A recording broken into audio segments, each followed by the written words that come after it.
Hello, hello, hello, hello, hello, hello, hello, hello.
Good morning, everyone. Hello, hello, hello. I hope I'm audible, and before I Hello, hello, hello. begin the proceedings, ये है I देखो would कौन like सा to चलो on करो request all the delegates to kindly settle hello down hello hello and hello take your seat, please. Thank you.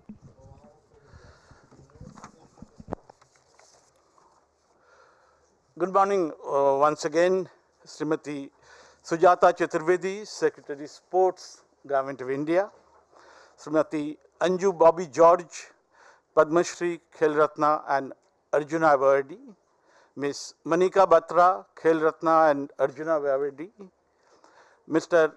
Sanjog Gupta, Chairperson FICCI Sports Committee, Dr. Amit Bhalla, Co-Chair FICCI Sports Committee, Ms. Neha Mathur Rastogi, Co-Chair FICCI Sports Committee, Ms. Joyce Puan, I think, yeah, she is just joining us, uh, Head of the Program, Head and Program Specialist, UNESCO. Thank you, ma'am, and welcome, warm welcome. Distinguished sports persons of the dais, esteemed speakers and experts, our partners, delegates, friends from media, ladies and gentlemen. I am delighted to extend a warm welcome to you all to this edition of TAF 2022. We are most thankful to Srimati Sujata Chaturvedi, Secretary Sports, Government of India, for kindly joining us this morning. Ma'am, we look forward to listening to your views, insights, and perspectives.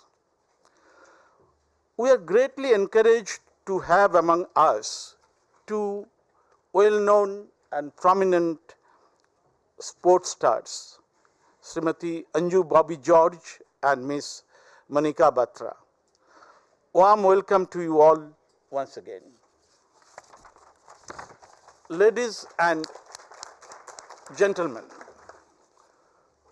over the years, FICCI Sports Committee has emerged as a platform for substantive deliberations, policy work, effective networking, and consensus building in the sports ecosystem in the country.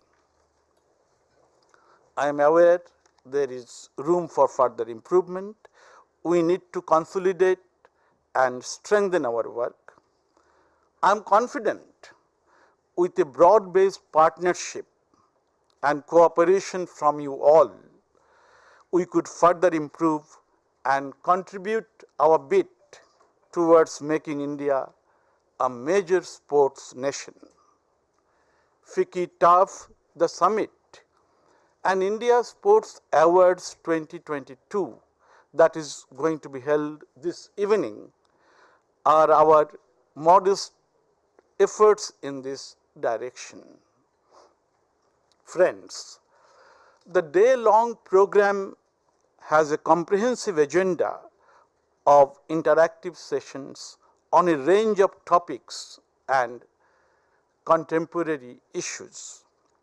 We solicit active and lively participation from all the participants and delegates.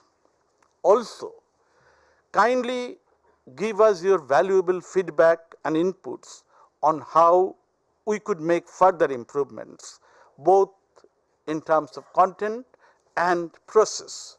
It will be a great help. I wish the deliberations a great success. Before concluding, may I invite Mr.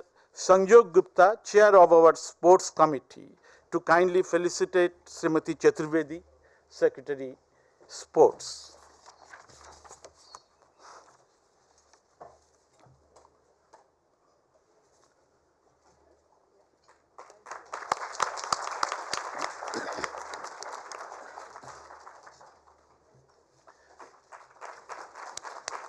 Next, I invite Dr. Amit Bhalla, Co-Chair of FICCI Sports Committee, to please felicitate Srimati Anju Bobby George. Dr. Bhalla. Dr. Bhalla to felicitate Srimati Anju Bobby George.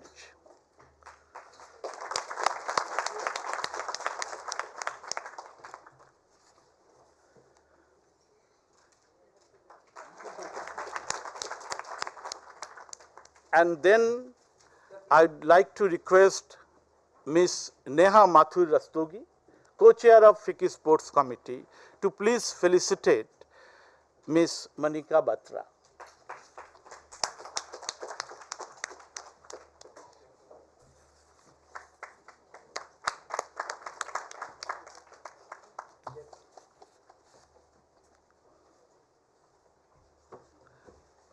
Thank you. Thank you, the office bearers of FICCI Sports Committee, for doing the honors.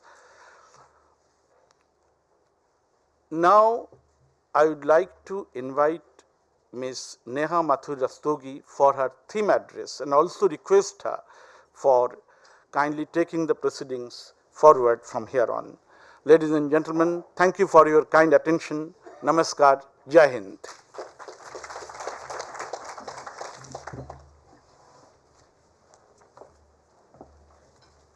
Thank you, Mr. Majumdar. I am delighted to welcome you all to the 11th edition of FICCI Turf 2022 Global Sports Summit.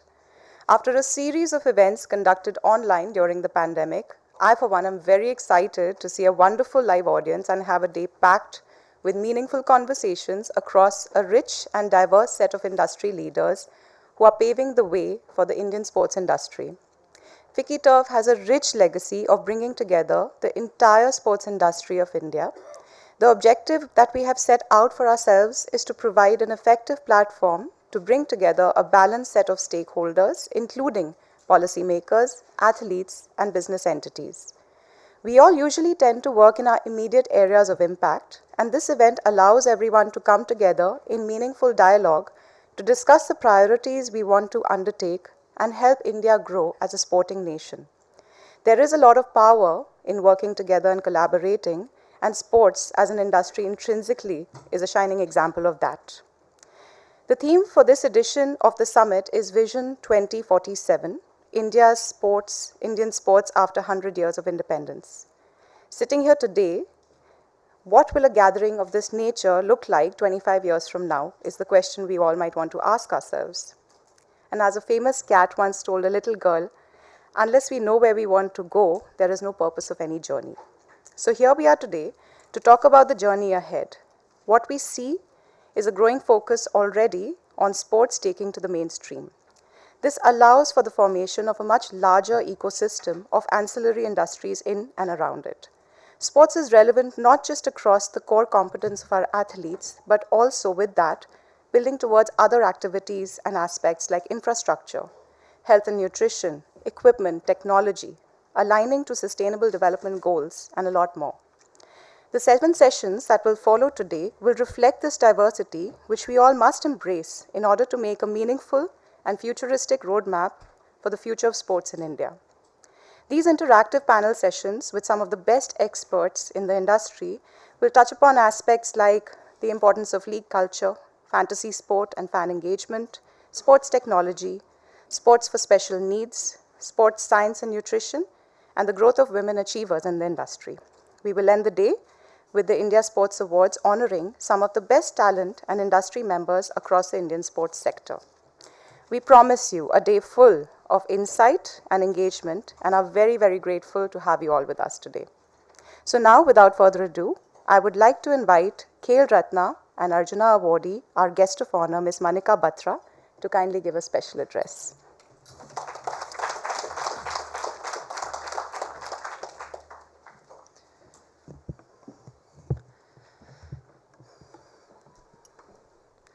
Good morning, everyone. First of all, it's an honor to be here, and thank you so much for inviting me for this TURF 2020 and Sports Award, Indian Sports Award.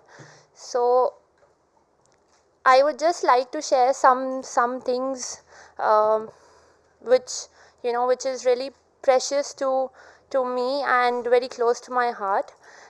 Regarding, of course, table tennis, my sport. So I started when I was 4 years old. Like तब मैंने बस ऐसे ही start किया था to enjoy, and उस time पता नहीं था क्या हो रहा है. So I just enjoyed my game, and yeah, now, but this sport, table tennis, has really taught me so many things. To be brave, to be strong, and good, bad, so many things. So one thing I will never forget, which is to never give up in my life, and that really helped me throughout my journey. So I'm really thankful to my sport, table tennis, which has taught me so much. And yeah, so like from many like past 1 year ऐसा अच्छा नहीं जा रहा था, but then I thought that why I started, मैंने क्यों start किया था ये game, and then I thought कि I have to just keep going, it will happen, सब कुछ होगा, and never give up, like I said. So yeah, and of course the support I got from so many, from everyone, Federation, SAI, and family. So I think that really helped me throughout my journey, and I would like to thank each one of you जो भी my well wishers और जो sports table tennis देखते हैं, to give their blessings और जो cheer करते हैं. So thank you so much, and thanks again for inviting me here. Thank you.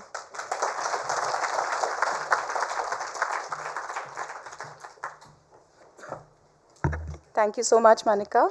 It's always inspiring to hear from you.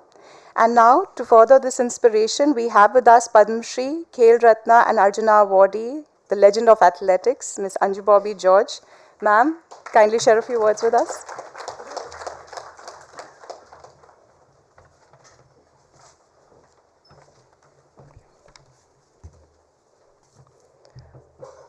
Very good morning, everyone, and thank you, FICCI, for making me here today. I'm an athlete, of course. I got a medal from the World Championships, and I'm really happy about that. That's why I'm standing here with you all today. What makes a child different from an adult? It's the curiosity that a child had within itself that creates wonder out of them. We as parents always want to give the best thing that the world has to offer to our children, but sometimes we do tend to forget that those little angels have a voice within themselves too. So I can share a story, not a story, it's an incident. My girl, she's just 8-year-old, and she's really talented. So I told her one day, see, one medal I'm missing, that's an Olympic medal, so you should bring back to me. But she started staring at me and said, Mama, I want to become an artist. So don't look me through your lens. I said, what? Yeah, I'm a different person. How can you say that and I don't want to become an athlete? So whenever you talk to the next generation, be careful a little bit. It still makes me wonder where I would be if I was given the chance to stand up for myself and explore my true potential. I'm pretty sure I wouldn't be here saying all these things here. As the world is fast evolving, so are the things in the world. There is so much more to explore in this world and so much to become for those young souls. We need to remember that sport has huge potential to empower women and girls. In many countries, it has been shown that sport can be a force to amplify women's voice, to tear down gender barriers and discrimination. Women in sport defy the misperception that they are weak or incapable. Every time they clear a hurdle or kick a ball, demonstrating not only physical strength but also leadership and strategic thinking. They take a step forward gender equality. There are still many young girls who likes to explore the world of sport but still are not encouraged to make it as a part of their career. There are so many excellent academies set up for them by the government across the country that can help them nurture their raw talents into something that they will make country proud or in a bigger stage. Sports is an era in which we can leverage our engagement with people around the world to teach everyone that gender-based violence has no place on or off the field, anywhere in our lives, that the future where all playing fields are truly level for all women and girls can be achieved. As an athlete myself, I have seen a change in the momentum since my time. There definitely have been an increase in the understanding of parents of young children to allow them to explore themselves. But there is still a little hesitation when it comes to dedicating their children's life to the world of sports as a career because of the high level competition. But trust me, when I say this, as if they grow up playing a sport in an academy, they will definitely turn out to become an individual who understands how to work harder while learning that winning and losing at the time of their life. As an athlete or an ex-athlete, I started my academy in Bangalore, and just for young girls, I selected 16 girls from across the country, and now they are, one of my girls, she is world leading at her age, and I think it's my passion and it's my duty to give back to my society and start supporting young girls and watch the girl power conquer the world. Thank you.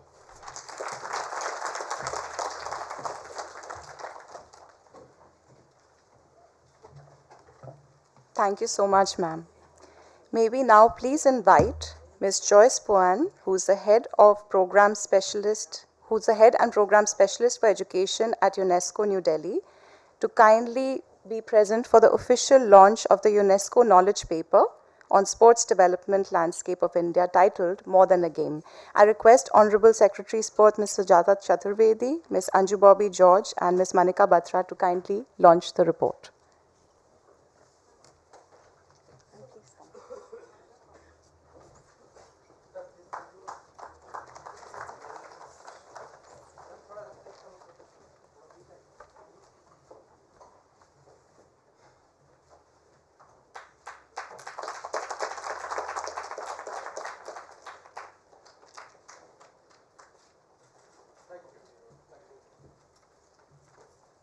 Thank you. I now request Ms. Joyce Poan to kindly share a brief insight on the knowledge paper by UNESCO.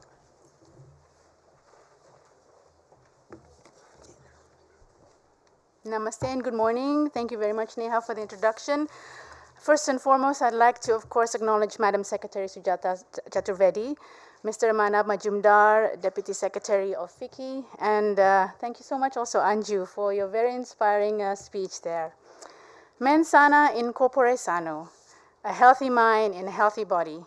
Most of you may know it. It's a Latin phrase that says just how important physical exercise is in the holistic well-being of a person. And so Today I'm here on behalf of UNESCO New Delhi office to launch the More Than a Game report, which is a joint initiative of Pro Sport Development, the UNESCO New Delhi office, and FICCI. It's a study to understand in greater detail the current sport for development landscape across India. This exploratory research highlights how diverse sports-based organizations and initiatives are in creating social impact across the country, and the report also outlines their contribution to the United Nations Sustainable Development Goals. This study also reveals that the key themes being addressed by the sport for development sector in India include youth empowerment, gender equality, and education, as well as health and well-being. These have been further highlighted through case studies of organizations involved in exemplary work on these issues. The study also identifies gaps and challenges faced by the sector based on which forward-looking and actionable recommendations have been included. This important piece of research complements UNESCO's Fit for Life initiative, which is designed to accelerate recovery post-COVID-19 by supporting inclusive and integrated policymaking and enhancing the well-being of youth through the targeted use of sports and physical activity. We envision that this knowledge document will be utilized to advocate for the role of sport to promote inclusive development and to encourage the collection of data and evidence to support policymaking and drive investments across the country. So once again, thank you very much, FICCI, for allowing us this opportunity and our partner organizations. And as the United Nations organizations that champions sport for development, we are very happy to be inclusion partner for TURF 2022. Thank you and namaste.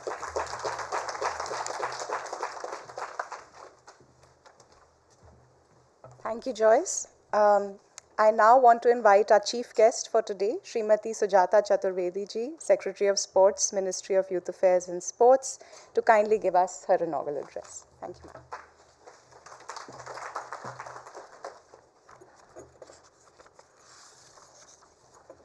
ma'am. Namaskar, very good morning to all. To begin with, let me wish each and everyone here a very happy Constitution Day. Today we celebrate our great Constitution. At 11 this morning, we all took an oath. I hope some of you did. And we're very proud of our country. We're very proud of where we are today. And it's a very happy occasion to be here.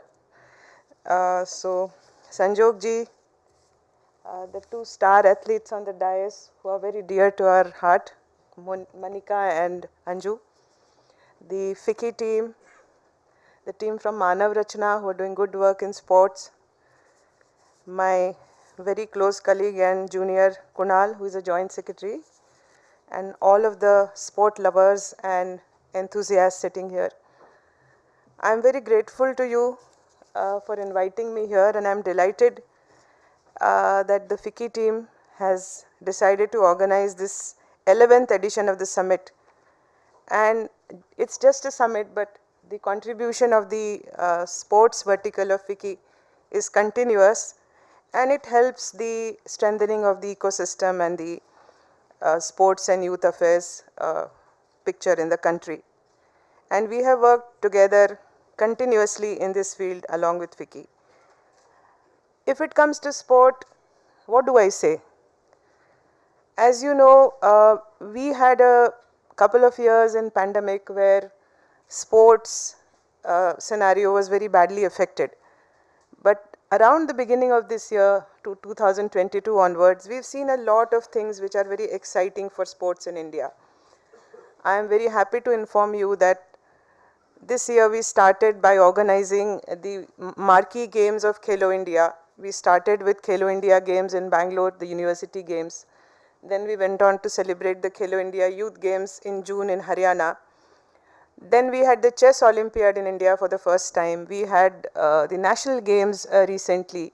And we are heading to more games and more events as we go along in the next year. In the meanwhile, we did such great work and performance in the Commonwealth Games at Birmingham. not to mention what we did last year in 2020 Tokyo Olympics. So it's been a happy and continuous, encouragement and jubileous time for all of us. Remember the great historic victory at Thomas Cup, which our men's team achieved. In the last 75 years, we never had the cup. So this has been a great year for sport, and I feel so lucky to be part of this whole effort. And one tries to play one small role. If you look at the efforts of Government of India in terms of what we are trying to do for sport, I think these have been phenomenal. As you know, we are led by our Honorable Prime Minister Shri Narendra Modi, and we see him meeting athletes like no other head of state does.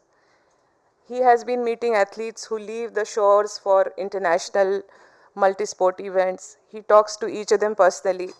When they come back, no matter if they won or lost, he meets them again, and there is a cup of tea and chit-chat. And I've been witness to these moments, and it's something phenomenal.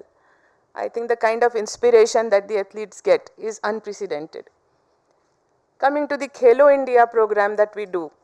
Khelo India is an umbrella scheme. Most of you would know about it.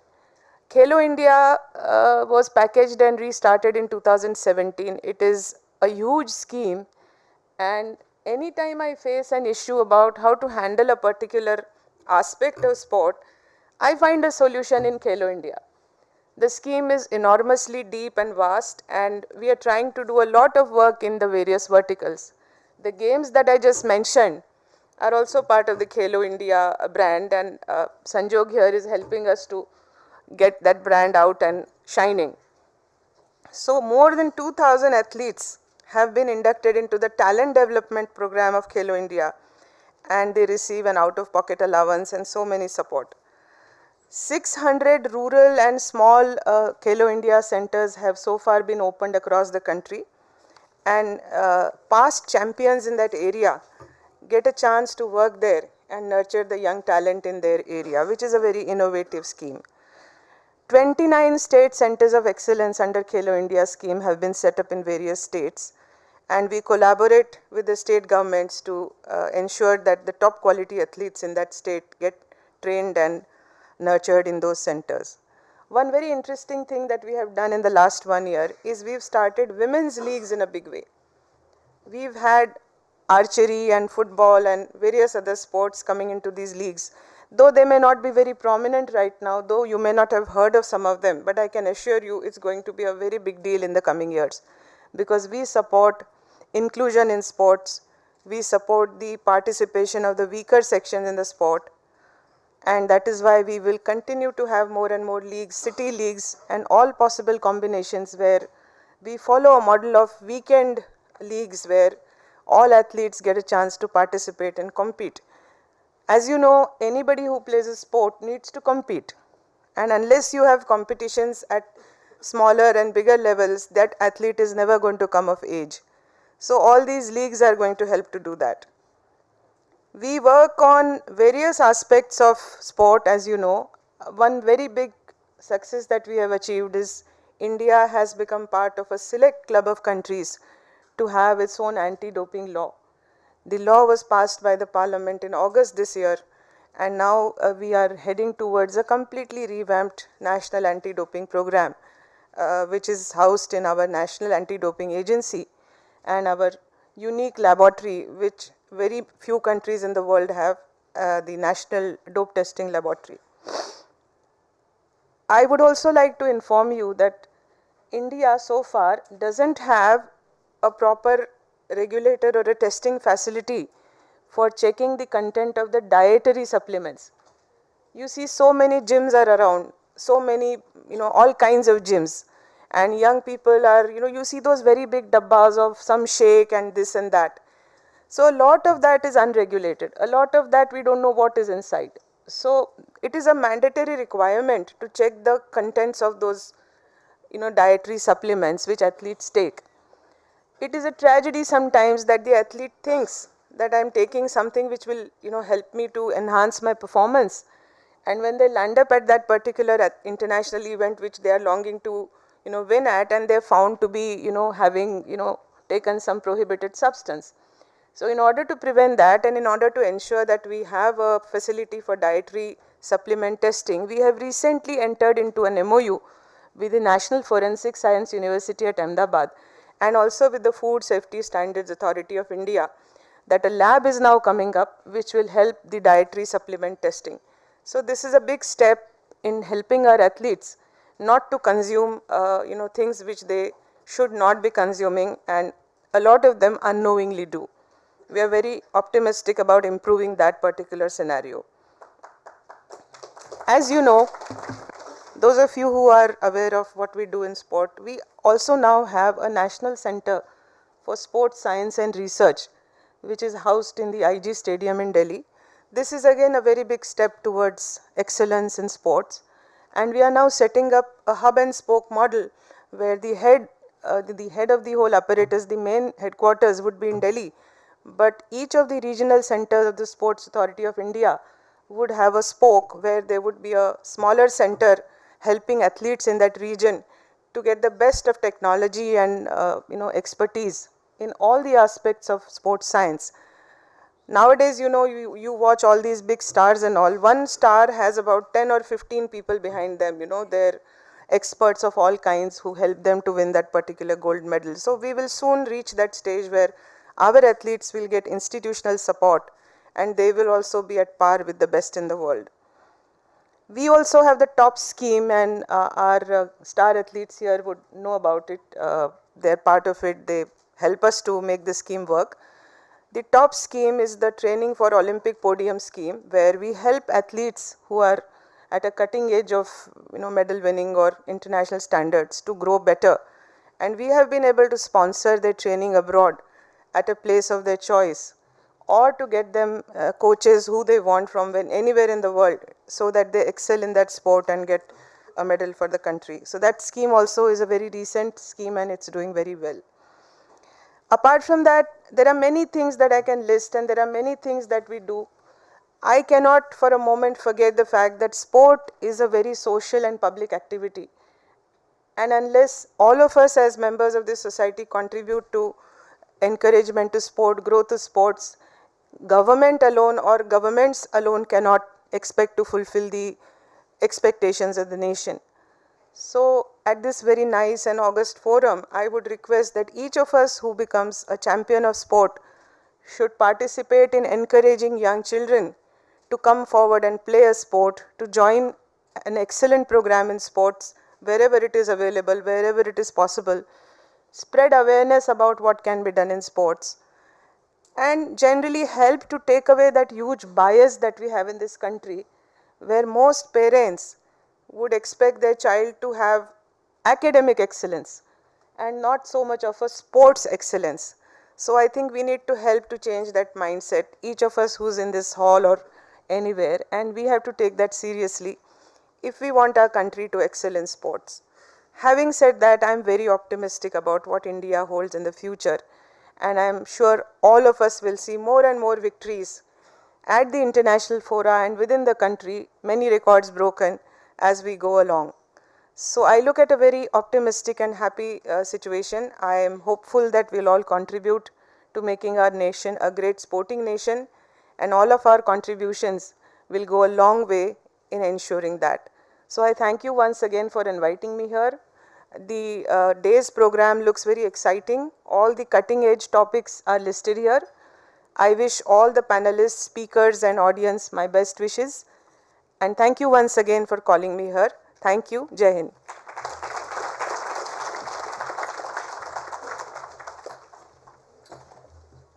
Thank you so much, ma'am, for sharing these incredible initiatives with our audience and your future vision. Your address has given us the right impetus to take this day ahead. I now request our FICCI Sports Committee Chair, Mr. Sanjog Gupta, to kindly take over.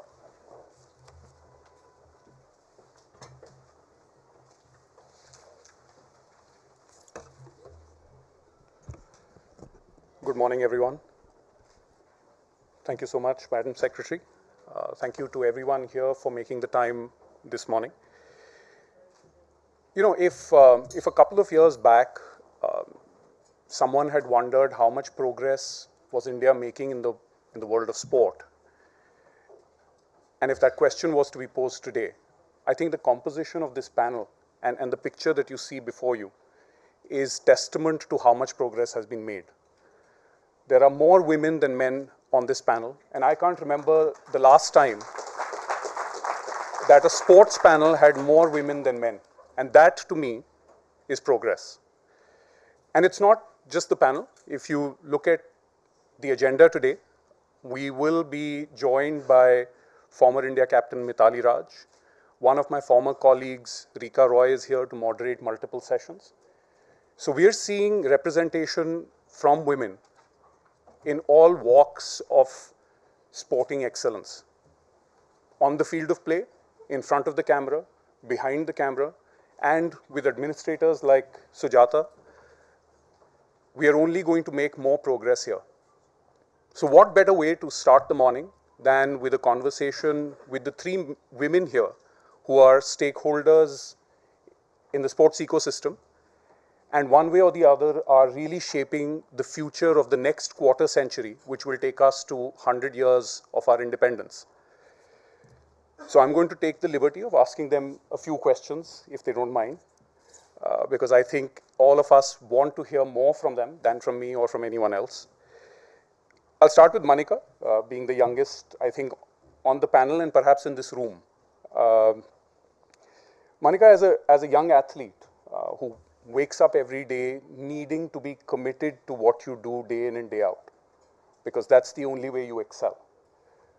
What about sport, what about where sport is today really inspires you or gives you hope that the future is going to be much better than the past has been?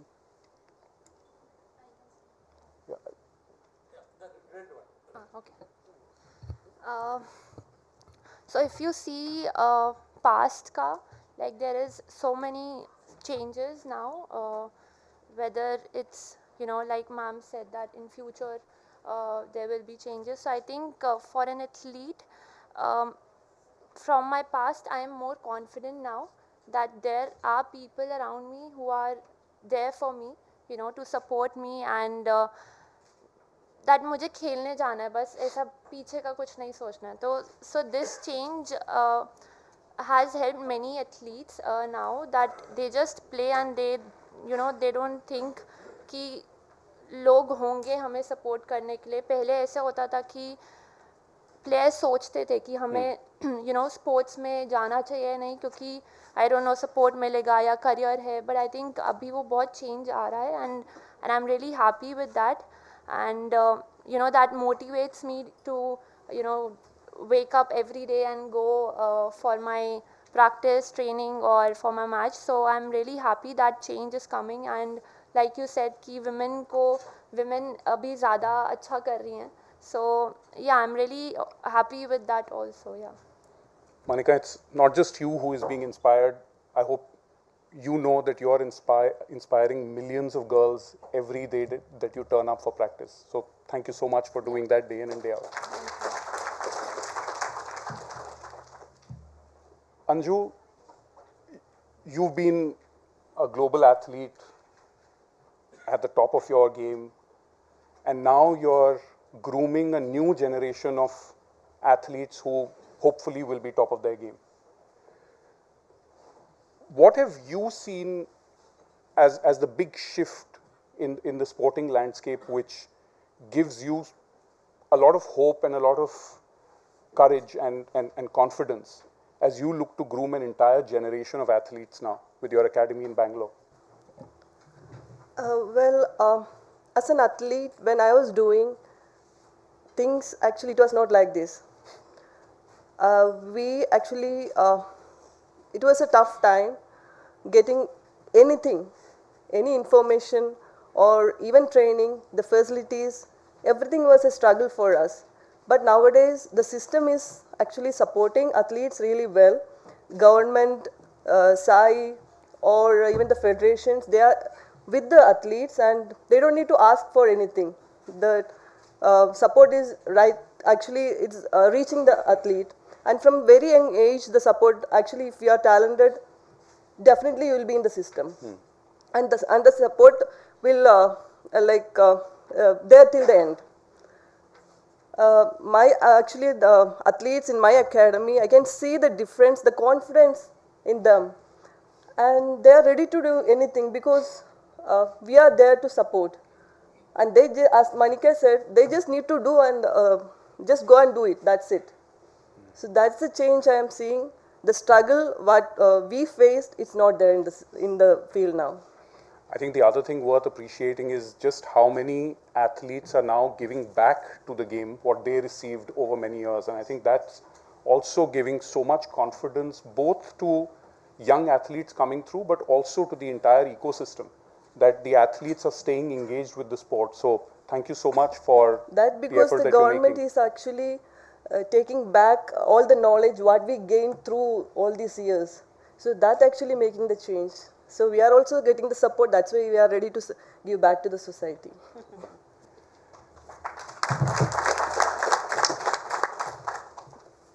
Madam Secretary, I think it's been just over a year since you took charge of sport.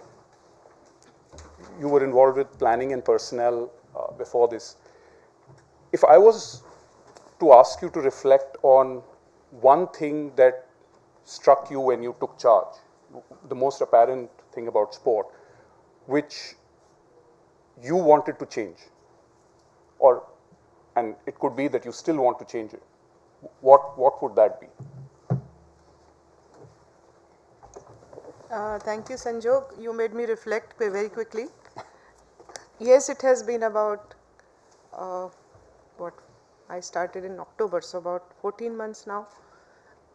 It has been, number one, very exciting. It's been a roller coaster ride. And we've had so many events and so many challenges that it has really been very, very exhilarating at some point and sometimes stressful, I should confess.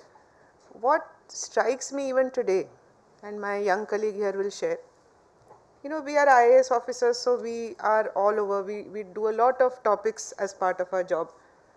So you know generally about sport if you're not in sport. Like everybody, all of us claim to have some knowledge of sport because that's natural to us.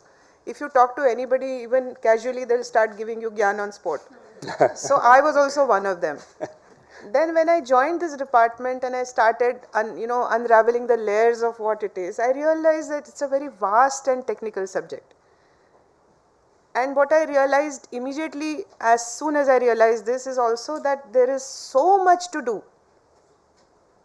And like I just mentioned in my address that I did a little while ago, each of us needs to do it. It's not about just government. It's not about people like Anju or Manika or a person like you. Each Indian, each person has to contribute to sport. It is that big a deal. And unless we become a nation of people who are interested in making our athletes, self-respecting and full of confidence and self-esteem, we cannot go where the young lady just mentioned, that the athlete just goes and plays. We are trying to take care of things like she mentioned, that they don't have to worry about visas now. They don't have to worry about how they reach the station or how they'll come back or how they'll be received or how all those things will happen. We have now been taking care of a lot of those aspects. So the idea that each of us, each person in this country decides to support the athletes in that way, in whatever way they can, not to discourage them from playing, not to discourage them from falling down, all of that will contribute to making our country a great sporting superpower. I think we are headed that way. So the challenge that I see even now is that everything will help. Every innovative initiative, every action that any of us takes is just contributing to this massive mission that we need, all of us, to undertake. That is my immediate and permanent sense when I do this job. Thank you. If we want more sports champions, we need more champions of sport. Yes. Yeah. Anju, I'll come back to you. The agenda of today's discussion is about looking ahead. It's about the next quarter century, which takes us to 100 years of independence. What according to you, and you've already spoken of everything that has changed, but what according to you are the big priority changes the system still needs to take that next leap, which will as Madam Secretary said, turn India into the sporting superpower that we want it to be when we complete 100 years of independence? I can say that performance in the international arena, in sports, we are there. We are just knocking the door. So I just want to see that we are inside. So the planning is already started. It was not there before. Just before the championship, we will when the team is going, buy the ticket. Everything was just before the competition. But now we are planning for 2028. It's already started. We are identifying the athletes. And for 2024, already they are in. They are in the system. The support is already on for them. 2028, we are just trying to select the athletes. Most of them are already in. So I just want India to be a superpower, maybe in 2028, or yes, that definitely we can do that because the system is right in the right direction, and the entire actually it's a collective effort from everywhere. It's not only the government's job to do that, it's from everywhere. So I definitely believe we will be a superpower in coming years. Amen to that. Manika, you have a massive fan following across the country. How important are fans for you, and how important is for every sports person to play and have people cheering for them? To be honest, of course, we need that. Especially, after 2018 when I won 4 medals for my country. So after that, when I opened my messages and phone, like so many messages were there. So, for an athlete, that we need to motivate ourselves, and that really motivates us. And so I would like to thank each one of them. I would not say fan, but they all are well-wishers, and maybe the old people or everyone, they give blessings that we reach, now we are at that level. So I'm really thankful to them, and of course we all need that because, to be honest, in the earlier stage everyone was watching only cricket. So nowadays अभी दूसरे sports को भी देख रहे हैं. So we are really happy, like I go out, people know me, so that really matters. And like they know table tennis, so like from the young age my aim was, okay, मुझे नहीं जानो but table tennis को जानो. So that was really, मैं जब भी जाती थी तो मैं सोचती थी कि table tennis होना चाहिए कि people know कि ये भी कोई sport है. So I am really happy कि अभी my sport is growing, and every athlete needs that कि लोग देखें except cricket. So yeah, I'm really happy with that, and I'm really thankful to everyone who who gives blessings and जो well wishes हैं. And one message, Manika, to all the girls around the country who watch Manika Batra's success and pick up a TT bat or a badminton racket or go and run outside. Do you have a message for young girls who watch sport, like sport, and perhaps want to participate in sport but don't get a chance to? So I would, मैं उन girls को नहीं बोलूँगी, but I would like to tell their parents, especially, कि keep supporting them whatever they want. And like my family, they supported me when I started playing. So they said ki if you want to play, you just, of course not when I was 4, but later on when I started winning, so they just said that if you want to continue, you just give your full 100% and you just focus on this. So that support, we need that, especially girls in India. And yeah, but I think abhi ho raha hai aisa, like parents are really supportive, and so I'm really happy. And to the girls, I would say that whatever you want to do in the life, don't think about anyone or anything. Just go and just do, just be fearless and do whatever you want. Oh, thank you. Thank you.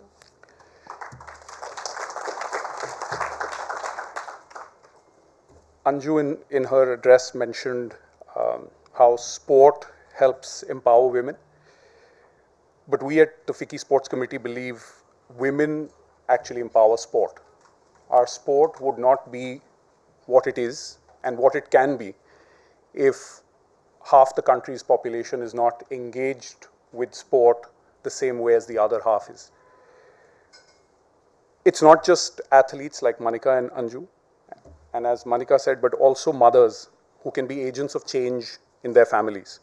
Teachers who understand the importance of academics and sport standing alongside. And as the other half of the population, whether it is as fans, participants, athletes, which for the longest time, for one reason or the other, was on the periphery of the sporting landscape in India, we hope that the next quarter century sees all of them get involved, all of them get the chance to get involved, and all of them power what can potentially be India's sporting movement. Sport has been on the move for a while, but we need India's girls, women, as well as boys and men to equally participate for this sport that has been on the move to truly become a movement. And on that note, I just wanted to thank once again Madam Secretary, Anju, Manika, for sharing your thoughts and inspiring us this morning towards what we believe could potentially be India's quarter century of sporting glory.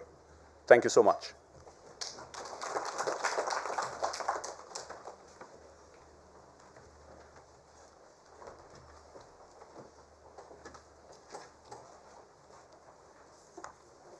Thank you so much, Sanjo. With that, we end the inaugural session. Thank you everyone for being here today. Thank you.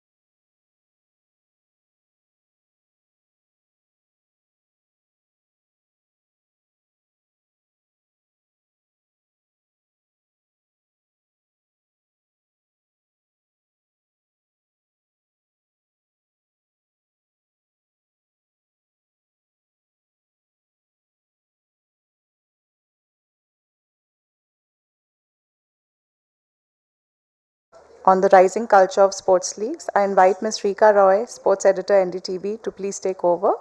And we invite on stage Mr. Sanjog Gupta, Mr. Yannick from Fan Code, Mr. Parveen Dabas, Mr. Tenzing Niyogi, and Mr. Ryo Takahashi.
Thank you very much, and I'm grateful to be invited here this morning. And I think Sanjog has already given an introduction of me. I'm Rika Roy. I work for NDTV as the sports editor. And Madam Secretary has given me a perfect segue into our conversation on the leagues by saying that in the future, maybe in India, we can see Sunday leagues, more and more of them, where, not just sports fans like you and me, but families will go.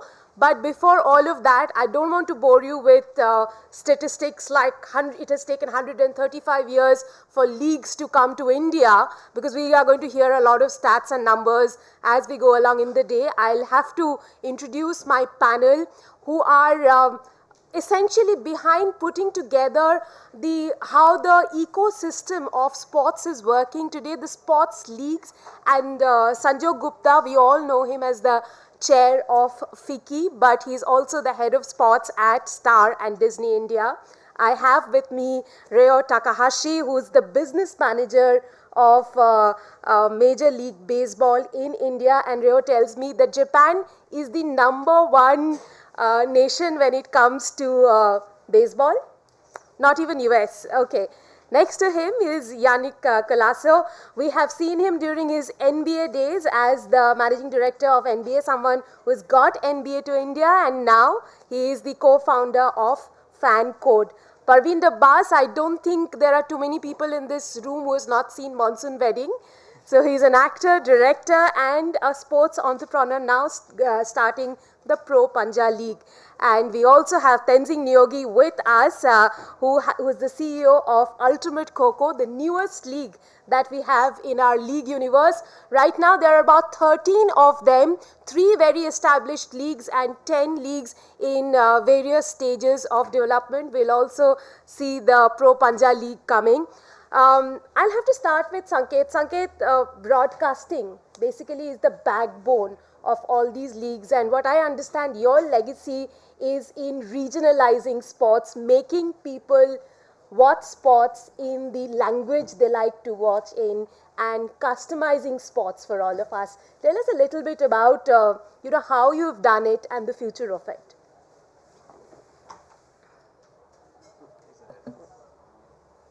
Sanjog, Rika. Yeah. We haven't met in too long, so. Yeah. Did I call you Sanket? Sanket, yeah. No, that's fine. Look, I think if we were to just pull back, instead of taking a broadcast lens on sport and on leagues, if we were to just pull back, if we were, am I audible now? Okay. If we were to just pull back to think about what is it that leagues and actually sports are trying to do. What they're trying to do is they're trying to find fans, right?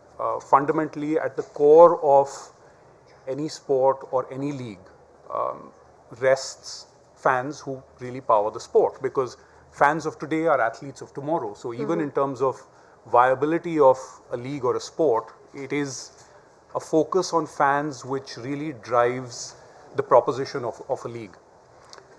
And to that end, other than cricket in this country, there are very few sports and thus leagues which are followed, loved, and have affiliations nationwide.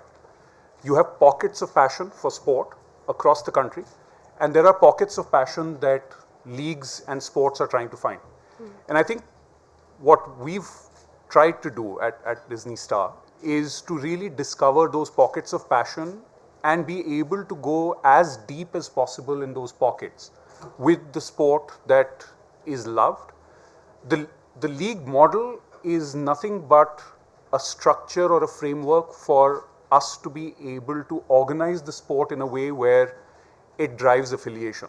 Because otherwise, it's not like sport is not being played around the year, but what the league does is it creates a reason for fans or for communities of aficionados to actually band together and be affiliated to it. So when you say a regional strategy, our regional strategy is really born out of what we believe is true for sport, that most sports in this country have pockets of passion. Those pockets of passion need to be deepened, and thus it needs the league and the broadcaster to actually work together to figure out how is it that you're going to be speaking to the fan, connecting more fans, and actually driving recruitment of the fans to the sport or the league. And language, culture, understanding the nuances of what that sport means in that region, all of those are ingredients for building something that drives fandom. And that, to my mind, is the core strategy that we've adopted with all the leagues that we've been involved in. Yannick, I'll take this fan question to you as well. How through fan code you're driving fan engagement? Have you seen with leagues, there are areas where we don't have traditional sports watchers, but because of the leagues going there, you have been able to get new fans? Yeah, I think, as Sanjog says, I think sports competition, sports development, sports popularity, aside from athletes and, parents getting their kids to play, what's really, really important is stories, right? And not just creating those stories, but how do you distribute that? How do you get the most amount of people to know about that? I mean, today if you ask someone who Virat Kohli is married to, what's the name of his daughter, everyone knows it. Someone wrote that story, right? Whether it's in the media, someone wrote that story and propagated it and actually got people to know about it. So I think, what Star's done with Kabaddi is a great example. It's not like Kabaddi's popularity suddenly exploded overnight. It was there, it was already there, it was dominant. The stories were now being told to a larger audience. So I think even the role that we play is to try and do that, because the sports ecosystem, whatever you may say, people talk about, new players coming into, it's still not enough. There are 4 or 5 people in distribution and who are actually trying to distribute sports in this country. It's not enough. There need to be more. So I think the role that we've tried to do is that there's obviously this great job that on tier 1 sports that people focus on, Star, Viacom, Sony, whoever, and I've invested significantly in building that. We're trying to do a little bit more in the tier 4, tier 5, tier 6 sport, more grassroots. We're doing a lot of women's sport. We've done close to 5,000 live matches on our platform this year. We're going to take that up to 20,000 next year. And I think using digital as a medium to be able to do that is something that it's given us the opportunity to do that in a much better way. Where in the past, when I'm from broadcast also, when you wanted to actually show an event, if there was a second event at the same time, you needed another channel, which meant a massive infrastructure cost. Now you can do that, you can cater to fixed audiences. So I think the opportunity for all sports leagues and sports events in this country to get proper distribution and to get distribution to the audiences they want to and the stories out there is now actually significant. So it's a great time for. Do you think with sports having gone digital way, there is a great opportunity for newer leagues also coming up, because they don't have to spend as much as probably Star has spent in getting an infrastructure together, or some of the traditional, broadcast houses have had to spend getting their infrastructure together even before the league started? So I think digital helps you in terms of it decreases the entry barrier, but I think to make this like a slightly broader statement, you don't have to spend as much is a little bit of a fallacy. The reality is any business, whether it's a sport, whether it's making coconut oil, whatever it is, you have to invest. How much you have to invest, what you have to invest depends on obviously the scale of the business you build. It depends on TAM, the serviceable market that you're addressing. But I think you have to, all businesses, whether it's a sports league, a sports tournament, or FMCG business, you have to make a commitment to invest. And obviously you have to bring partners who will also co-invest with you. And I think if you're bringing stakeholders who can invest with you, I think that's a tremendous opportunity. Parveen, would you like to chime in? I just want to add one bit to what Yannick said, and I think FanCode's done a tremendous job of getting sports and fans to connect, because what used to be the case with traditional modes of delivery, linear distribution, etc., is that unless you were sure that you will be able to reach a certain scale of fans and be able to aggregate a certain size of audience, you would not take a punt on it. Right. What digital delivery and non-traditional modes of delivery have done, and FanCode symbolizes that, is that it has enabled sports to genuinely find their pockets of passion, irrespective of what the size of that passion is. And I think that, to my mind, to add to what Yannick said in response to your question, is the big opportunity with non-traditional modes of delivery. that you're able to serve fans and communities which are smaller and smaller instead of always looking to serve communities which have to be of a certain scale. Now, Sanjog speaks about pockets of passion. Parveen, when you went for Talent Hunt, have you found pockets of passion? Tell us a little bit about the Pro Punjab League, because I believe arm wrestling, not just big in India, it's big all over the world.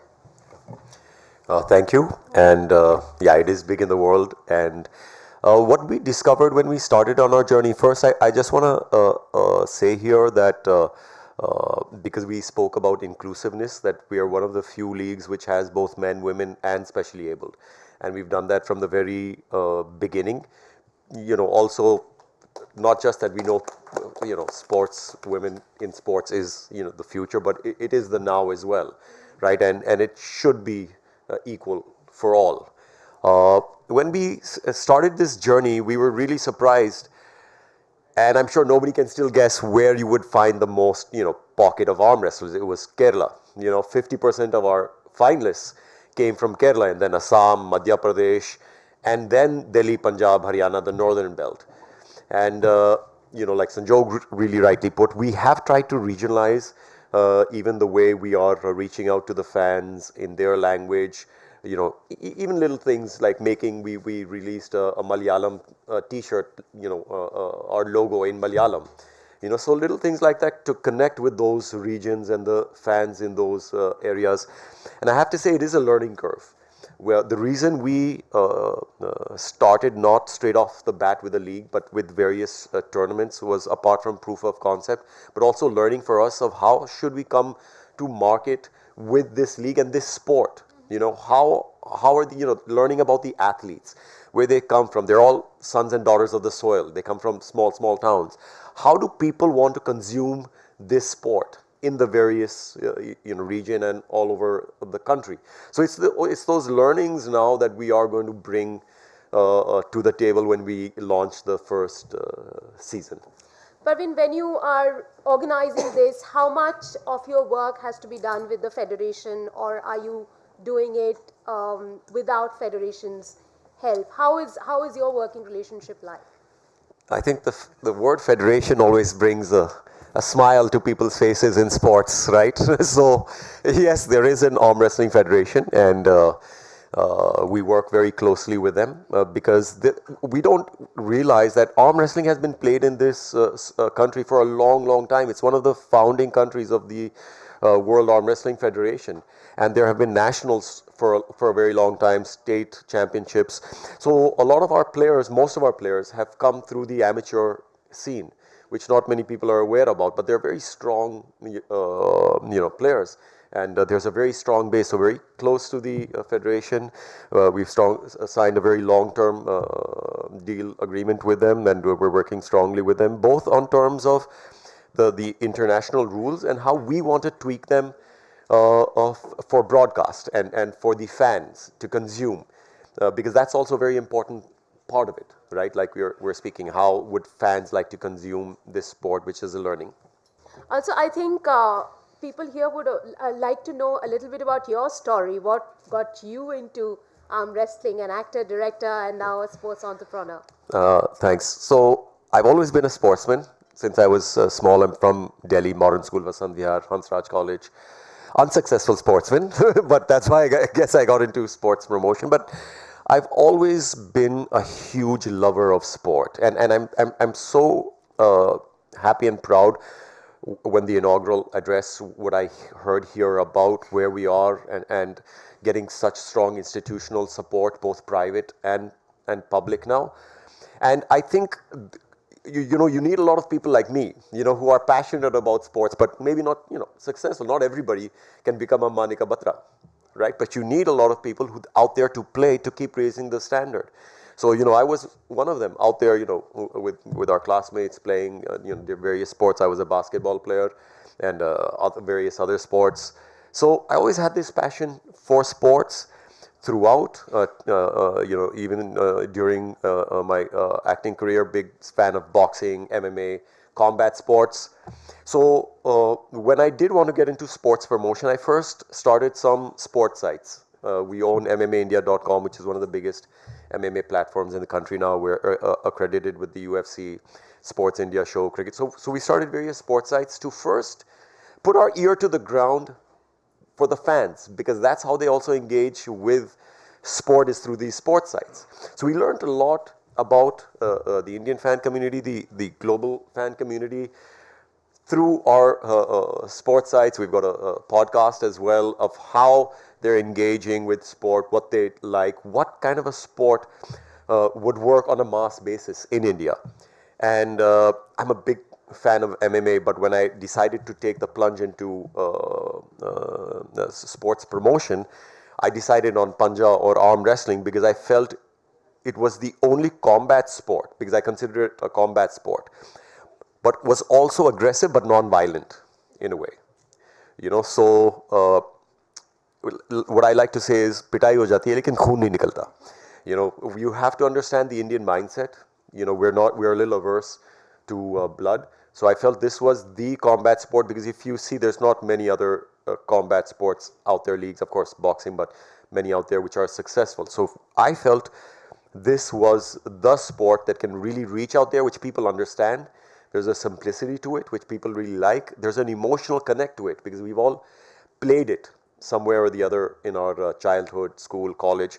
So that emotional connect was really there. So that's why, you know, that was the sport that I focused on, and of course started working on with the federation, different tournaments, and started bringing, you know, as our first season approaches, a lot of stakeholders together to bring the sport ahead.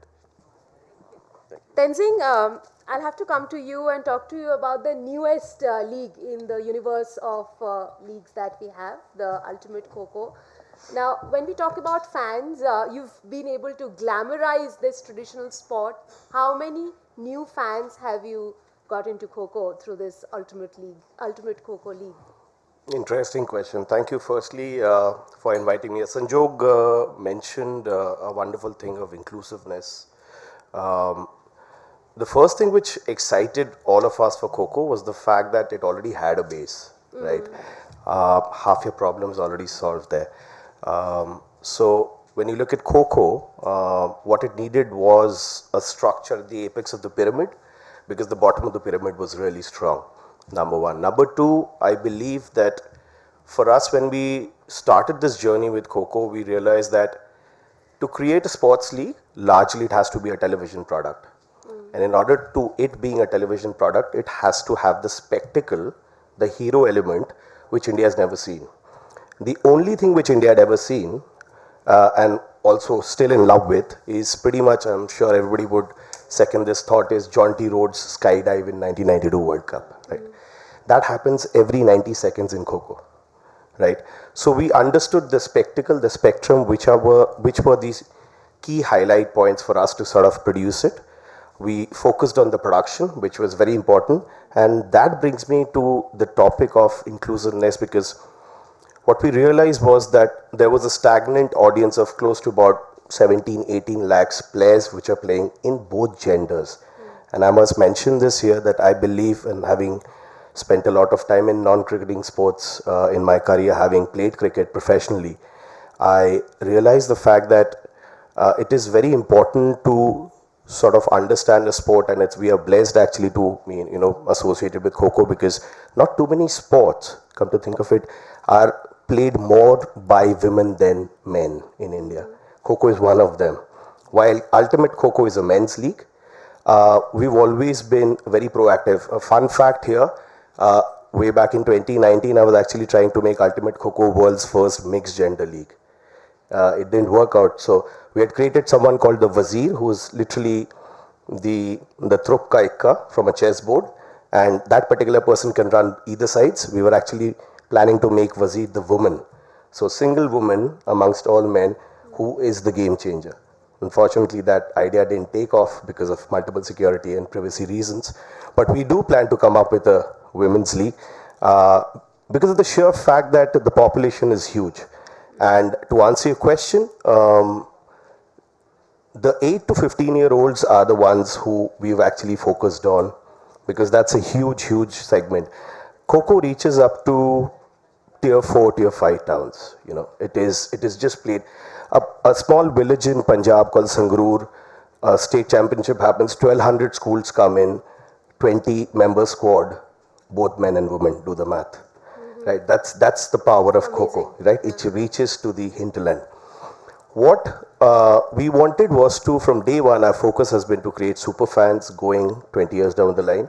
So the focus after backtracking was understanding the spectacle, understanding your audience, who after 20 years become decision maker, have disposable income, digital rise happens in India, and then eventually there is a legacy creation which happens amongst the business model which we've done. So I think that's where we are. In terms of numbers, social media numbers and linear broadcast numbers, it's been fabulous. At this point in time, we're looking at being the 4th largest league in India for season 1. It looks good. Season 1, 4th largest league. In terms of numbers, overall reach, we are looking at a very great space. And this is because of the fact that I believe Khelo India has played a humongous role in reaching out to Kho being a popular part. When it happened in Balewadi, long time back, I think 2017 or 18, the national games, on the Khelo India games. And the Kho again was one of the most sort of attracted events. So while the women's league didn't happen, but we did definitely gather a lot of eyeballs from that perspective. And I love the fact that what Manika said to Sanjog's question, that parents should be pushed in order to get the next gen on. It is something which I've seen with my own eyes while doing Ultimate Kho, where parents have come and said that we always had the talent in the family. We've been pushing them for the last 25, 30 years, if not 60, right? As in, of course, but the younger generation has been pushed, they've been supported. Stories are unparalleled in Kho. Now they're getting to see their kids in the front stage, in OOH platforms, on digital, being interviewed, and they're just, the stories are different. It's just fabulous to see. So yeah, it's been a privileged journey for all of us, but I genuinely believe that it's just the start, and Kho is going to be paving way for many more fans to come. And I must thank Mashal and Star for taking that first step in 2014. That was the beginning. And a brave step. Well, from a Absolutely. traditional sport to I'll have to come to a non-traditional sport, Major League Baseball. Tell us, what is the kind of footprint you have in India right now, and the fan stories as well as the parent stories you were just telling me, how you are engaging in all of those. I believe the first ones who have been inducted into the sport are between 9 and 11. Great. All right. Namaskar, everyone, and thank you, Rika. Obviously for us at Major League Baseball, we're kind of in a unique situation, very different from all the gentlemen that are standing here. Obviously, baseball is still a very foreign concept in this country, but just very recently, we did this youth tournament called the MLB Cup, and in 2021 in December, we try to do as much market research as we can through COVID times on Zoom calls. We called coaches in Kerala, in Jammu Kashmir, and said, hey, do you guys play baseball? And they were like, baseball?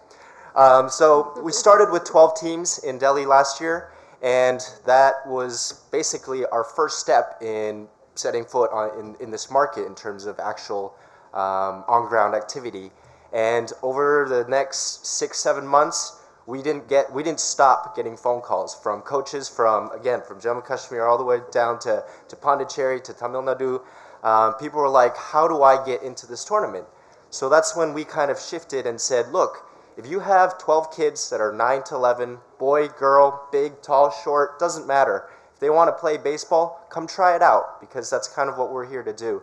And at the end of that, in October of this year, we had a registered number of 160 teams come. Unfortunately, just because of the timing and the rain weather, we only had 113 teams participate, but the last 2 months we were in Kerala, Hyderabad, Indore, Kolhapur, Ahmednagar, Mumbai, Delhi, Bangalore, just doing regional rounds over, I think, 350 games that we played. And the 16 best teams will be here in Noida, in Delhi NCR, to play the finals. So I think what we can say is it doesn't matter if you haven't played yet. As long as you start at a young age, it gives these kids an opportunity. And as long as we as a league are able to provide a fun and safe environment, parents are all about it. I think I can speak to it a little bit more in depth later, but our goal for now is to build that ecosystem, which I think has been mentioned by almost every speaker that has spoken up here, is that we have to build that ecosystem that's self-sustaining, something that that the Indian market is capable of doing starting today. And it's not something, we don't have to build a big fancy stadium or a pro league to start with, because to be able to create that demand, that ecosystem has to start first, and that's kind of where we are, taking our first steps. Reo, I asked this question to Praveen about what got him interested into sport. Now you are a Japanese gentleman selling us, the Indians, an American product. Tell us about you a little bit. I guess I can say just one thing. My mother's Japanese, my father's Japanese. My mother was a student in, I don't want to age her, but years back. And she came to India on a backpacking trip because she was curious. And she ended up staying for 2.5 months. Didn't want to go home, but her parents finally sent her back home. And ever since, she's been telling me, I want to go to India. I want to go to India. So that was always in my mind. And I grew up playing baseball, loved the game, and had the opportunity to work with Major League Baseball. And the moment they said, we're looking into the Indian market, I raised my hand, called my mom, and said, I want to go to India, and that's it. You know, interesting you mentioned about mom, because I want to ask all of you about the involvement, or rather the engagement that parents need to have in getting their kids to play. And we the Indians, we say that, once the government invests or the private sector invests, we will send our kids to play sport. But that probably shouldn't be the idea. The idea should be for parents to start investing. Sanjog, can I start with you? How important is it, the role of the parents? I think it's the most important role that anyone plays in a child's life. I have an interesting anecdote just to add to what Tenzing just said. We had organized an esports competition a few months back, and it had the participation of most top esports athletes in the country.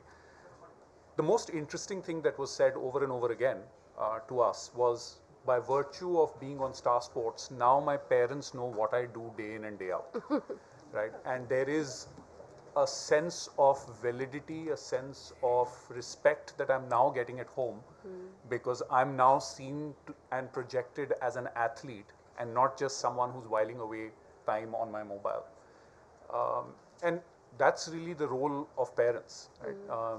You spoke of how the Indian society is, the adage which is, पढ़ोगे लिखोगे तो बनोगे नवाब, खेलोगे कूदोगे तो होगे खराब, right?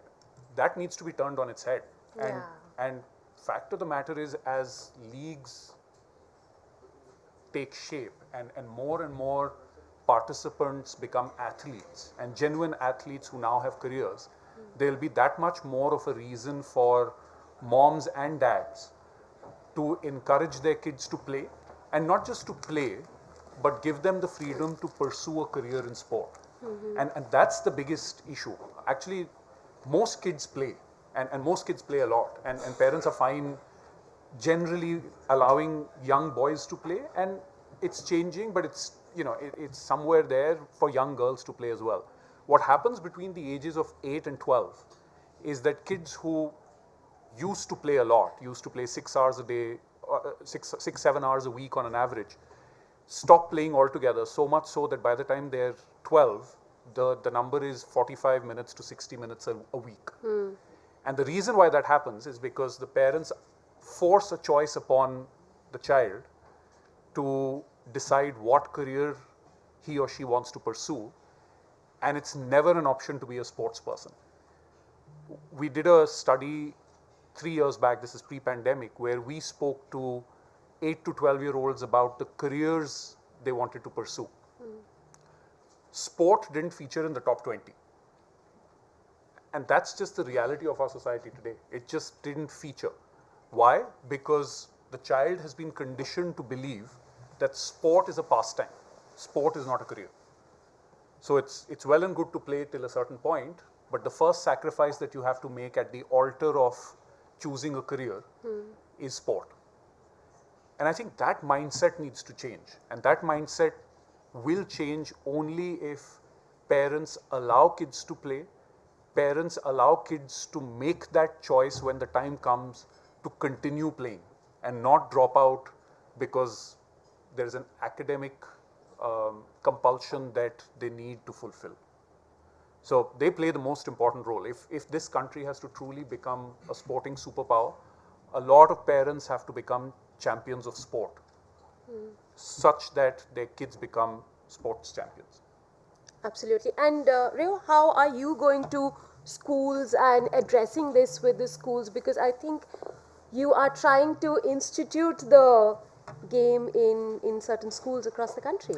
Yeah, I think earlier Sujata ma'am mentioned that, you know, everybody has to get involved, everybody has to kind of change that mindset, and just as Sanjog mentioned, there is a culture that we want to change as sports people so that more kids get the opportunity to have the opportunities that maybe we see overseas.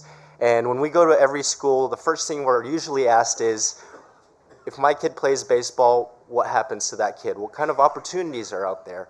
And so we always kind of have to revert back and say, look, we're not here to develop a Major League Baseball player right off the bat. We're just trying to give your child another opportunity, another option, right? Right now we have a lot of options in India, but having another sport is never going to hurt. And the idea, and oftentimes we go to the primary school level, and I'd say more than half the schools would say, well, we don't really have a physical education curriculum or a program. Once a week on a Monday, they'll go out for 45 minutes and they'll do whatever they want. Some kids will run around, play football, others will play cricket, others would kind of sit around by the staircase and chit-chat with their friends, and that's kind of their outdoor activities that they get. And so what we're trying to do is try to implement baseball into the PE curriculums, but it's not everybody grab a bat, helmet, and let's play ball. It's coming from the basic movements. It's flexibility, it's running, it's throwing, it's catching, hand-eye coordination, and these come in little different activities, and by the time you go through half a semester, unknowingly these kids know how to play baseball, because instead of running to straight back at the bowler or the pitcher, as we would say, they would look first and go around the diamond like we do in baseball. And so I think it's important to not, for us, especially as a new sport, not to enforce and say this is how the game should be played, but again, just give that opportunity and say, try this activity, try these movements. If you like it, continue to play. And I think that's where we're going to start to see a little bit of a trickle-down effect of kids going back home and said, hey, I played this new sport, this new game, I'm kind of interested in. And then I'd have to credit Yannick and Sanjog for being our partners in putting baseball out there. And like you said, unless the parents see what that sport is, they're going to say, what are you talking about? That's some sport, that's the only sport, that's a sport that only Doraemon plays in the backyard, is usually the response I get. And they're like, oh, that's why you're from Japan. But I think that is very important, right, to get in front of the eyes, instead of in front of the mass media, in front of the mass crowd, but at the same time, the development starts with the grassroots, from the teachers, the principals, and once again the parents. So, but aren't Indian kids as natural as Doraemon? 100%. Well, Doraemon's not that good at baseball, but yes, absolutely. Every kid that basically every kid in India, when they're 3 years old, they're throwing a ball, they're catching a ball, they're swinging a bat. The hand-eye coordination is there. So we go to a school field and we say, all right, we're going to teach a new game, and you toss a ball at somebody, they'll catch it and throw it right back at you. That's not the case in many of the countries that we've been in the past. So I think already we're a step ahead. So we are able to build that infrastructure and that ecosystem. And again, those opportunities, there's definitely a ton of potential for us to be able to develop the game. Parveen and Tenzing, I'll take this question to you, since you've just lately done a talent hunt for the respective leagues. What kind of involvement have you seen of the parents? Parveen, let's go with you first. Great question. I've already had quite a few conversations with parents, and it's a much more layered issue, than we realize, which is why, very specifically it's been brought up that the parents have to be involved. If you see in the hinterland, a lot of times, a lot of sports are seen as a way for a job. कि ये sport करेंगे, थोड़ा 2-3 साल खेलेंगे, and we'll get a job, in the police force or somewhere else. It's a means to an end, and not just always for the sport itself. Is that wrong or right? I can't say, but as long as it adds more players who, if they continue to be successful, then they will get a job, but they'll continue to play. So I don't necessarily see it as a bad thing. I see it as a good thing, because they know that if nothing else, I will get a job, I can continue to play.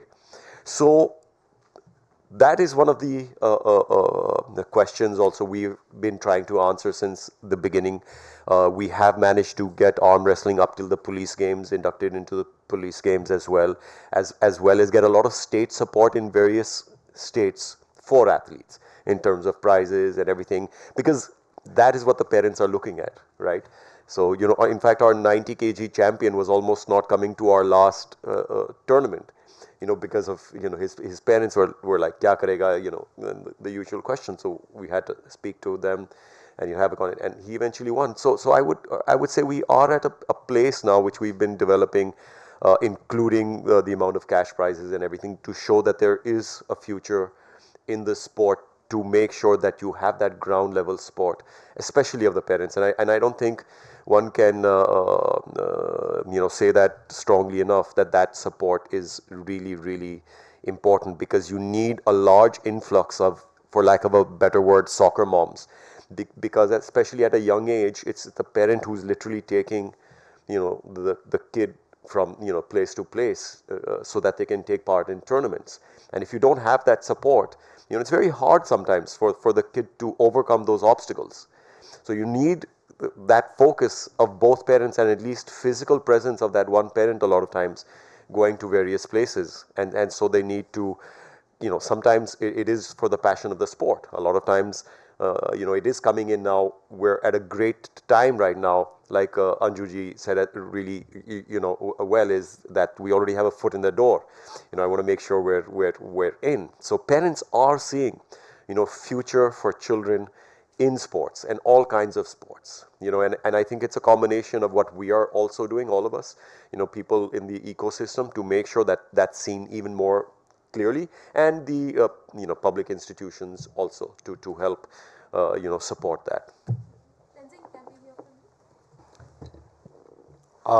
This is a wonderful question, and Praveen actually addressed a bit of it also. I would like to answer this in a different way. I believe with the influx of sports leagues, which started 2008 onwards, India came across multiple leagues which. I'm a big hockey fan. I used to see Hockey League in 2005. Yeah, Benu Dasgupta, absolutely. So yeah, that was the cut through 4 quarters format, and that was actually the influx, right? It was essentially trying to make it a television product. Absolutely. But I think the panel sitting here and the way we are looking at leagues cropping up, it is a fundamental responsibility for the investors and the league owners, the rights holders, to create a sustainable model. And I say this because what Parveen just touched upon, and what even Sanjog touched upon, and it actually amalgamates together. It's the one dream of that kid who has given his childhood. And I've been a sportsman myself, I'm sure a lot of us have been. We know how much it takes from a kid's life in order to dedicate yourself to become a professional sportsman. You actually forget everything.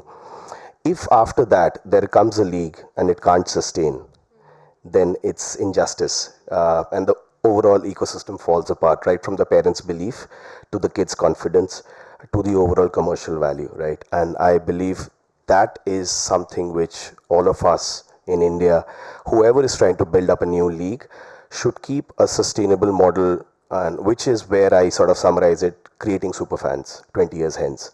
If my kid is 10 years old today, when he's 30, he will be supporting Ultimate Kho-Kho, I'm assuming so, right? But he will be a decision maker with disposable income, and in order to sustain that, I have to sustain Ultimate Kho-Kho commercially.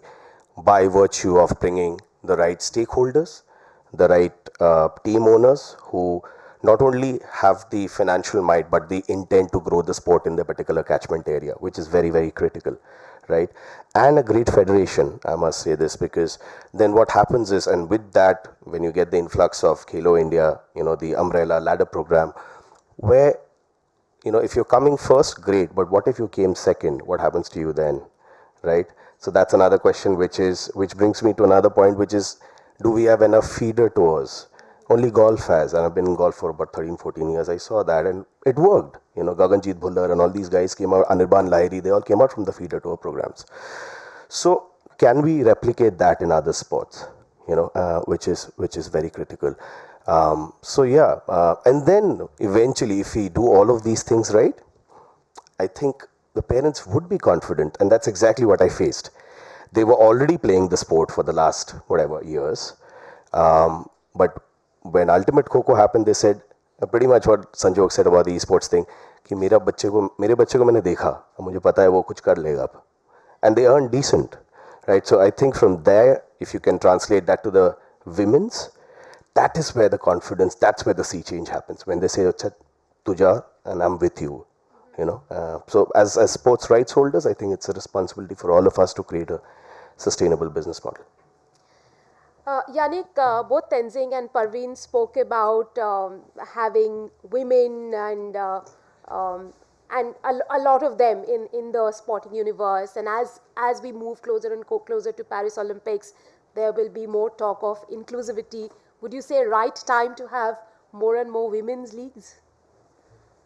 Yeah, I think women's, with all of this stuff, and it's something that everyone's been talking about, right? What really drives the younger generation to follow a sport and start playing is essentially heroes that they can recognize or they can affiliate with. They can actually, so whatever people say, yeah, young girls can look at Dhoni and take up cricket. No, they can't. They need other women heroes to be able to. And I actually think that the reason women's sport is so undeveloped as compared, especially in cricket, right, to men's, is because young girls, I mean, I have an 8-year-old daughter, young girls don't have heroes to aspire to. So I think that investment now, and it's happening now, right, when you see Jemima, when you look at the Indian, Smriti, the Indian, you look at these players, they're now starting to, people are looking at them and actually saying that now is a chance for the young kids who are actually going to play, and that kind of, works with parents to say, okay, let's get them to play. So I think for us to build, continue to build women's sport, and as shareholders in this ecosystem, the investment in building heroes is, I think, one of the most important things, other than actually the infrastructure around it. Sanjog, will you add to that?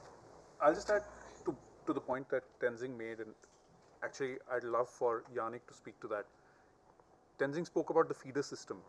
At times everyone looks at the glory of IPL and forgets just how much cricket is played at various levels, which actually feeds this commercial behemoth that IPL is.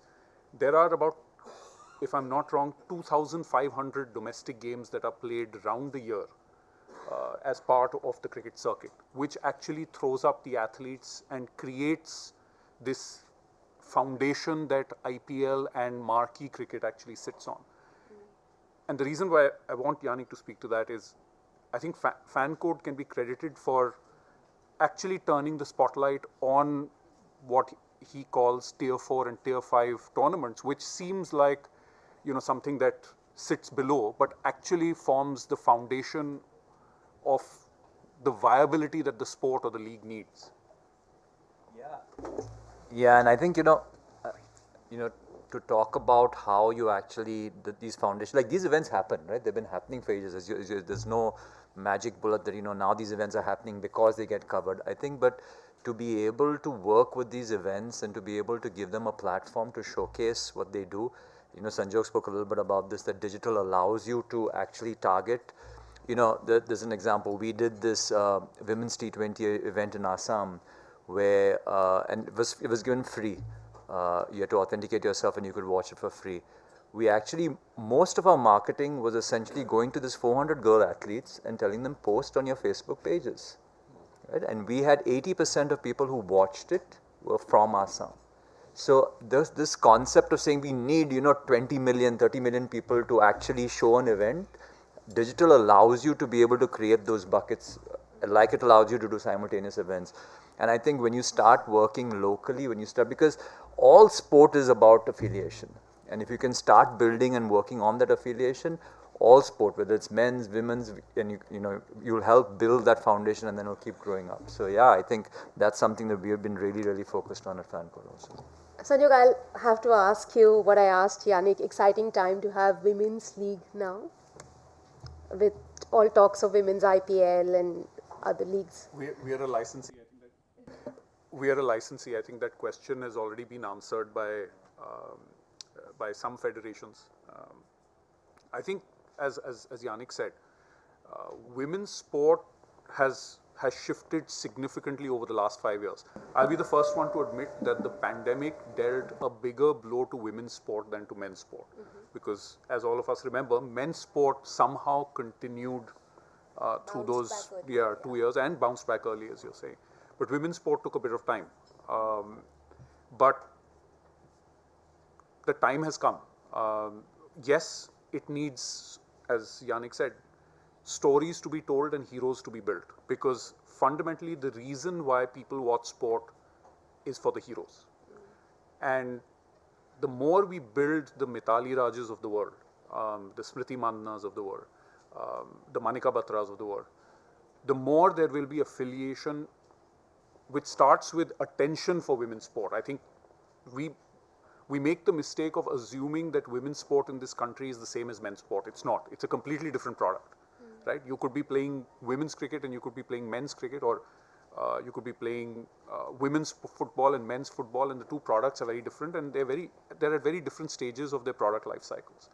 And I think we need to accept the fact that women's sport will need very different levels and very different modes of investment to be built in a way which is truly unique and not just a copy paste of how men's sport has been built. You can't do that. There is no formula for a league. Yes, Tenzing spoke of a framework and how important it is to get attention and recruit fans, but there is no formula.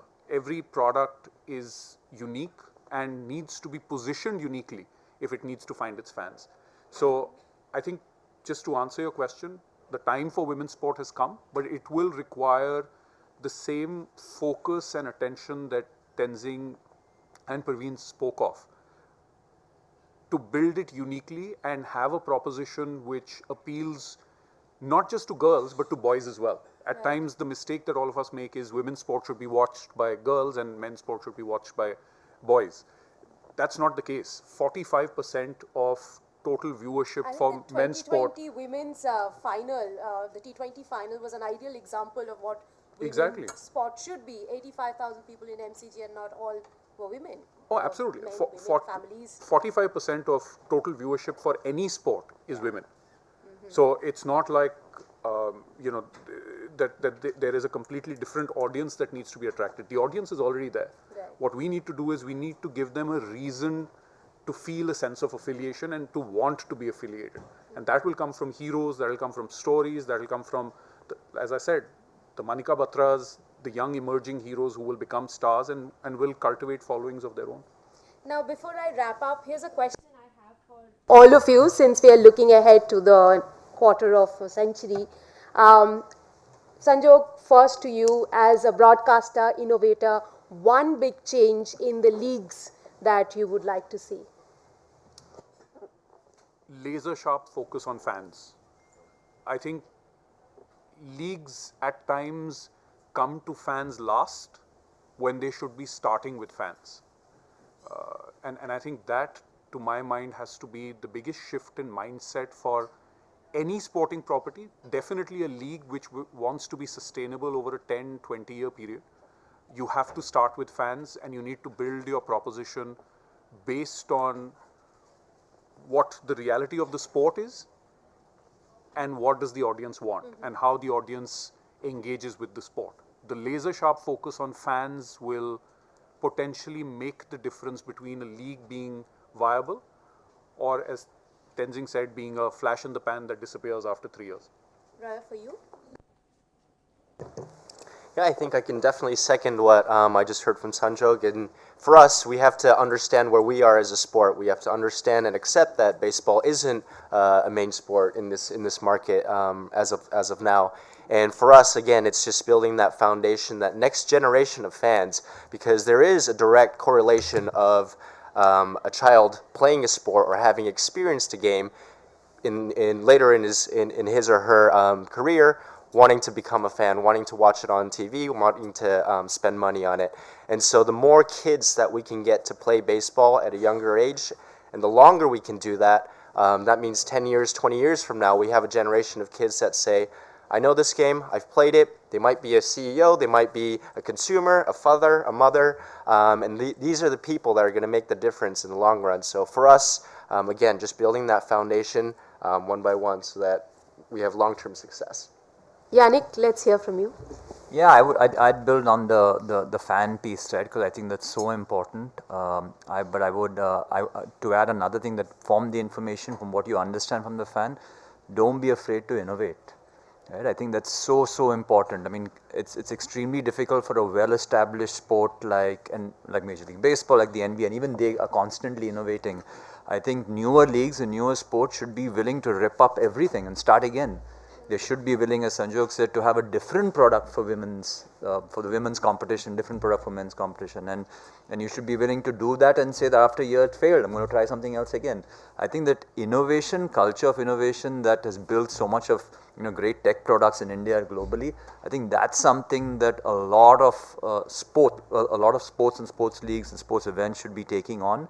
And again, not innovate for the sake of innovation, but starting on the fan, getting information, what the fan wants, why are they not interested, what will engage them more, and then innovate around that.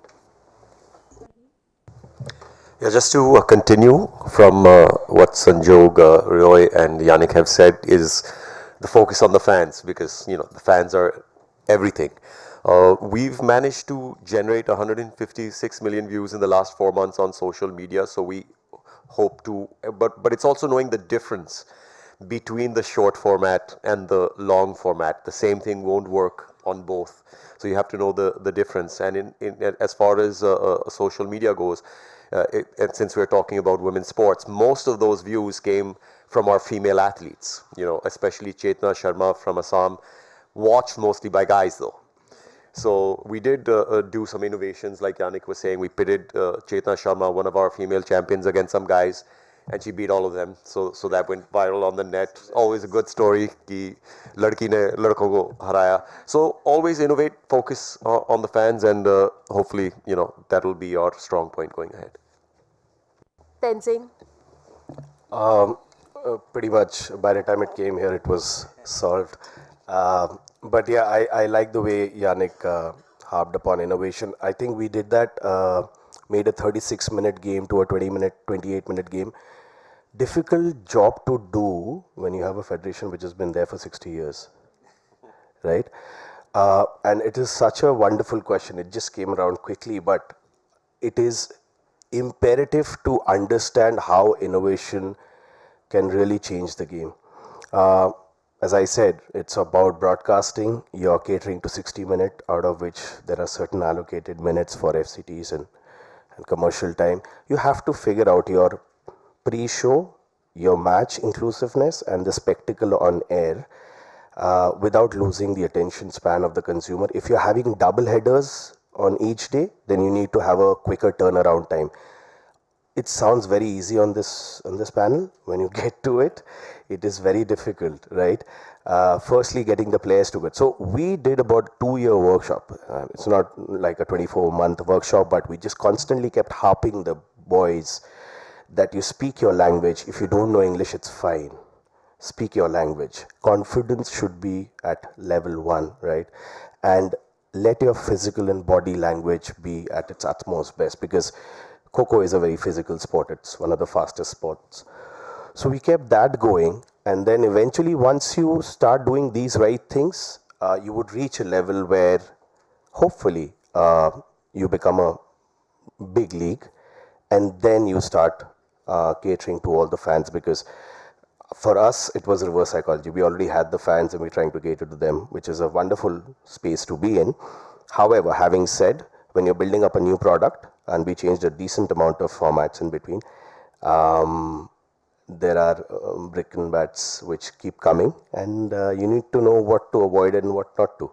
So yeah, you have to be very conscious about where are you headed in the next 5 years. And I keep saying this, it is about legacy building for all of us here, right?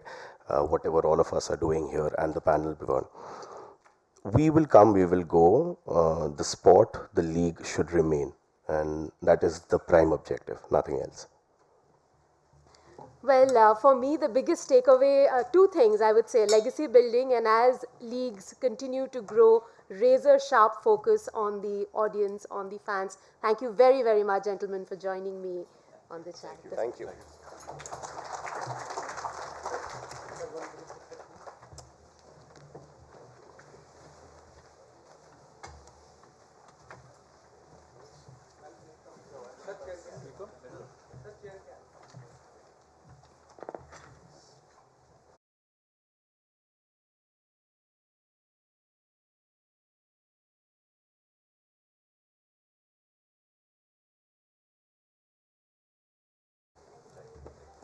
Thank you, everyone. A very warm round of applause for our first panelist session. It was excellent. Thank you so much. Our second session is on how fantasy sports enhances the sporting experience. I'd like to invite our moderator, Mr. Subhayu Roy, Head of Brand Partnerships at Sportskeeda, to come on stage. We have with us Mr. Joy Bhattacharya, Director General, Federation of Indian Fantasy Sport, and Mr. Amit Purohit, CEO and founder of Fantasy Akhada. Please join us on stage. Thank you.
Uh, Given that the room has thinned out considerably, has lunch already been announced? If not, we would like to take you through a discussion that's of immense interest to a lot of people in this room. Quick show of hands. How many of you here have ever made a team on any fantasy league platform? Okay, very younger TG. Yeah, the younger TG. Well, back in 1962-63, a bunch of people sitting in a particular hotel in New York felt that being a mere spectator of American football was not enough. They charted down some rules, said that we will create our own ideas of who we feel are the best players, and based on their performances, we will accrue points. Fast forward to 1969, the King's Cross pub in New York says this is a damn good idea, we'll open this up to the public, and hence the first public fantasy league was born. I have with me today two proponents of this phenomenon in India. Joy being the Director General of the Federation of Indian Fantasy Sports, Amit, the CEO and founder of Fantasy Akhra. Today we are going to discuss how fantasy sports have changed the way the sports landscape has evolved. Right? Joy, coming to you first. You are the original proponent of this, going back to the super selector days. Do you think fantasy really changes the way the fan engages with the sport? Yeah, actually the journey started many years back, around 99-2000 when I was at ESPN Star Sports, and we were producing a lot of cricket content, and one of the things was obviously India cricket was not difficult to sell. Everyone who came in watched India cricket. But non-India cricket was a challenge. Why would somebody watch a series between Pakistan and Zimbabwe or between South Africa and Australia? So what the question was, we were actually, this is in ESPN Star Sports, we were in a conference in Bintan. And the whole idea was, how do you increase interest in non-Indian cricket? That's where the discussion actually came. And then it was decided that perhaps the best way to do it is to create some sort of a fantasy platform. So that's where we started putting together something called Super Selector, which was the first ever fantasy show in those days. And the whole idea of it was, fantasy sport originally allowed you to pick anybody from any team. And we said if that happens, then the amount of skill in it is reduced because you just pick all the top players. So what we did was we created a way of creating a cap and a limit, and then we started doing it. And of course, the international people, the biggest mistake we did at that point in time is we gave it to an international software house to run because ESPN Star Sports thought Indians couldn't handle the software to do it. As it turned out, they said, we have 15,000 people playing our fantasy sport in the UK, we can handle it. When Super Selector started that night, Nasir did the first show. There were 37,000 people landing on the page within the first, and this is early 2000, so this is not internet penetration of 2000. There were 37,000 people landing in the first 15-20 minutes and the site immediately crashed. So from there, that was the journey from where it started. I have only one huge regret about it that, I've spent a lot of time in sports, television and sports as well. I've won only one award on stage, not company awards, but one award on stage, which was my best sports producer award for producing Super Selector. And I had a lovely picture of it. Unfortunately, that picture, the man giving me the prize is Peter Mukherjee, so I can't even show anyone that prize anymore. So that's the story of my life, That's how Super Selector started. What a wonderful story, and a journey that started in 2000. Fast forward to 2022. Indian fantasy platforms today advertise having over 150 million users on their platforms. Amit, coming to you, the engagement that people feel with a fantasy platform, right? How much does the format or how much does the nature of the game have to do with it? So if you were to talk about the nature of the game in terms of the nature of the sport, then the shorter the game, the better the people enjoy it these days. So if I were to go back to my days when I was playing Super Selector that Joy had conceptualized, I was okay making a team for a test match also, because it helped me engage throughout the test match, and I could watch the test match with a lot more fun and compete with my friends. Also, parallel to this, if you look at the Fantasy Premier League that operates, people almost play for the entire year, right? They wait for the reward, or reward is also what, it's just banter between friends. So you wait for the reward for the entire year at the end of playing that game. But if you were to talk about the masses today, the shorter the game, the better it is, because instant gratification is what people enjoy, because here they are not even pulling in against their friends and playing for banter. Here they are pulling in against the random audience and then trying to win out of it, right?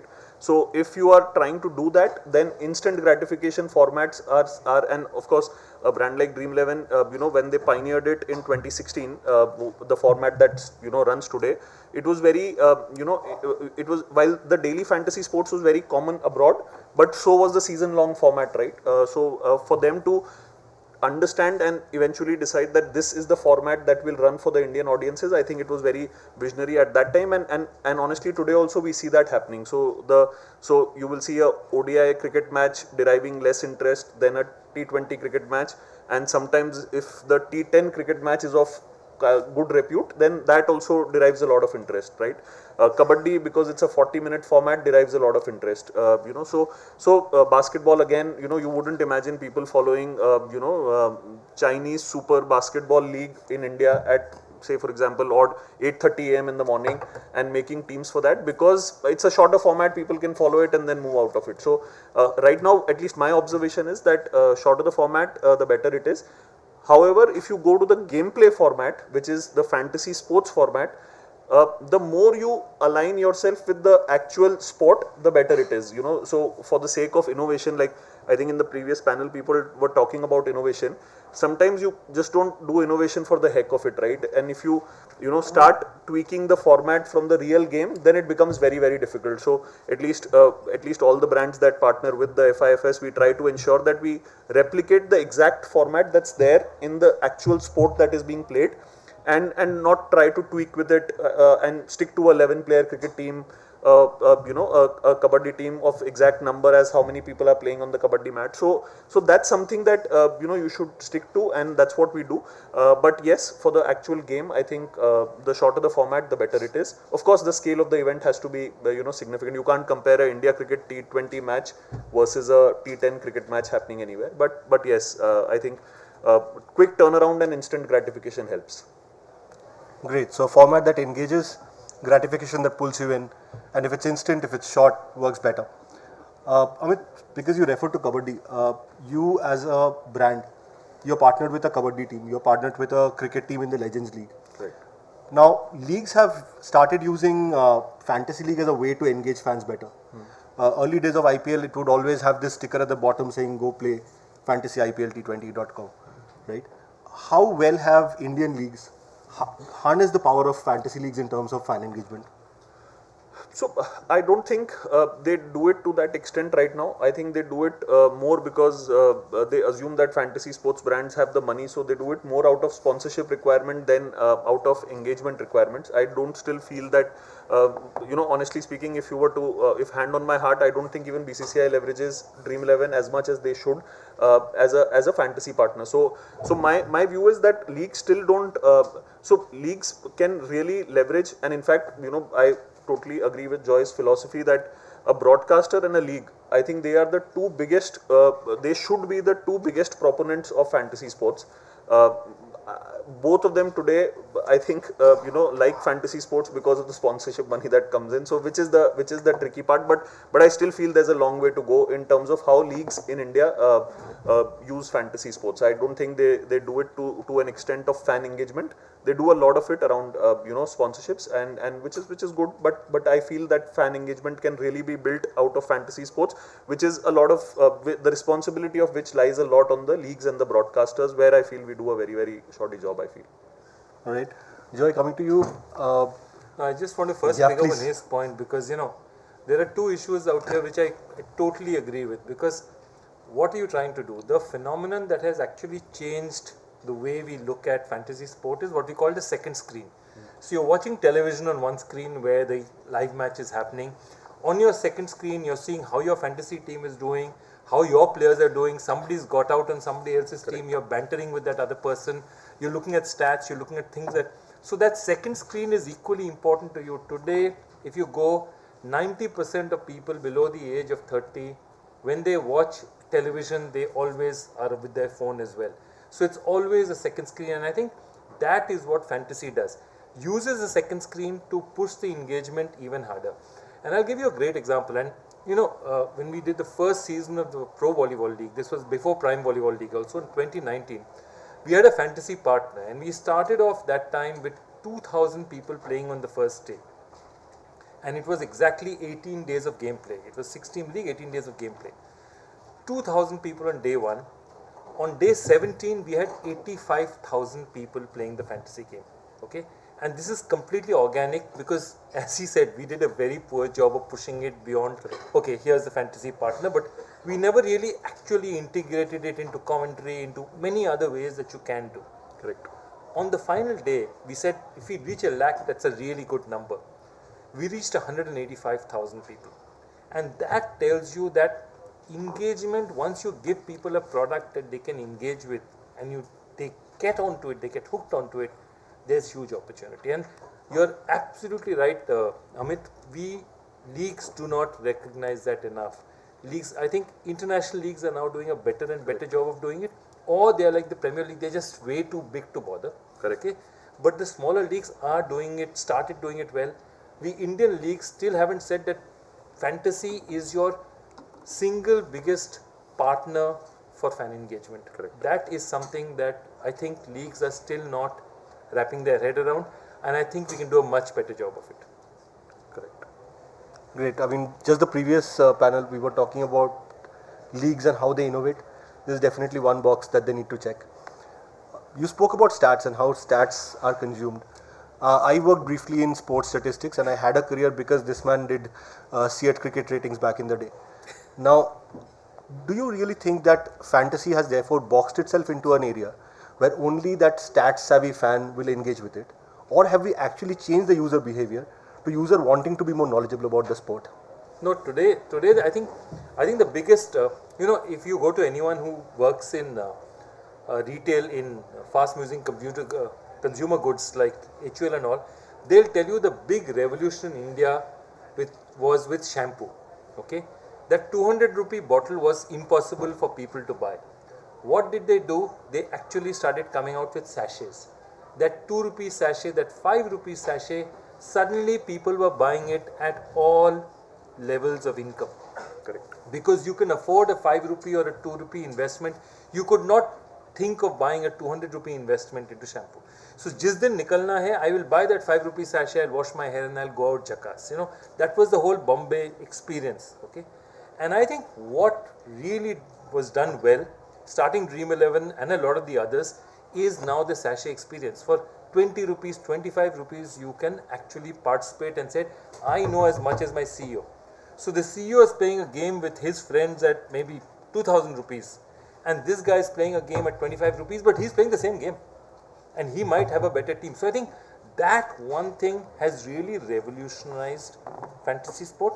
It is also sometimes unfairly given it a reputation for saying that you are only dealing with the masses.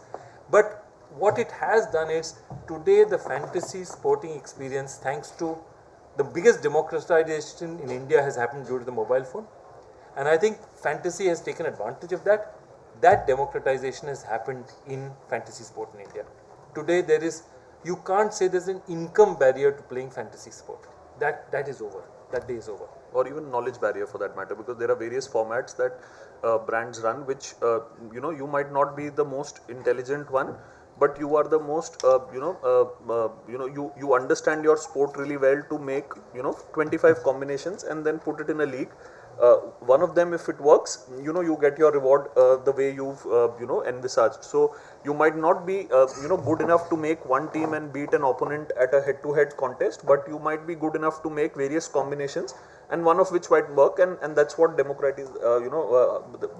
democracy in terms of fantasy sports is that you can be at various levels of income and knowledge level and still participate. So in fact, most fantasy sports brands also have like they have practice contests, right? So people can keep coming and enhancing their skill till the time they are confident of putting in money or playing with a ticket size. So I feel that that's independent of your income levels, age levels, understanding of sport levels. It's just very democratic these days.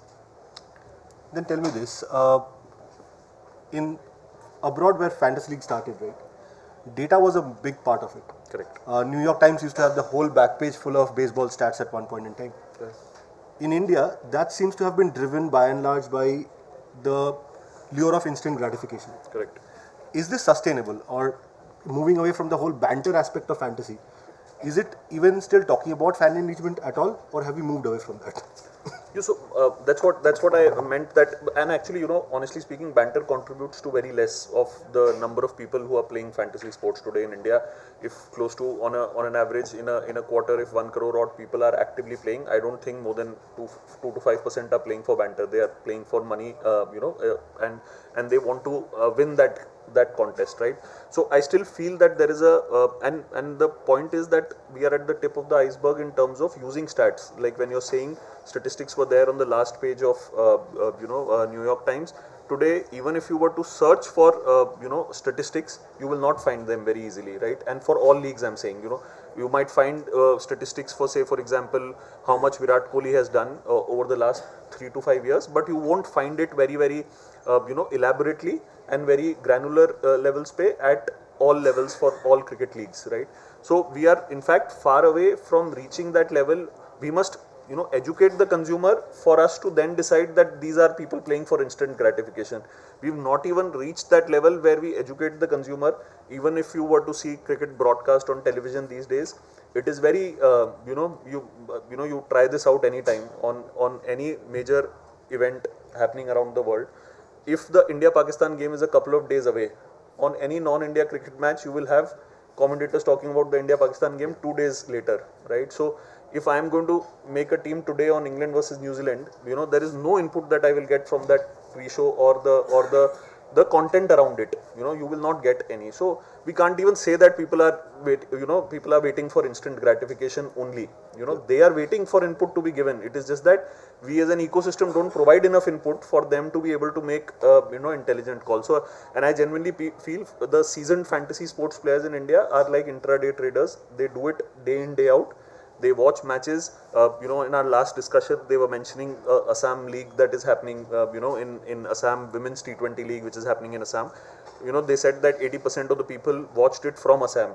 But I can very well also guarantee that at least more than 50% of the people who watched that league would have watched it because they would have made a team somewhere, right? So people are craving for statistics. We are yet to give it to them. So till we don't give it to them, we can't really conclude that they are here only for money or instant gratification. They are wanting to increase their skill. We are not able to do enough to increase their skill. Perhaps time to relaunch your cricket ratings. But what is clear is fantasy is huge business. It's become a sub-industry in the sports industry in and of itself. Now, as a large industry within the sports ecosystem, how can fantasy contribute to development of, let's say, non-cricket sports? So it's already doing a huge job of that, because the amount of people, you ask Amit that while cricket would be one of his main sustenances, the amount of interest that he has in football, that he has in the NBA, that he has in Kabaddi, these are all very, very big factors. And so two things happen. How does fantasy actually help a league? How fantasy could help a league theoretically is what we spoke about, really integrating it and increasing the viewer's experience. But even without that, there are two simple things. One is the amount of sport that fantasy has bought in to the industry is not funny. Okay, you have a serious amount of money which has been get. So sponsorship from fantasy is one of the things that is actually driving a lot of leagues today. A lot of leagues today are looking out and saying that, okay, I'm going to get X amount from my title sponsor, Y amount from this, and Z amount from my fantasy sponsor. And that is also, so money is going into it. And a lot of companies are actually using that money and also going back and creating foundations, creating places where they can actually go to consumers and say that let's help this ecosystem, because if sport is not there, there's no fantasy. Okay. So that's the whole thing. So there is a lot of support for that, and I think that is what is happening over time. Things are developing. I think to really take it to the next level, it needs better integration. But already fantasy is definitely giving back very, very substantially to sport in thousands of crores in terms of investment, in terms of league sponsorship, thousands of crores. Non-cricket as well, and non-cricket at that, in India especially.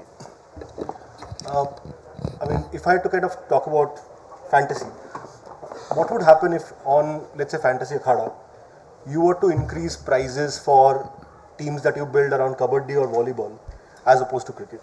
Correct. So we do that, and we already do that a lot, because we understand that for us, people playing on the platform, irrespective of what sport they are playing, is same, right? Why would I have a problem with a person playing kabaddi on my platform versus cricket? In fact, it only helps that there is traction on a brand, on a sport like kabaddi. So we do it. It is also a function of how much you can attract in terms of attention. So this is something that I always tell everyone who I discuss this with, that building other sports is important, but it cannot be the job of only one person in this ecosystem to build that sport, right? So a fantasy sport, and forget Akhada for that matter, let's focus on Dream 11 also. If, say for example, they take the complete responsibility of building football, and then there are not enough takers, then it becomes a one-way street, right? So brands do focus, at least we do focus on. So in fact, I was telling Joy a couple of days back when we met, that we currently are very, very confident that we are India's #2 fantasy sports platform for football, for sure, in terms of the kind of ecosystem we create, the users who turn up, etc., etc. But we did that because we've understood that most other brands don't really focus so much on football, because probably the market leader doesn't. So they feel that probably cricket is the only thing. So today, I don't think we get more than 70% of our revenues from cricket. So it is less than that, while the industry might be really skewed towards 90-95%. So I feel that we take it as an opportunity, and but there's only so much that you can do. People also need to start following for you to be able to give out a lot, and it can't be just a one-way street. So and others, like I'm saying, broadcasters, federations, they also need to do their bit to up the ante around the sport, and then the fantasy piece can flow in very nicely, and fantasy can definitely be one of the biggest levers to drive that. Fantasy is a lever to drive engagement. Do you think the same translates to women's sports as well, women athletes? How can they find support in fantasy? I'm not kidding. Today, if you were to take a pool of 100 odd people, and 50 of them playing fantasy sports or playing any one platform, Dream 11, Akhada, or My 11 Circle, or anyone, and then compare it to a 50-member group who does not play fantasy sports. Trust me, they will know more women cricketers than the other 50 who are probably not playing fantasy sports. And I'm not even saying Indian women cricketers. They will know women cricketers from countries that you would have never thought of, like especially after the recent Asia Cup for women's that happened. Trust me, there will be people who can take names of 11 Thailand women cricketers, which no other, even a sports fanatic, like I can vouch, even Joy would not be able to name the entire 11 cricket team members of the Thailand women's cricket team, right? So if that is the level of awareness that people get for, and it's not just true for women's cricket, it's true for basketball as well. Like NBA, again, 50 people from fantasy sports versus 50 people who follow sport. Again, you will get to know more information, more players that they will know about. So women's cricket, women's sport also takes a lot of uplift when people play fantasy sports, because they feel that there is asymmetry of information. मैंने इसके बारे में पढ़ लिया, तो now I know a little more than what others would know. So it really helps, and it is already helping. It is just that, like I'm saying, it only cannot be the lever to push women's cricket in India. There has to be enough done from the broadcaster, from the federation, from the associations, etc., to take that uplift. Yeah, I just want to pick up on a point of his, that what really is a differentiator in fantasy sport. It's what he said, asymmetric information. That means I have some information that you don't. Okay. Now all this information is in the public realm, right? All this information, nobody is subscribing to some special website to get it. Which means today that if I study or work harder at trying to make my team, over time, you may beat me on one or two, but over time, I will beat you more often than you beat me. And I'll give you a classic example. Like today, there was a basketball game between the Los Angeles Lakers who was playing the San Antonio Spurs. Now, there were 11-12 games being played. Now, there's a player called Anthony Davis who's doing really well for the Los Angeles Lakers. He's averaging some 35 points over the last 10 games. Now, when he's playing today, do you pick him or don't you pick him? And the funny thing is, you don't pick him because LeBron James has come back from injury to the team. So when another good player comes back from injury, that means he is going to share some of the amount of pie that Anthony Davis is going to take. Now so there is one level of knowledge knowing Anthony Davis is a good player. Correct. Your second level of knowledge is knowing that LeBron James is injured and will return. And your third level is understanding that if he returns, Anthony Davis cannot get that many points. His statistically will be lower than he normally is because LeBron James will pick up 20 points and 10 rebounds himself.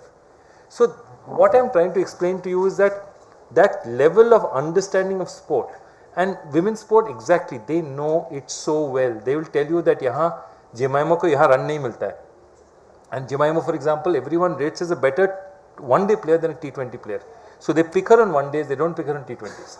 And they understand the game at a finer level. So what I am trying to say is, the best analogy I can give for you is the stock market.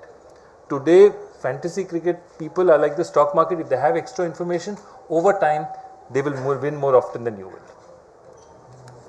Wonderful.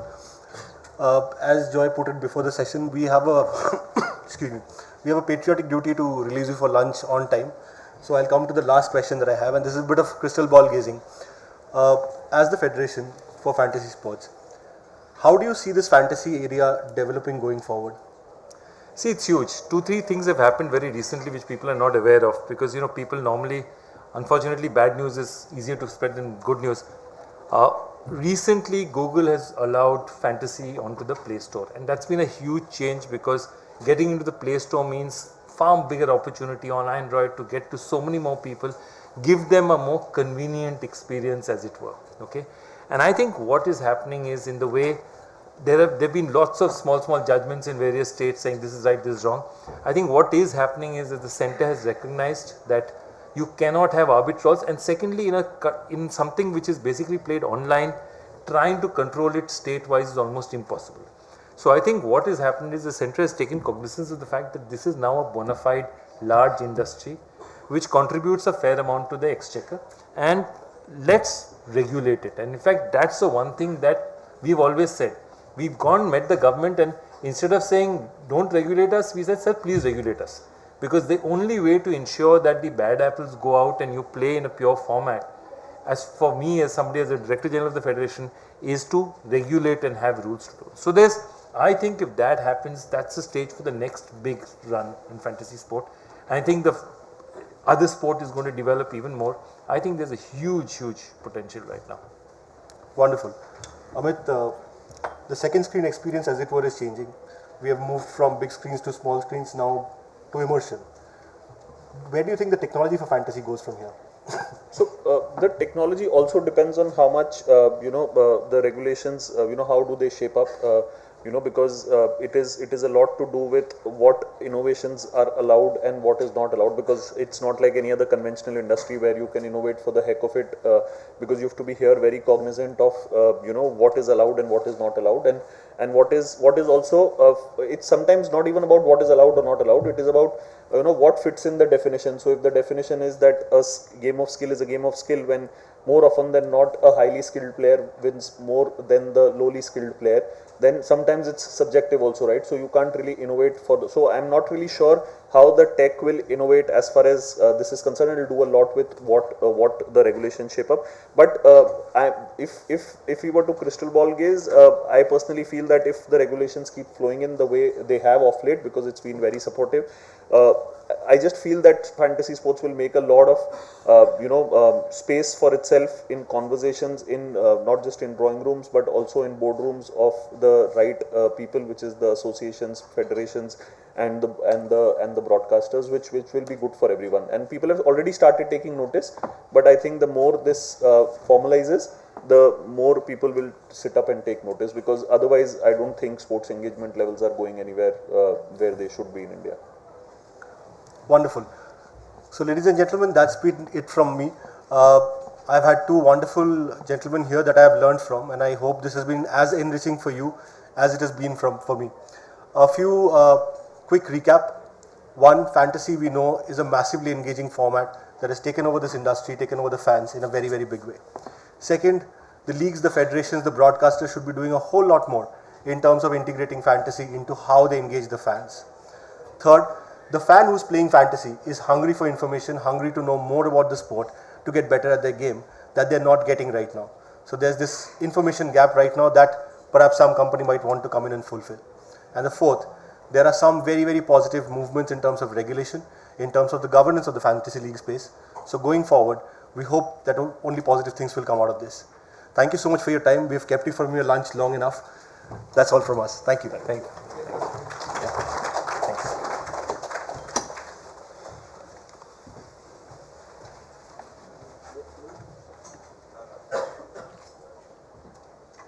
That's as tall a panel as you'll find here. Next missing.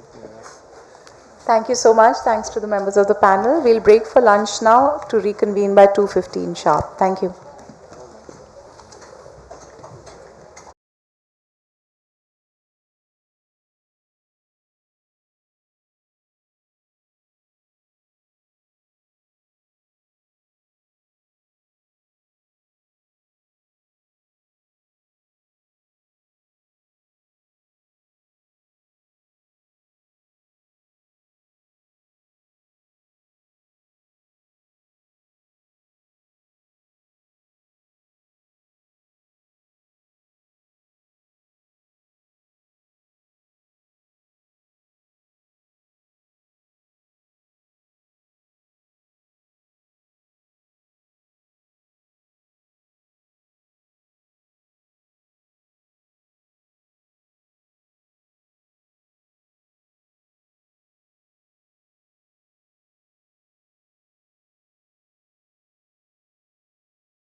Thank you very much. I think all of us here feel satiated after lunch, and we are going to talk about another very, very interesting topic, which is about technology revolutionizing the sports industry. Now, when we talk about Olympics, there are three words that come to our mind: stronger, faster, higher. And since the 2020 Olympic Games, the Tokyo Olympic Games, it's become stronger, faster, higher together.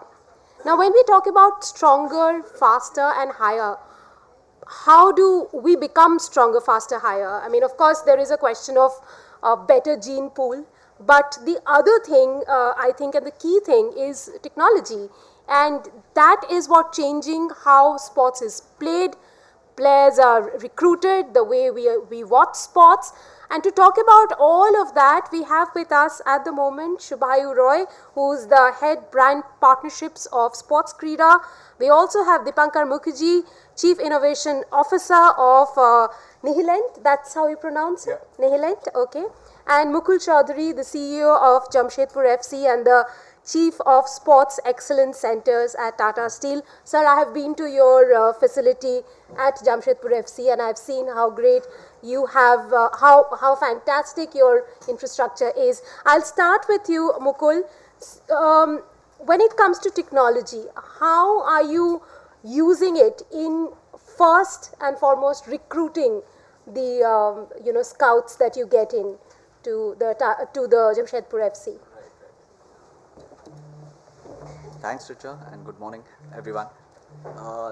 As we speak right now, we have Tata Football Academy trials going on in Jamshedpur, and one started with having registrations being done online, and we had close to 3,000 odd registrations in the age group of, the number might sound small, but when you say that it's just under 15, so you have 14-year-olds who are registering in that bracket, it's quite a large number, and all of them coming to Jamshedpur. One typically uses a video edit service, which is Huddle, which is helps you monitor and tag each of the players. So you record, so it's a video analysis software which one takes care of. One of my roles, apart from looking after the academies and recruitment, is also a high-performance sports high-performance center, which has various experts right from nutrition and everything. So when this scouting process gets closer, we start eliminations. At some stage, when we have last 100 left, one actually gets into a place where you start introducing psychological softwares, trying to see whether they have the right mindset, the right kind of attention span, everything in that nature. You have something called Catapult, which basically will map their work rate and see to it how well they cover the space and stuff like that. So that is being done to the limited last bit who are most potential to get into the academy. And out of this 3,000, finally only 20 will make it to the academy. But these are the kind of softwares which go into... so all of this work is done by software? Right. So it helps, it's aided. So in a way, we lean on it to take support to choose the right and best candidates, and that's probably the reason why more out of the 252 which have passed out from the Tata Football Academy, 150 plus have actually made it to the national team. So it's a 60% hit rate. Now to have that kind of 60% hit rate to the national team, I don't think any other academy does that. Probably because of the kind of involvement that we have, right from technology to the experts or coaches that we have for scouting. Now, Dipankar, since you continue to innovate in this field of sports, now tell us, how does technology then help not just talent scouts, but also coaches to know, say, I'm just taking the name of Surya Kumar Yadav here. Surya Kumar Yadav is one player who can play shots 360 degree, and that's not what, that's not what KL Rahul's forte is. He'll play in a completely different manner. So how does then technology help scouts and coaches to understand players' strengths? Yeah, very good afternoon. Thanks Rika. It's a good question. See, you need to understand that technology always existed to do this, right? What's the real disruption that's happening over the last decade, and even more so over the last 5 years, and even more so post-COVID, is the democratization, right? Using artificial intelligence, using computer vision, using SaaS-based ready platforms available online, now people, be it an athlete, be it an amateur athlete today can actually gain access to a similar amount of technology analysis as a pro athlete can, We were just having a very interesting discussion outside. A lot of interesting work being done by Mr. Bhalla there at his institute. But the interesting thing is you don't need expensive infrastructure anymore. You can have this app on tap using your phone. You can actually, so we are working with a lot of African schools, and what we are using is basic CCTV camera networks. We are using Android mobile phones, which is helping you look at shots, look at running postures, and analyzing it and giving them live feedback. So it is no longer in the hands of a select few. It is no longer in the hands of a wealthy university. So that's the kind of level of the technology is. That's the kind of disruption that's happening, and that's what India will benefit at. By the way, going back to your opening statement, gene pool is not a problem at all. Anywhere in the world for that matter. Only one person had a problem with gene pool. So technology is definitely the disruptor and the leveler, and it will definitely create a lot of change in the way coaches are looking at sports, amateurs are looking at sports, and how performance can double, treble, and quadruple in very short time. You agree with that? So sports is changing the way sports not just is being played, but the performance levels going up? Absolutely. I mean, going back to as early as 1980s, people were tabulating data on elite athletes. Now, what has happened, as you said, because of the power of the mobile computing becoming so high, because of data being so ubiquitously available, today you can analyze the performance of even a school athlete using the same parameters, the same algorithms, the same methods as you would do for a Neymar or a Messi. Now, that is what is, I think, the biggest change that has come on the performance side of the sports. However, to kind of continue from where he left off, sports as an ecosystem starts with the preparation of an athlete, ends with the consumer consuming sports. Absolutely. And I think the greatest delta in terms of where technology has made an impact, I see that on the consumer acceptance of the sport, or how the consumer engages with the sport. Be it our behavior on social media, be it streaming of sports into otherwise areas that did not have televisions, be it coverage of athletes across the various countries. He spoke about huddle. There used to be a time when scouts would take flights endlessly to travel the world to find out which is that 17-year-old boy in Venezuela who has 86% pass completion rate.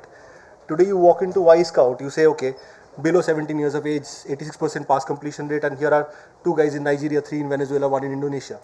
That is the beauty that data has brought to the table. Mukul, are you using something like Y-Scout? Very much. So, typically, like he rightly said, today sitting at home, before you recruit, particularly the foreigners, so very much we are using it. Typically, for example, when we do a recruitment with the senior team, with the Jamshedpur Football Club team, one would typically be looking at foreigners in particular, where you have to have access to so many people, and you have to pick the right guy, and that's when basically Y-Scout and softwares of that nature come very, very handy. One can actually go and see hundreds of profiles, and it's basically so well tabulated, so well organized in terms of archiving. You write from missed passes to the mistakes that they make, to the best passes that they make, the best goals that they convert. Everything is tabulated, and you can see full matches as well. So if you actually are interested in a player, you actually go down deeper and say, okay, fine, I want to see at least 3 matches that he played in last season to see how he actually works. Is he consistent or not? So it's tremendous help. It's tremendous help.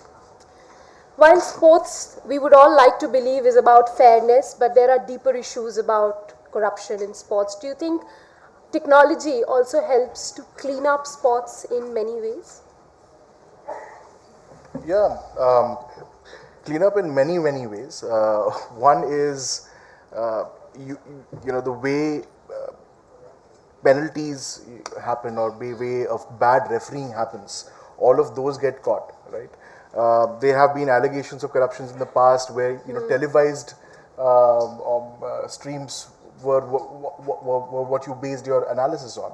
Today, people, I mean, when we are working with soccer leagues in the US, or when we are even working with Tour de France, what you're seeing is people are commenting live, because the data that's coming out is visible to everyone, right? And it's not filtered. There are no data biases anymore. There is no one person doing it. Very interesting initiative being done by a domestic league. Tenzing was there before. What they are trying to do by trying to digitize the entire scoring of Kho, a very complex scoring mechanism. But they have tried to kind of do that using digital tools so that it's more measurable, it's more accountable, it's more fair. And also I feel it's not just technology, it's just the digital era where there are no media gatekeepers. You come from NDTV, but you no longer control the news. News is coming from different places. We are forming our opinion live and not waiting for the next day's news to form our opinion. That's very important, I feel, in terms of countering, making it more publicly available, transparent, and open to judgment, so to say. That's a very interesting point he's made, that there are no more gatekeepers. Do you see then that way content has been more democratized? When I say about content, I talk about sports content has been more democratized than it was in the past? Absolutely. Look at yourself in the last 24 hours. FIFA World Cup is happening. You are forming your opinion based on what your friend said on Facebook, what you yourself might be putting out on Instagram. And Sports 18 is perhaps the last place where you're going for opinions. You're going there for live broadcast, and that's about it. It's all happening on the second screen. It's not just even second screen. I'm saying today in India we use the term second screen very loosely, but the fact is that is the first screen for a lot of people. So unless you are switching between the stream and Twitter, you are typically basing all your behavior on that device.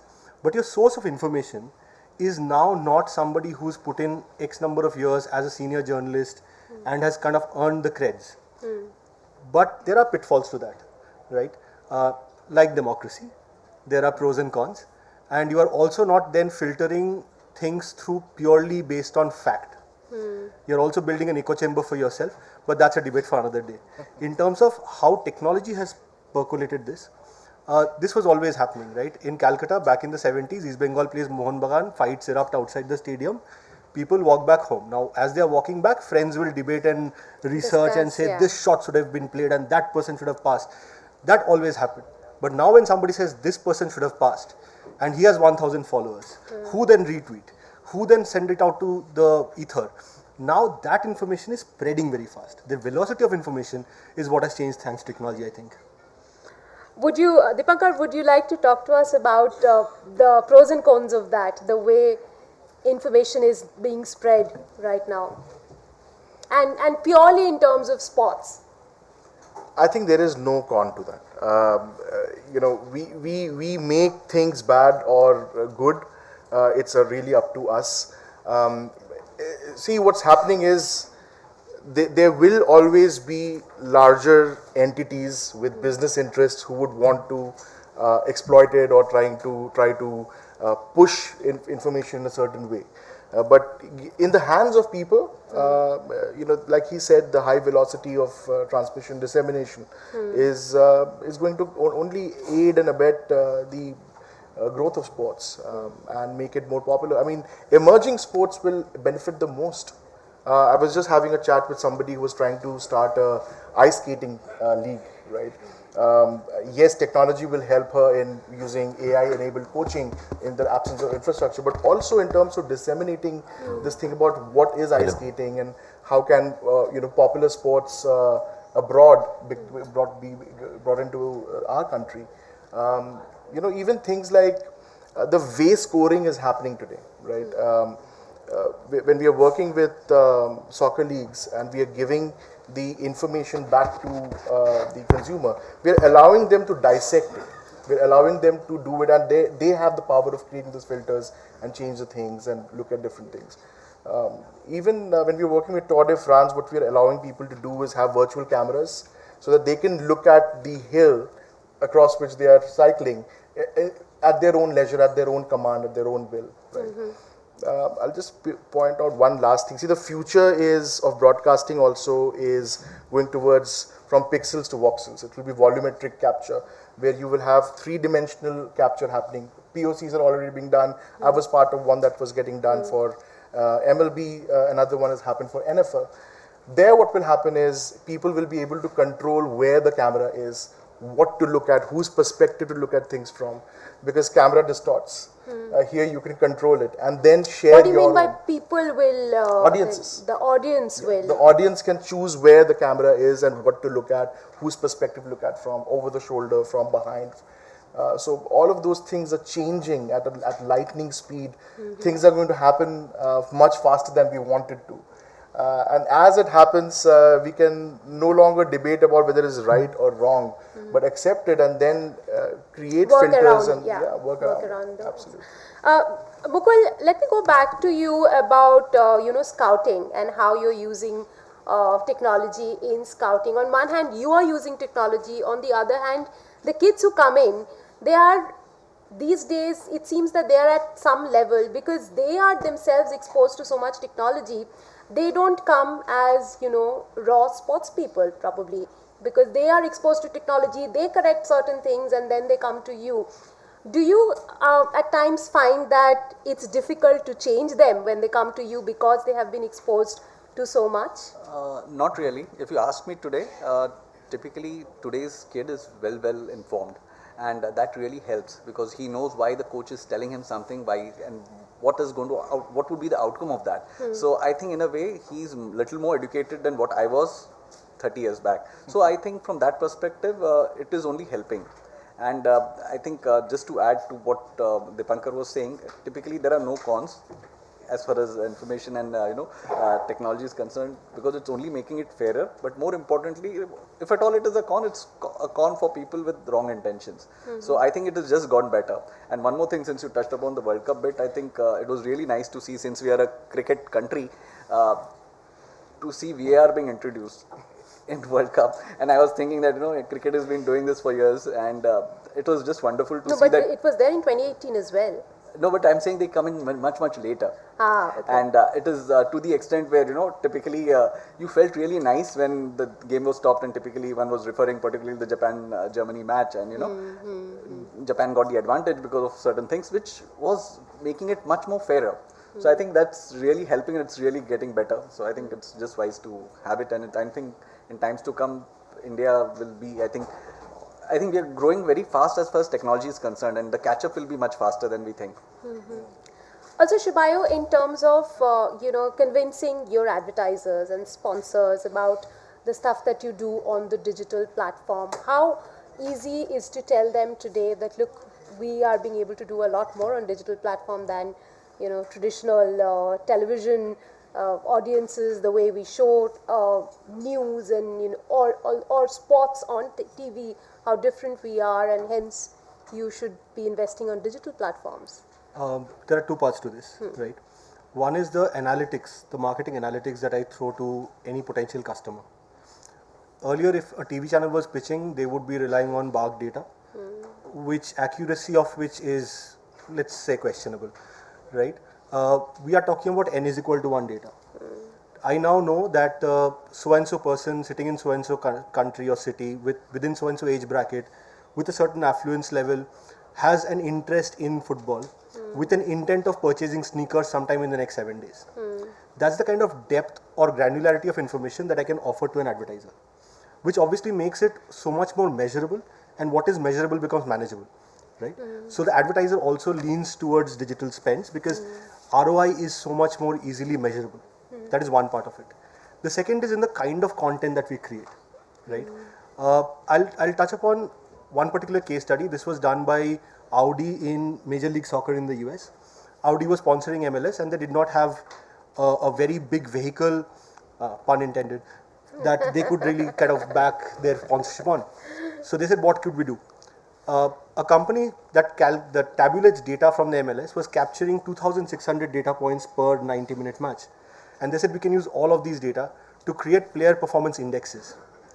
Audi Performance Index gets born. Today, Audi Performance Index is the most referred to index in terms of player performances in football in the US.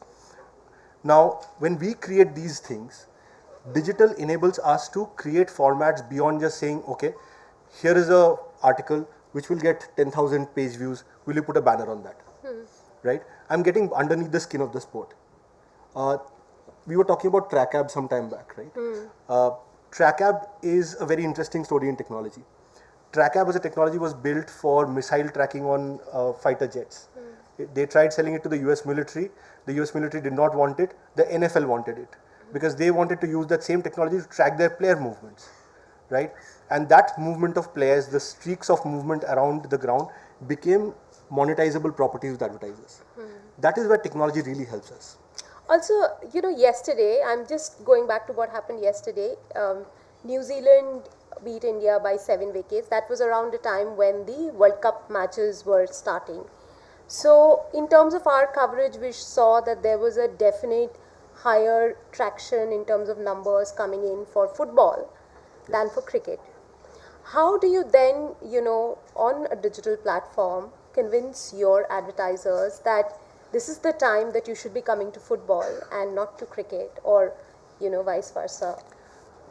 It doesn't really work like that on digital because, as I said, it's no more broadcast, right? It's very narrowcast. It's at an individual level.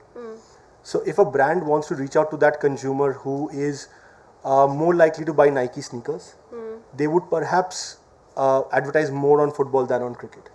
Okay. A brand which is perhaps more FMCG and more mass based, despite whatever numbers, will keep advertising on cricket. And then it is our quality of content or quality of production that will have to enable a certain amount of footfall happens on that content. I think, yeah. And I'll add to that. I think the way advertisement and advertisers will be functioning in lieu of sports will also dramatically change. It's already changing globally. In India also you will see that change. You can't just rely on FCT anymore. You have to become relevant and contextual to the sport, to the fans' mind. Otherwise, people will switch off and skip. So is it all about fans? It is. That was very nicely picked up during the initial conversations. It is completely about the fan. You have to start with the fan. I'll give you an example. Data doesn't have to be boring. So data is not just about performance analytics, right?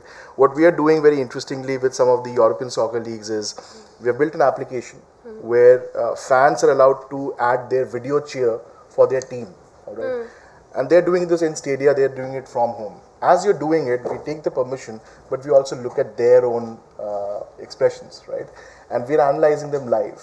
And what's coming back to us is who are they, what's their age, what are they wearing, what beer are they holding, what's their emotion like. We're doing an emotion analysis and giving all of that data. And that creates a richer, more fuller profile of who your audience is. You're giving it to whom? The club? The advertiser, the club. You know, that's how you build more interesting data sets because the fan really is anonymous. I don't know who is watching my sport in stadia, who is the one who is watching it at home, and who is buying that merchandise, and who is following me on social media. The dots have to, you need a singular view of the fan. Only then can you make impact to the business, right?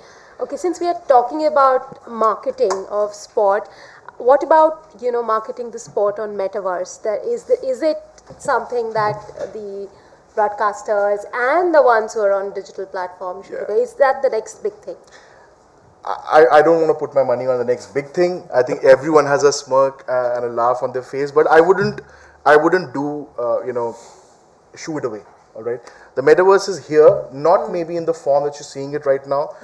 Most of the things that we call the metaverse are not the metaverse, but yes, the future is moving towards that.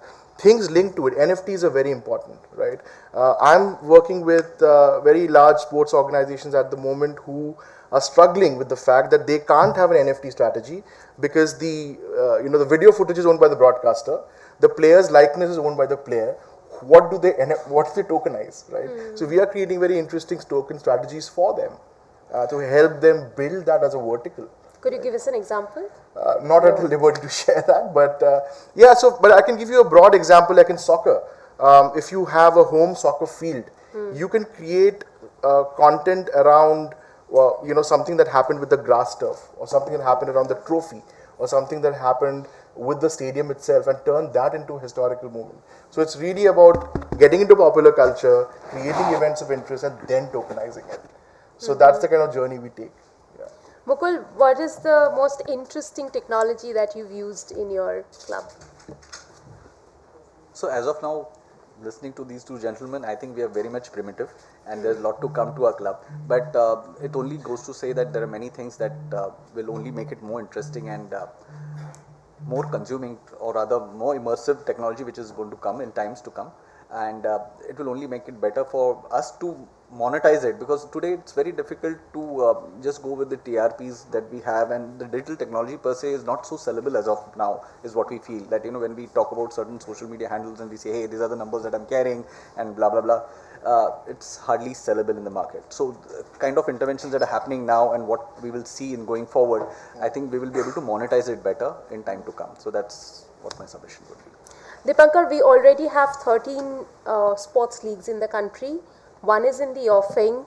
What are the top 3 things about innovation and technology that you think we will see in these leagues in the coming few days?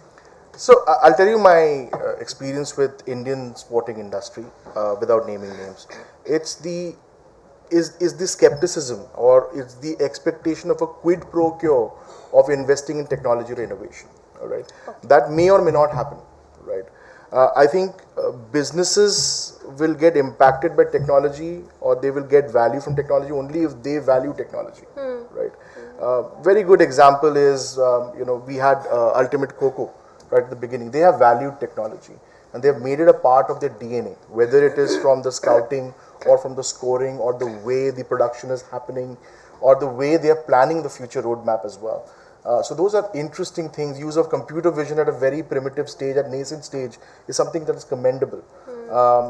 That's what is required, I think, to embrace technology, embrace data, and doesn't have to be super expensive. You can use readily available solutions. Everything doesn't need to be custom built, right?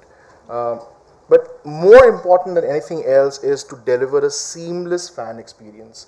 Whatever you do, you create your fan base by delivering a seamless, from discovery of your content to the in-stadia experience, to the ticketing, to merchandise, to everything has to be seamless, and you need to then value the data that's coming out of that. Most organizations in the world are not doing it. Very few have got it right. Right. So definitely we are on the right path, with, especially with the emerging leagues. Whoever comes that up, has been Cristiano Ronaldo's one of his pet peeves. Yeah, that exactly. Manchester United hasn't got it right. Right, they haven't got it right. So I think we only should wish for the best for our emerging leagues. Absolutely. Okay, as we wind up, since we are talking about the next quarter of a century and how technology is going to impact sports, let's hear from you, Shubhayu, the top 3 things that you expect to happen in the field of sports, the impactful technological innovations. By Moore's law, technology doubles itself every 1.8 years. So even trying to venture a guess into where this would be in a quarter of a century is going to be foolhardy. But I'll tell you what will change. It will change the way leagues, broadcasters, rights owners look at the fan. The fan is not in the stands anymore. The fan could be standing behind the player as he takes a penalty kick. The fan could be sitting next to the batsman as he hits a shot. Right? The position of the fan in your entire thought process has changed. As he said, as it gets more immersive, your camera has to be volumetric. You could be anywhere on the field. If my experience as a fan has reached that level of expectation, then anybody getting into the sports with a voice of authority, right? Be it a rights owner, be it a league, be it a broadcaster, will have to kind of put the fan in that place. And the only way to do that is by using technology. What about you, Dipankar? Top 3 things, I can actually venture, I can hazard a guess. I would say computer vision in a very, very big way, completely democratizing the way data is being used. Your virtual reality? Absolutely, I was getting to that. So your entire, I would say, the gamut of XR, augmented reality in a very big way, right from training to the way mixed reality, HoloLens is going to be used in training. We're just having a conversation about that, in fact. That will be very, very big. And then the third piece definitely is the use of the metaverse. The metaverse is here to stay in one form or the other, and you will have esports blending in seamlessly with physical sports. I'll give you a very interesting example. This is essentially being done for Major League Baseball right now in the US, where we are trying to create an immersive commerce platform for them, web-based, no apps to be downloaded, no headsets we want.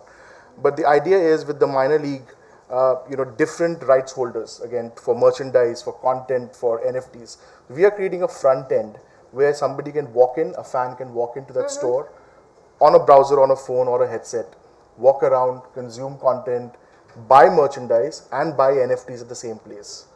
The back end could be anywhere, the rights holder could be whoever, but the front end is what's being controlled by the media, by the sports organization. And you're already doing this? Yeah, we're already starting to build that. So that's the kind of journey most sporting organizations and brands need to take. I'll just sum it up with one word. If you want technology to bring value to your business, you need to start valuing technology and innovation. Yeah. Mukul, let's hear from you. Yeah, so I belong to the television era, and now I feel that there's a lot of changes that are happening typically. As once upon a time, the fan was either in the stadium or in front of the television. Now, as he mentioned, the game is where the fan is, okay, and basically vice versa.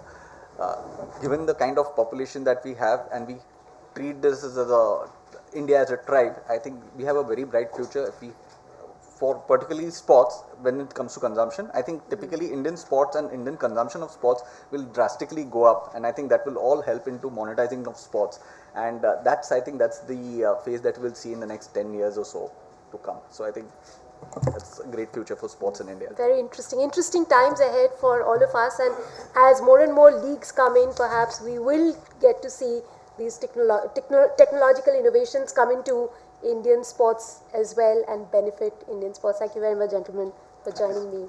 Thank you. Thank you for having us.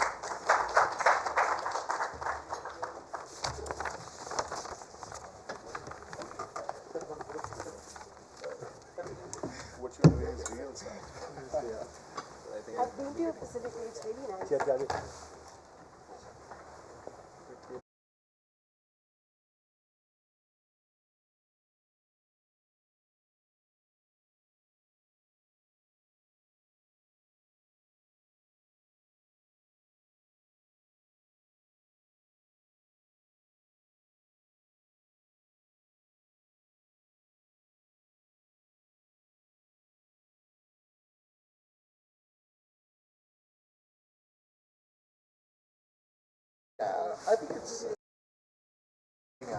Thanks, Shrika. We'll start with the next session in a few minutes.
Sorry, Gautam Gambhir will be here with us in the next 5 to 7 minutes. Please remain seated. We'll shortly, as soon as he comes in, we'll start the chat with him.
Good afternoon, everyone. We'd like to welcome Mr. Gautam Gambhir. He's here with us today. Let's please give him a warm round of applause. Gautam, I'd request you to please come up on stage, and our FICCI Chair of Sports, Mr. Sanjog Gupta, to join him as well. I request Sanjog to kindly felicitate Mr. Gautam Gambhir.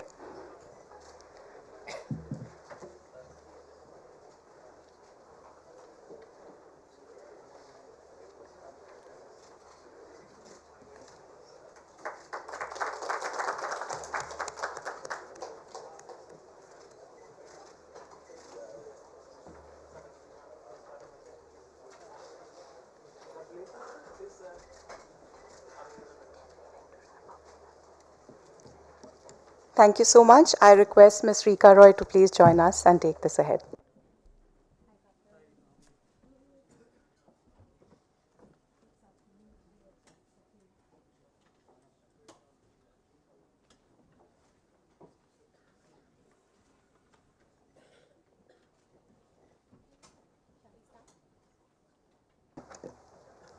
It's our proud privilege to have Gautam Gambhir among us, a man we all know as former India captain. He's won 2 trophies for Kolkata Knight Riders. He's worn many hats in cricket, currently the mentor for Lucknow Super Giants, also a parliamentarian, very busy in the middle of election season. But Gautam will chat a little bit of cricket with you, also about Indian sports, because we are looking ahead to next quarter of a century of Indian sports, the next 25 years. Before we look ahead to what we're expecting, talking about now, things that you think we are doing right and things that need to change. A lot of things we're doing right. First of all, thank you for inviting me. And the way you gave my introduction, I don't think so. I won anything. It's the team that won everything. No individual can win anything, whether it was the World Cup or whether it was the IPL trophies. And honestly, I hate when people start giving credit to me personally about that World Cup. That's not me. I don't think so. But no one will forget that 97. That's fine, but no one even remembers what Zahir Khan did, that first spell that happened. 5 overs, 4 runs. No one remembers that. So our obsession with batsmen, our obsession with numbers, we need to get rid of that. So Zahir Khan, Munaf Patel, Harbhajan Singh, all those guys, the entire team won the World Cup. Yep, we've done a lot of things right. No doubt about it. In the last couple of years, the way our performances have been, whether it is in Olympic sport, whether for that matter even in cricket, I think Indian sport is on the rise, and it's very good to see that, especially sports apart from cricket. You see badminton, the way it's coming up. You see even, for example, Neeraj Chopra, what he's done in javelin, that individual sport, table tennis, Manika Batra, so many other people, archery, table tennis, so many other sports as well. It's shooting, boxing, wrestling. So I can name so many, but I'm sure that there is always scope for improvement. And the way things are looking, it's looking really, really positive. Currently, when you see our poster boys and poster girls of Indian sports, can you tell us who really stands out for you? One boy, one girl you would. You're asking a very, very unfair question. I think it's very unfair to ask me this question that I should be able to name 1 or 2. I think everyone that represents the country is this poster boy, irrespective of whether they win medals or they don't. Because representing the country itself is a massive achievement. I know we always relate to the scores, the medals, the outputs, what he's done, but imagine the amount of hard work that goes behind representing your country, behind representing 140 crores Indians. So everyone is a poster boy, and everyone should be a poster boy. Okay, let's talk a little bit about cricket and the current Indian cricket team. Billions of dollars of investment in this country and across the globe in cricket. We tend to say that India is the superpower in cricket, but we haven't really won an ICC trophy since 2013 or a World Cup since 2011. What is that we are not doing right? Look, first of all, that's not the parameter to decide whether India is a successful cricketing nation. Yes, it is important to win ICC trophies, but more importantly, I think I had mentioned that in my first answer, that our obsessions with numbers, we need to get rid of that. it's not the biggest contributions that will end up winning tournaments. It's those small contributions which we need to start appreciating. Big contributions only make headlines. It's those small contributions which will go on to win those big trophies, and no individual can do that. So for me, I think one thing that we've lacked is probably we've not created enough heroes. We've not given enough appreciation to small contributions. So whether it is, if you've scored a 97 and haven't scored 100, you're not successful. If you haven't taken a fifer, you're not successful. It's nothing to do with that. A wicket here and there is also equally important, or a 10 ball 20 is equally important as well. But how many times, as I just mentioned, how many people remember Zahir Khan in the 2011 World Cup final? No one. And why shouldn't we? Because 5 overs 4 runs, that first spell was more important than someone scoring 97 or 91, because he was the one who set the tone for us in that entire game. And I'm sure people in this room, no one remembers that spell. That is what is unfortunate, and that is what needs to change if India needs to go on to win ICC trophies. That is one thing I absolutely believe in, and I will continue to believe in that hero worship is not important. Worshipping Indian cricket is more important. The day we start worshipping Indian cricket or Indian sports, India will be on a completely different level. But do you also agree that while we continue to build on what we have, it's important to have big results and big performances? Yes, it does, because ultimately it really doesn't matter how many scores have you scored or how many wickets have you taken unless and until you don't go on to win the trophies. Because if you ask anyone, when someone comes to my place, obviously my wife have created this entire cabinet of my trophies, which sometimes can be very, very embarrassing for me because I've never been someone like that. So whenever someone comes, the only things they talk to me about are those 2 medals, which I had won, those 2 World Cups. No one bothers about all those other trophies.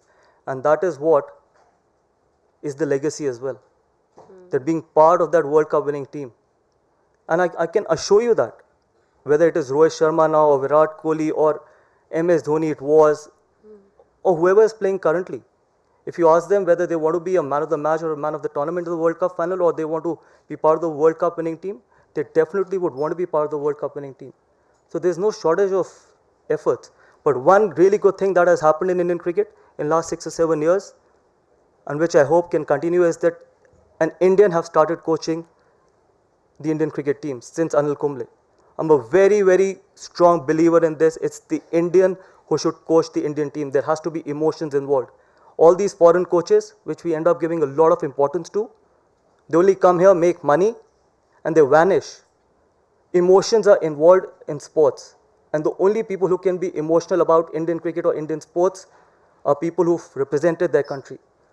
So whether it is now Rahul Dravid, before him was Ravi Shastri, and then before that was Anil Kumble, I hope it continues and this trend continues, because this is something, you ask Rahul Dravid, probably he'll be more passionate than all those other guys. I wish I had played under any one of these Indian coaches, because I never had that opportunity to play under any of the Indian coaches. When I made my debut, it was John Wright. After that, Greg Chappell came, then Gary, for a very short, brief period, it was Lalchand Rajput, under whom we won 2007 World Cup. No one remembers. Everyone remembers Gary Custon. Again, unfortunate, because we don't value our Indian people, which we definitely should. We won our first CB series in Australia. That was under Lalchand Rajput. No one remembers that. Everyone remembers 2011, Gary Custon. After that, Duncan Fletcher. So the day we start valuing our own people, I think we'll be absolutely fine. Gautam, but what about having foreign coaches in the leagues? Is it okay to have foreign coaches in the leagues and not have them in for national teams? See, I'm a mentor of Lucknow Super Giants, but if one thing that needs to change, if one thing I can change, is probably have all the Indian coaches in IPL. And the only reason is because no Indian coach ever gets an opportunity in Big Bash or any of the foreign leagues. So imagine how unfortunate it is that India is the superpower. India is probably the strongest cricket team in the world. And our coaches do not get any opportunity anywhere. But you look at Australians, you look at New Zealanders, you look at South Africans, all the other people come here, they get those top jobs with so much of ease. You're saying we are more democratic than any of those leagues are? Far more. Not only democratic, very flexible as well, and very giving as well. So I think we need to start giving our own people that opportunity. And I wish one day I could see all those 10 teams having those Indian coaches with the Indian support staff. There won't be a better day for IPL or for Indian cricket. Gautam, there is a lot of talent that comes through IPL, comes through under-19 cricket, and many of them go on to play for India. Many of them don't. What is that thing one really needs to, transition from that under-19 IPL to play for India, and what is that elite level coaching that at times, gets lost in translation maybe? Look, Rika, I think IPL is the best thing that has happened to Indian cricket. And I can say this with all my senses and everything, because there has been a lot of backlash regarding the IPL since the IPL had started. Every time Indian cricket does not do well, the blame comes on to the IPL, which is not true. IPL has given more to Indian cricket than any other thing. And the reason is, today when a young boy goes on to represent the country, he doesn't fear anyone.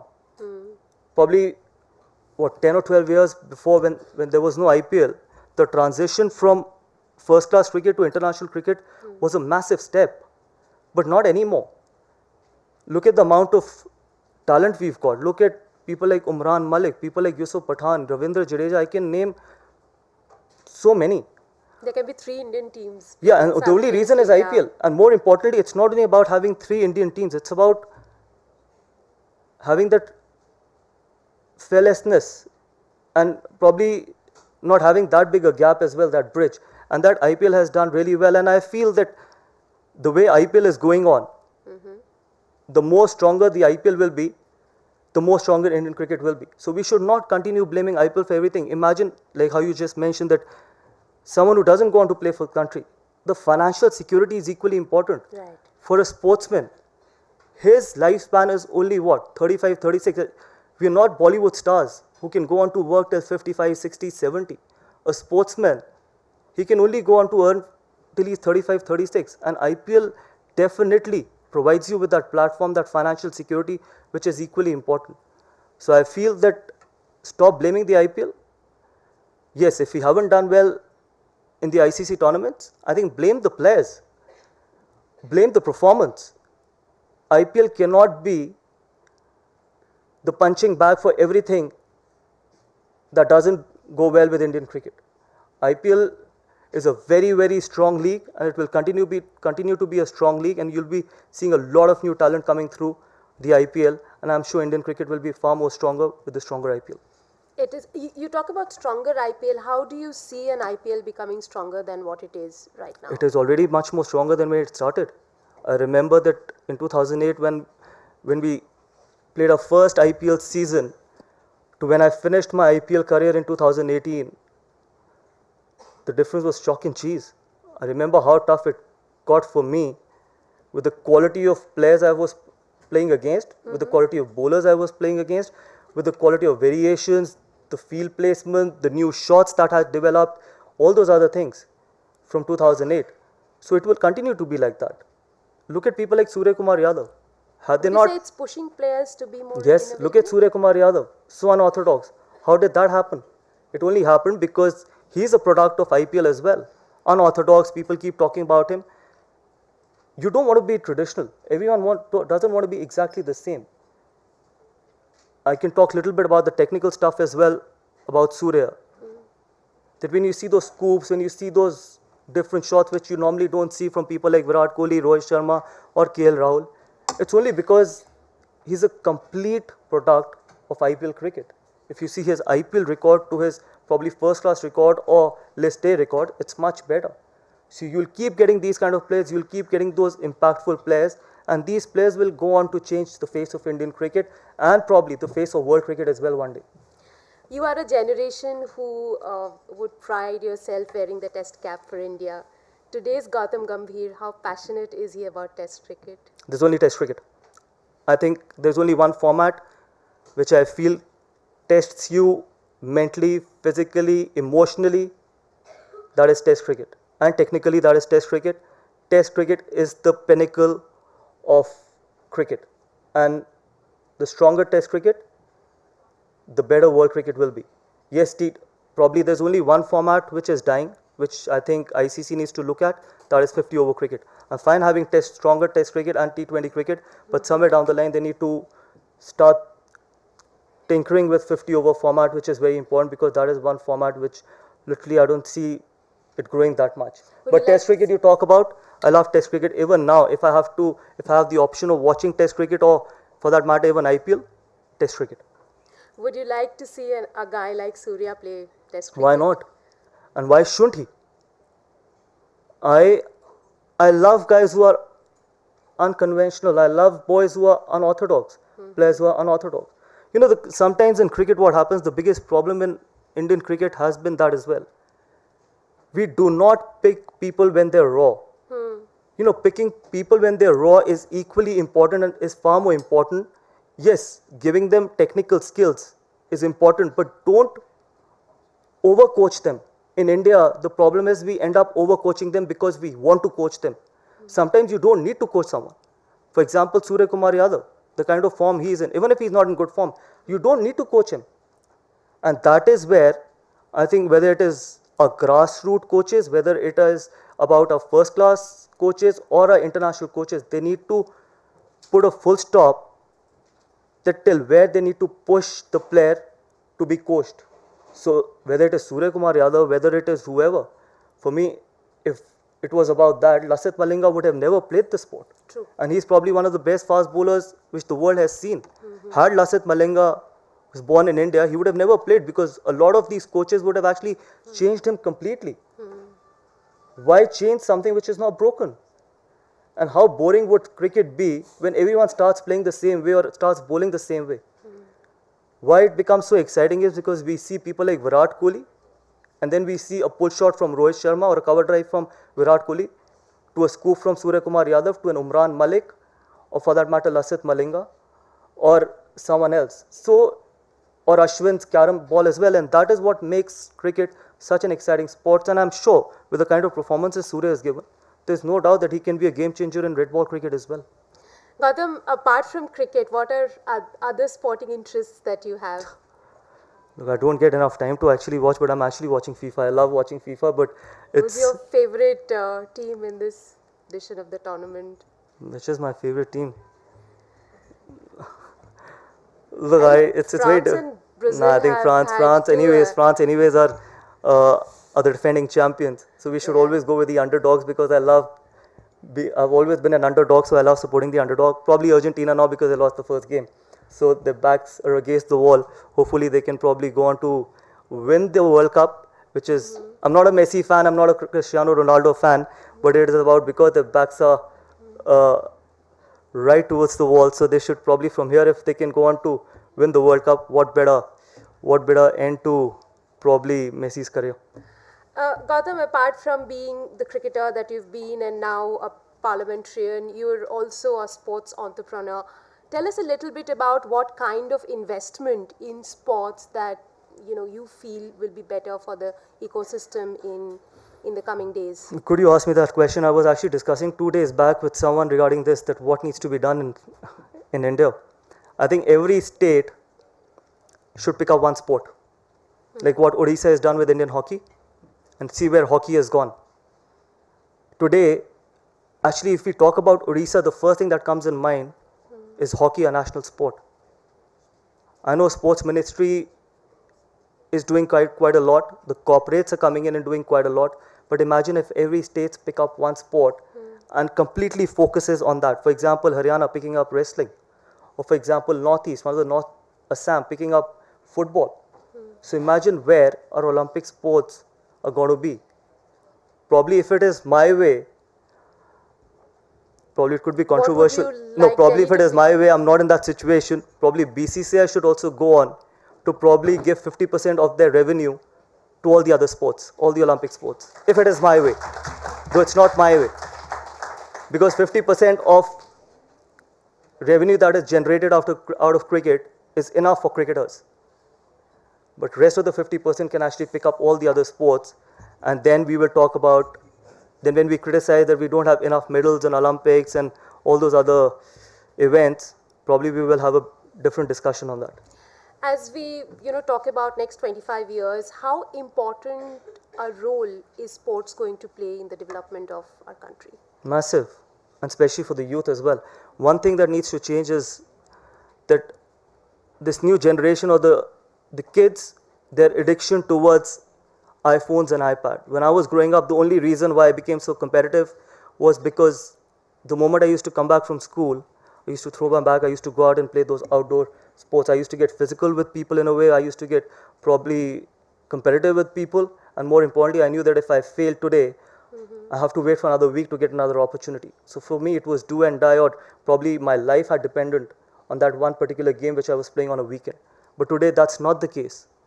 For us to grow as a nation and as a sporting nation, we need to push our young children to go outdoor, play more physical sport, do more outdoor activity, and you'll see the development. Development will not happen on iPhones and iPads. Developments can only happen on when you go outdoor. And sport builds character. You've heard about that. Even for that matter, that when you want to put them in the right space or when you want them to walk the right path, sports actually teaches you. It teaches you to be tough. It teaches you to be a fighter. And it teaches you not to ever give up. And that helps in the overall personality. When I was growing up, I literally played every sport in school.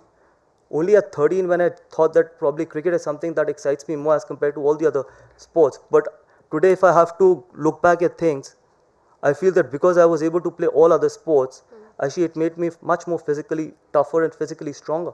Had I only played one sport, probably I wouldn't have been that much stronger and tougher. Imagine someone like me playing basketball and then getting pushed by a senior and then probably getting all the scratches and all that stuff. It just made me more competitive. And the only reason I could do that because there was no iPhones and iPads there. So that is one thing which I think all of us in this room should try and probably create this in this country, that get kids out of that addiction of all these technologies. I know technologies are important, but only after a certain age.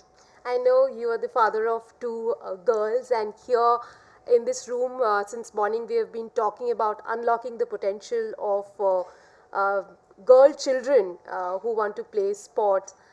How do you see women's sports grow in the next few years, and what would you like to tell the women?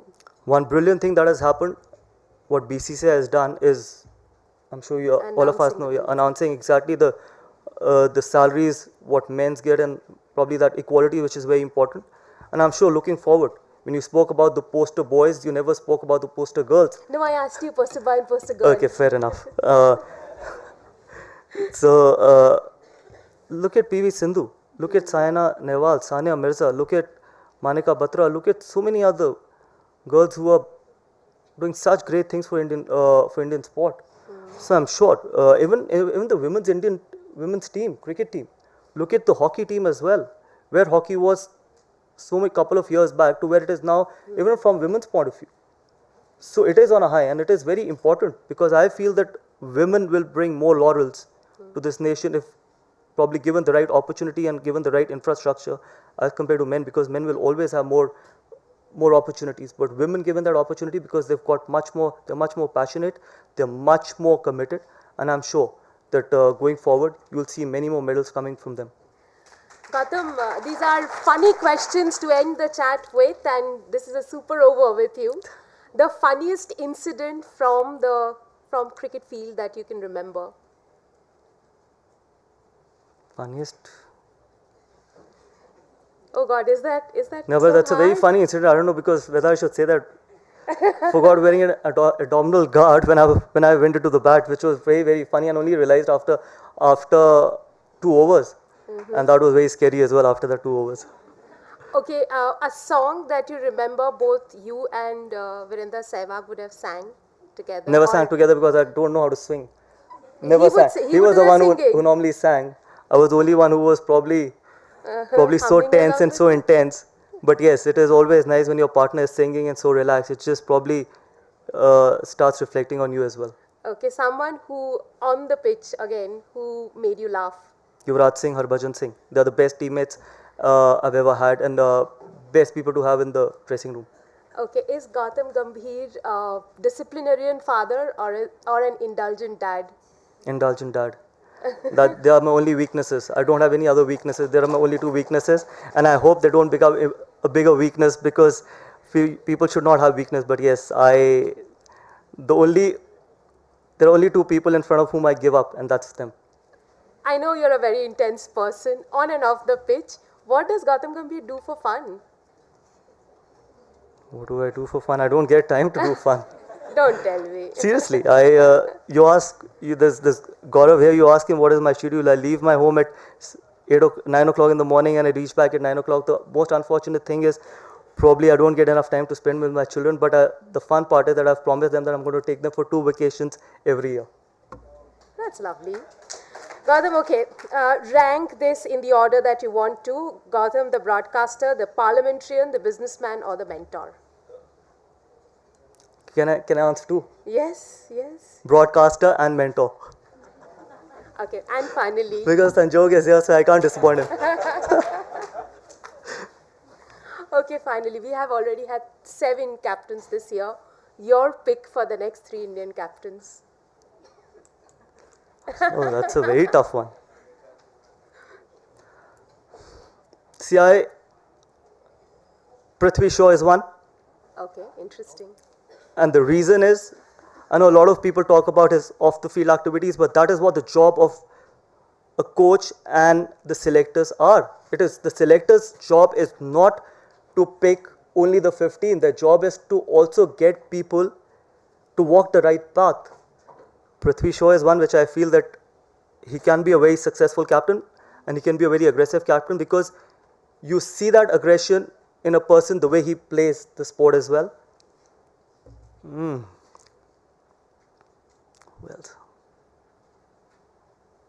Hardik Pandya, obviously.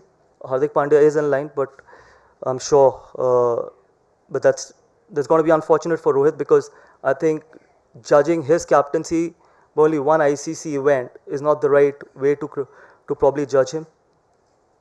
And the third is difficult. I can't. But I've given you a very good good name. That is Prithvi Shaw. I don't think so anyone would have thought about it. I think the Prithvi Shaw going on in future will end up captaining India. Conversations with you are always delightful. Thank you very Pleasure much, is mine. Gautam, for being with us. Thank you so much. today. Thanks for inviting. Thank you. Are you in the middle of campaigning? No, I know. I'm coming from there. I left home at 7. I was telling Gaurav that imagine I was talking.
Thank you. I'd like to gather all the speakers for the next session, please. India's Special Sports Strategy. Our moderator, Mr. Vijay Lokapalli, and we also have Ms. Sunaina Arora Singh, CEO of Organ India, Ms. Mukta Narayan Thind, National Director, Organizational Development from Special Olympics Bharat, Mr. Ajay Kumar Reddy, Captain of the Indian Blind Cricket Team, and Mr. Sumit Jain, the President of the Indian Deaf Cricket Association. Can you all please come up on stage?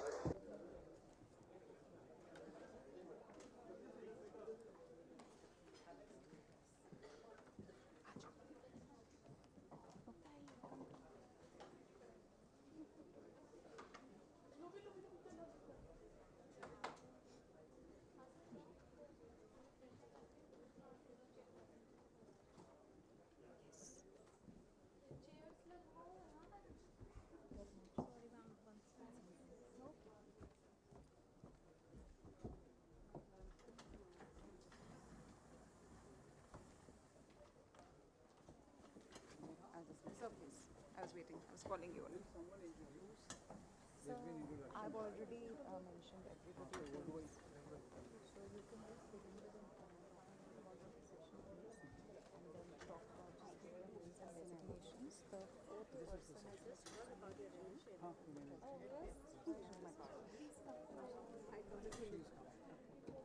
We are comfortable. Both of you want to? भीड़ आ जाएगी वो उसके autograph लेने गए होंगे ना they should give एक 5 minute का break for them to return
Good afternoon, everyone. Welcome to session 5, India's Special Sports Strategy. Our moderator for today, Mr. Vijay Lokapalli, Senior Sports Journalist and Author. I request you, sir, to please felicitate Shri Kunalji, Joint Secretary, Ministry of Youth Affairs and Sports, for Sports Development.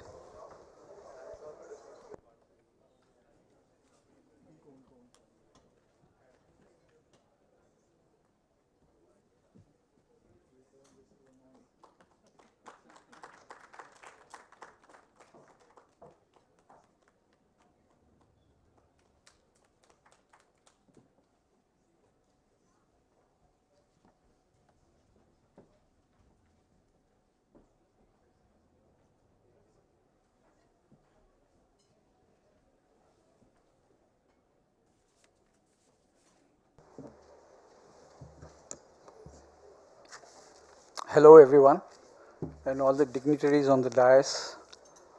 This is going to be a very different session, very interesting one because it's a topic which is not often discussed at big forums.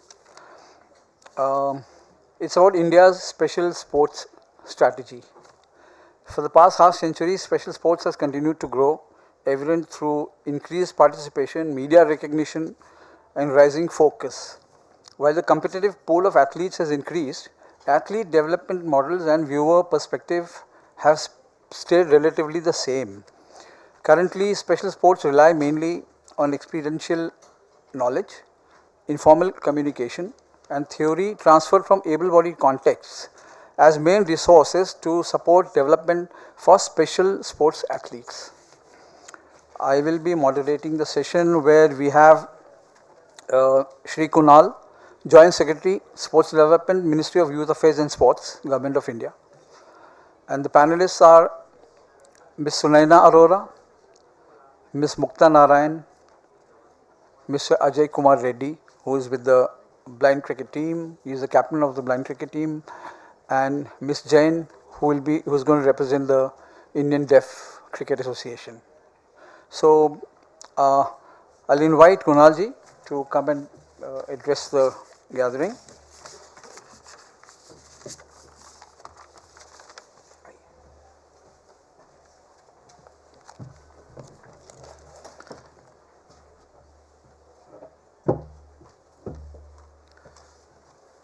Thank you, Lokpalli ji. Let us go back to 2006, when United Nations adopted the Convention of Rights of Persons with Disability.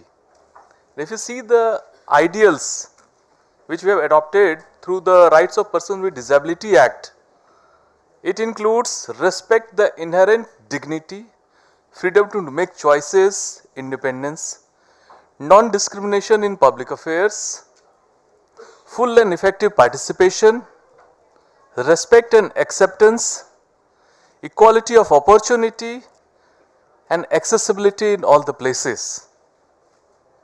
And sports is one such medium where all these are inherent in the sports philosophy, in the conduct.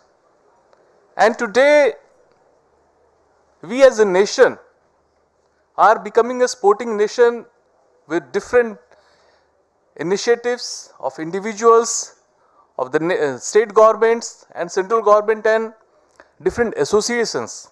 And in that respect, we are slowly becoming more accessible. We are celebrating the diversity, and in that we are finding the right and inherent ability which is present in every person, every sports person, and celebrating that special ability through Special Olympic, through Paralympic, through Deaf Olympic, and in different sports discipline where we are celebrating the special abilities which our persons with disabilities are having. That way, the Government of India is laying special emphasis on development of para games and special games. If we see the list of Arjuna awardees, the list of Khel Ratna in the last 5 years, total number of 8 Khel Ratnas have been given in the last 5 years, and 21 Arjuna awards have been given in the same period. It not only shows the individual brilliance which our para sports person, special sports person, they have brought to the nation, but also the society and also the consciousness of the government in recognizing and supporting them. Today, if we see the existing schemes of the sports department, recently many of you might have skipped your attention that recently we had come up with the accessibility guidelines of the sports infrastructure, in which all the latest guidelines issued by the Commissioner of Persons with Disability and also latest models available in the constructions work, and the guidelines and the best practices have been adopted, and all our new sports infra are fully compliant with these guidelines. We are ensuring that all our facilities are accessible, and these are truly universal in nature. And if we see the achievements of our para-athletes in the recent Paralympic Games or recently concluded Deaf Olympics, it's really remarkable. They are becoming the inspiration to the society, and government is fully committed to respect the dignity and create an enabling atmosphere, and also through its innovative programs like Khelo India and TOPS scheme to support the budding talents to prove their talent at the world level. Thank you and wishing all the best.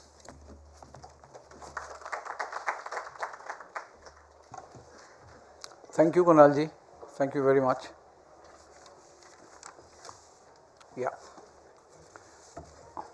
Muktaji, let me begin with you in question. I mean, what do you think should be the role of the government in developing sports for people with disabilities? Thank you, sir, for that question.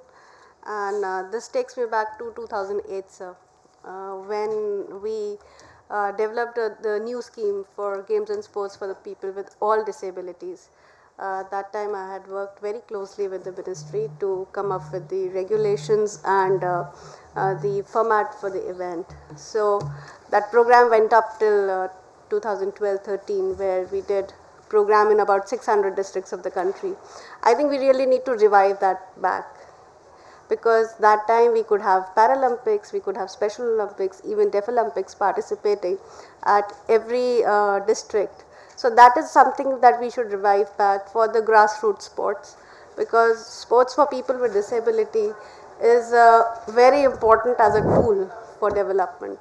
And making it a grassroots opportunity actually not only lifts the confidence level, but also brings the physical fitness into the program. Thank you, sir.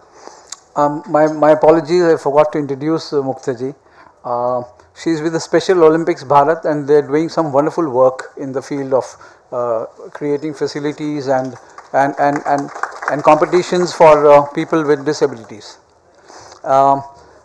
Next question is to Sunaina ji, CEO of Organ India, and it's a shame that I only learned about it last night, that there are special games for people who donate organs and who receive organs. They compete with each other, and they have to be. I must say that it's a wonderful effort. I would like to know from you, what are the challenges? Is it raising funds for their competitions to keep the spirit going? Is that the main challenge? Yes, that is one of the challenges. So whenever we go somewhere to raise funds for the athletes, they are essentially participating at the World Transplant Games, which take place every 2 years, just like the Paralympics, and they have been going on since 1978. And Indians have been participating since 2011.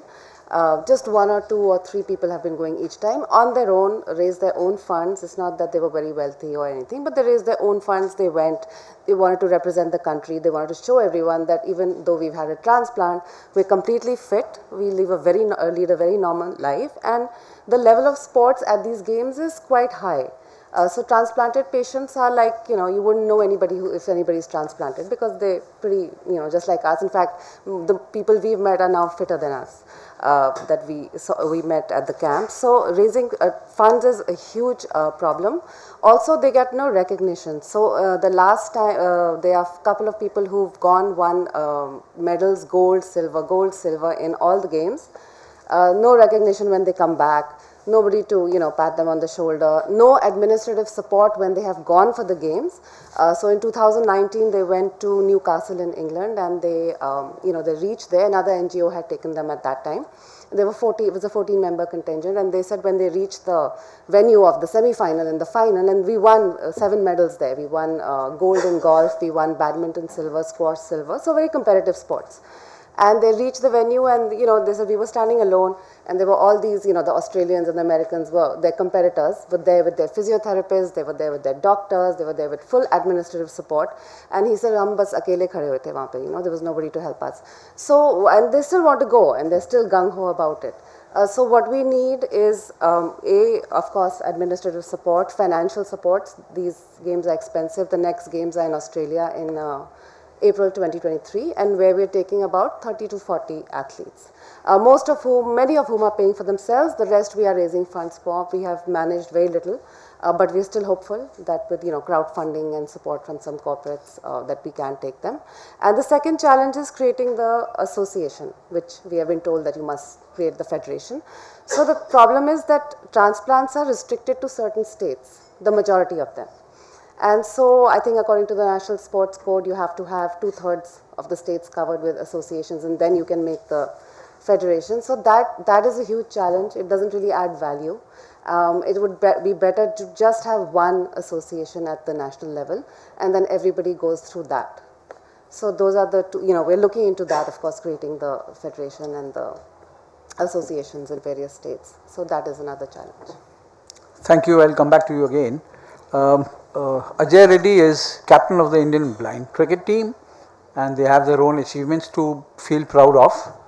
So Ajay is sitting here on this platform.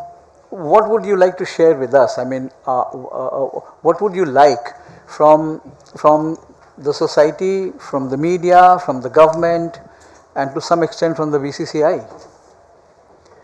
So the thing is that, thanks for this question. We are proving ourselves since 2012. As of now, we won 4 World Cups. Still, we are not getting enough recognition from BCCI. At the same time, Government of India, like Sports Ministry, our organization, they are trying hard to get recognition, because until unless recognition, players, they don't have any financial background, financial this thing. Without financial, things, players, they can't perform, they can't focus more. Being a government or being a BCCI, anyone, they can come forward, they can support us. With that, we can, more players, they can involve these sports. We can continue that movement forever.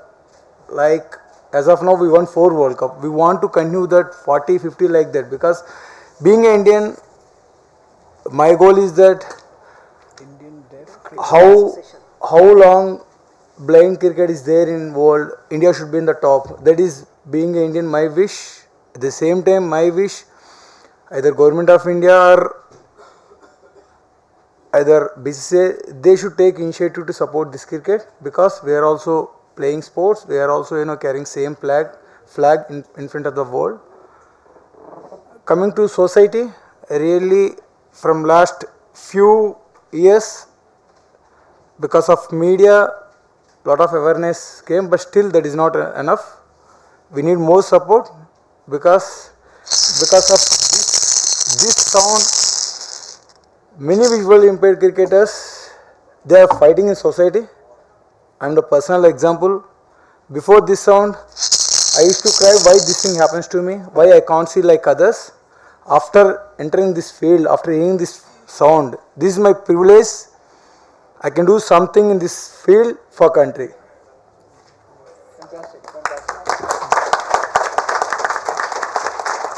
Fantastic, Ajay. We are proud of you. And we have brother and sister on the stage from the Indian Deaf Cricket Association. Sumit is the president and she is the patron, and they have huge challenge in their own field. So if I can ask you, essentially what is the bigger challenge? Is it recognition, or is it funding, or how do you look at it? Yes. So first I will, because Sumit understands the questions also. So first of all, he wants to thank you, sir, that as you said in the beginning, that it is a rarely talked topic, and we are really thankful to you that this platform you have raised this issue before the media and everybody. So what he wants to say that their logo is हम सुनते नहीं सुनाते हैं. So they are deaf and dumb. They can't hear, they can't speak, but they सुनाते हैं because they play well.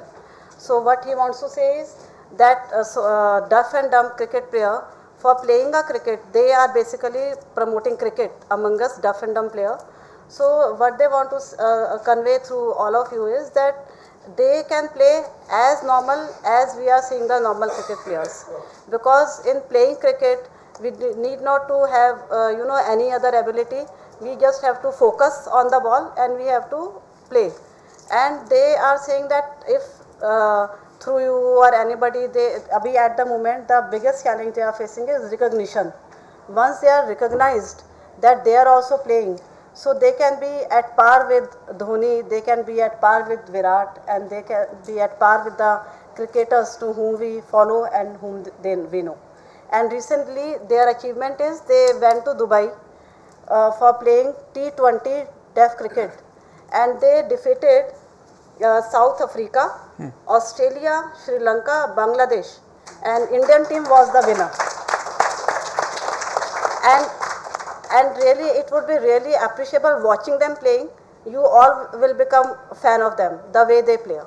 And at the moment, Indian Deaf Cricket Association is having 36,000 deaf and dumb cricket players associated with them. Registered players. Registered players. Fantastic. And through this, we also want to thank Mr. Jaisha, who recently formed our Disabled Cricket Committee under BCCI and gave a chance to Sumit Jain, President of Indian Deaf Cricket Society, to promote cricket for the deaf people. Thank you, thank you. Kunalji, I'll come back to you at the end of this session for your observations. I'll go back to Muktaji. I mean, are there any grassroots programs? What kind of grassroots programs you have? Because not everybody is able to go to World Games. So how do you look at it? Yes, Special Olympics is actually a broad-based program, and performing at World Games or World Cups is a cherry on the cake for everyone, but everybody doesn't go there. So we have programs from the school levels and from the community levels for people to participate, and many a times, as I said earlier, participating in sports is not only for the fitness but for their overall development, for overall building of their confidence and experiencing joy, and promoting inclusion, because promotion of inclusion is also a big thing. And yes, with this grassroots programs, we are also able to develop our adults with intellectual disability as coach assistants. The way Gambhir sir said that it will be a great day when an Indian coach coaches the Indian team. So yes, when a special athlete coaches a special athlete, that is something that we are working on, and looking at training at various levels, because many a times our coaches are also caregivers. So developing a strong grassroots program is very important for us. Thank you, sir.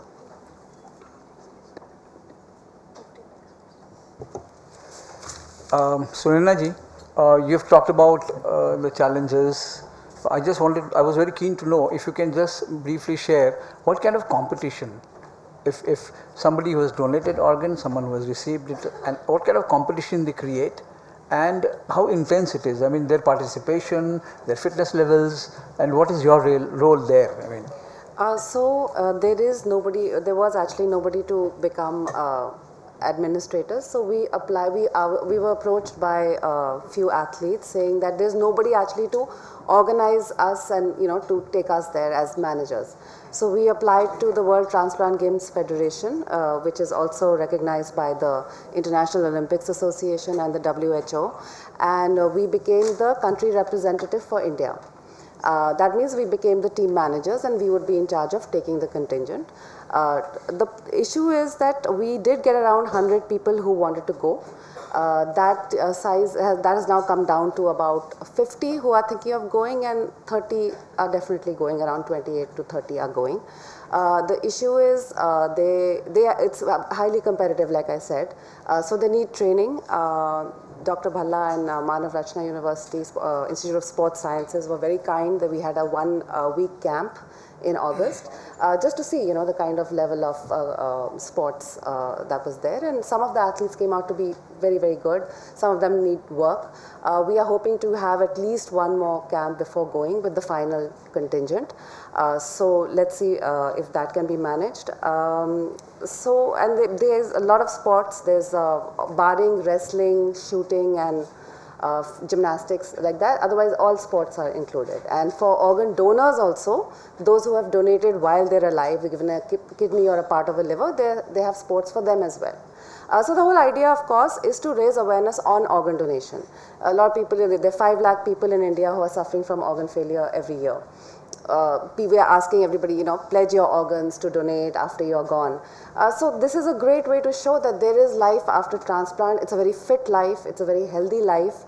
You can go on to do great things. You can go on to represent your country. You can, win medals. Although, as Gautam Gambhir said, that's not the ultimate aim, is not to win the medals, but the whole process of participation.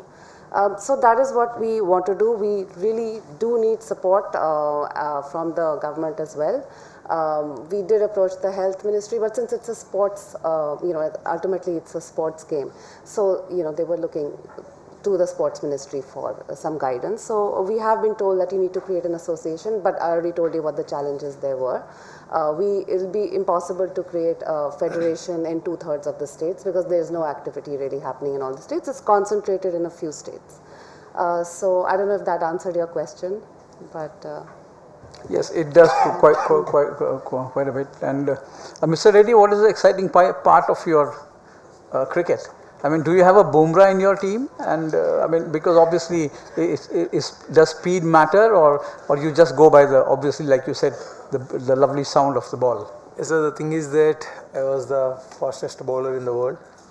I used to open bowling attack from my hand only for India. I took a lot of wickets. I am giving my best. In this field, I can contribute something for nation. At the same time, not only me, each and every player, because they are not playing for money. They want to prove themselves with this disability. They know they are telling their society, we also can do something for nation. At the same time, for this opportunity, our organization, they are putting everything, even though we are getting funds or not, just they are every time telling this, just focus your game, try to bring laureates to nation. Like that, they are every time motivating ourselves. That's why only we are able to continue that victory. Thanks Samarthanam Trust and CABI. Without them, we are nothing. That's it, sir.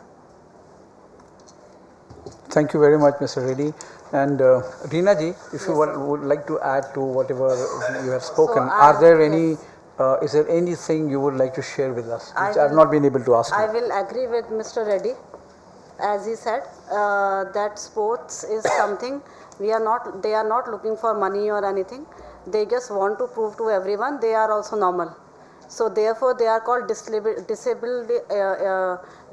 abled. Differently abled means they are abled. So they want to prove themselves. This maybe visually they are having some disability. Maybe they are physically handicapped. May they be deaf and dumb, whatever. But they want to show to the society. And sport is such a language that sport itself is something which conveys everything. So sports may be cricket, maybe Paralympic, Olympic, whatever ways. But what we want and we request to the government that they should provide as much as good platform as we are providing to the other people and the normal players. So they should put to at par with them. So because then they will bring proud to the nation, proud to their family, and they will feel proud to themselves, and they will overcome to whatever disability they are facing in their life. Kunalji, before I come to you, last question to Muktaji. How much is it about skill development? Skills development. Yeah, skill development, sir, it's very important, and sports plays a very big role especially for people with disability. And when we are also working with our children with intellectual disability, many a times we are even developing their eye-hand coordination and other things. And when we talk about skill development otherwise at a national level, and so people straight away think about their economic skill development. So yes, we are foraying into that as well, because till I would say 2 years back, we were only a sporting federation. But now we are looking at economic skill development also for our athletes and making them as a sport entrepreneurs or as coach assistants and other things. So we are developing their skills into the financial management and business management as well as coaching as well, sir. Thank So you. Nanaji, would you like to add quickly something to it about how much of it is concerning skills development, or you have to look at special areas where they can excel? Yes, so all of the people participating, they have jobs, they are working. They don't get so much of time to train. They don't even have the opportunity. They are spread out all over the country. Some in pretty remote areas, some in cities. So they do need a platform where they can come, they can train, they can get their nutritional needs, their psychological needs addressed. It can be very challenging. They've already been to the brink of death and back after their transplant. So they've been through a very turbulent period in their lives, and we want to try to be able to give them the training, the coaching, the support that they need. We're trying to tie up with various state, somebody in the state, so that's also a little bit of a challenge, but we are hoping that as time goes by and people know more and more about the games and the fact that these athletes are going out despite their work and their other challenges, wanting to go out, win medals for the country, represent their country on an international platform and come back. We are hoping that more of this opens up in the future. Thank you very much. Kunalji, back to you before this, closing remarks about your views, whatever you have heard, and how much can you contribute to it? Thank you. It's really nice to hear the achievements and the aspirations of our para sports persons, special sports persons, and obviously organ donors. But let me reiterate certain facts and before you. Like, I hope, how many of you live in Noida? I hope, how many of you know the DM of Noida? And what's special about the DM of Noida? And apart from that? No? Obviously, there's an IAS officer. Yeah, in the Paralympics, he won the silver, bronze or silver, and then he won the Arjuna Award also. Yes. So that way, we are truly a nation, like who celebrate the special abilities. There's an IAS officer, like who is my good friend also. So that way, as I mentioned, like we are having so far, we had in the last 5 years, ma'am, like we had given, the ministry has given, not we, ministry I am saying, and then through that Citizen of India, they have recognized the efforts of 8 sports person who have been given the Khel Ratna Award in the last 5 years only. And at present, we are having our best scheme, that is TOPS scheme. We are having it open for the para sports persons as well, and many sports persons are getting customized training as per their choice. Like let me say Avni Lakhida, like whatever training she wants to have, she is getting. So that way government is fully alive, and you can very well check with the sports person, you can very well check with the scheme guidelines, and more so the Sports Authority of India has dedicated one center as Center for National Center of Excellence at Gandhinagar for para sports, in addition to the existing centers. So we are fully alive to the special abilities which our sports persons are having, and definitely sports is a way of life, and it will be incomplete if the flowers, budding flowers are not there.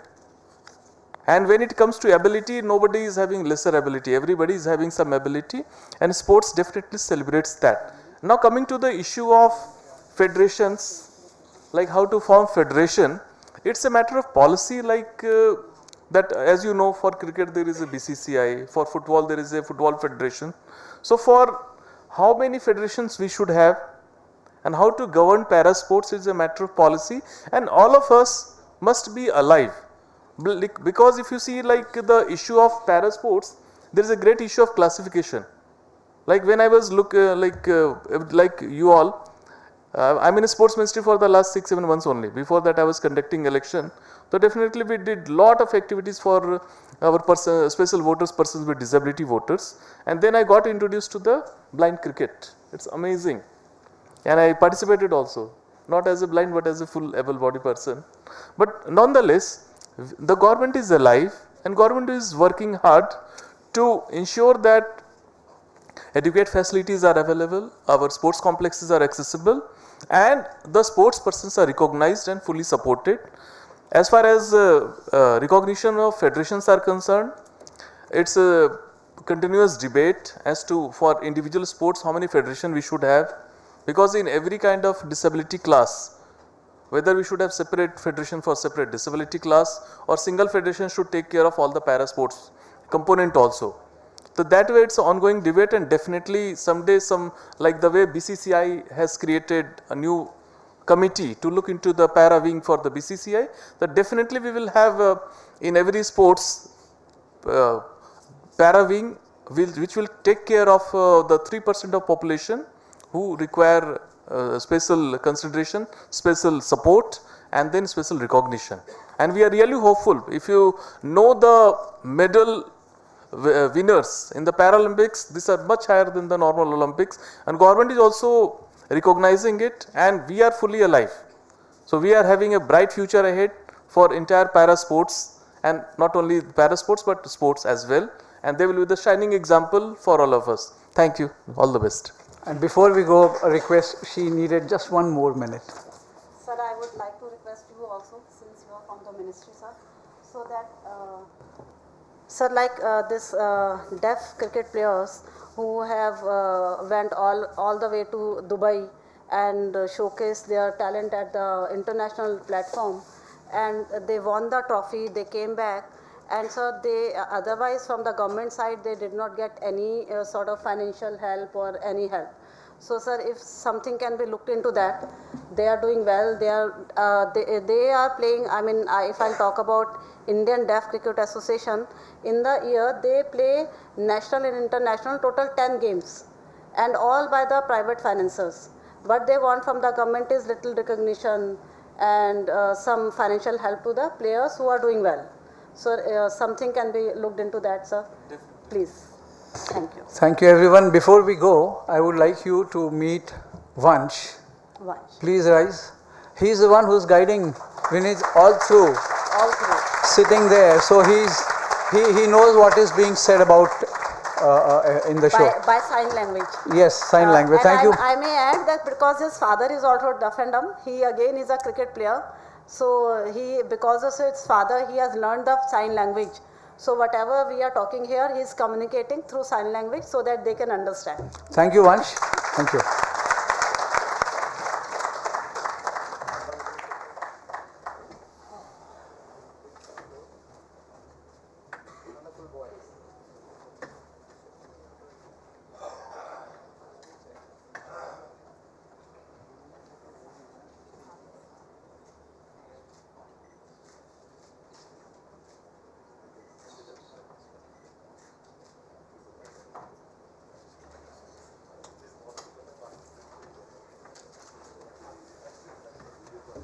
Thank you, friends. Just stay on for one more session, very interesting one.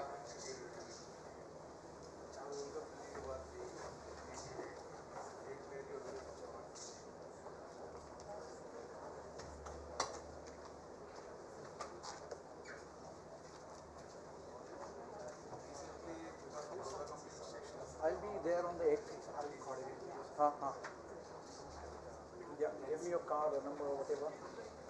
Great.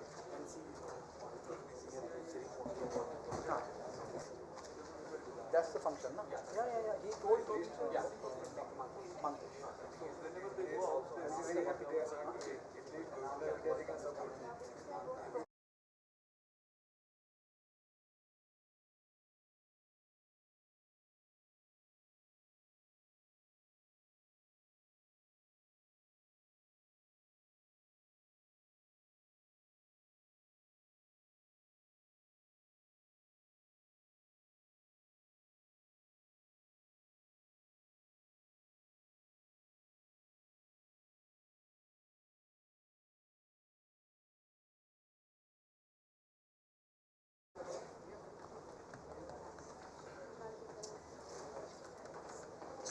आप बोलो ना, why not?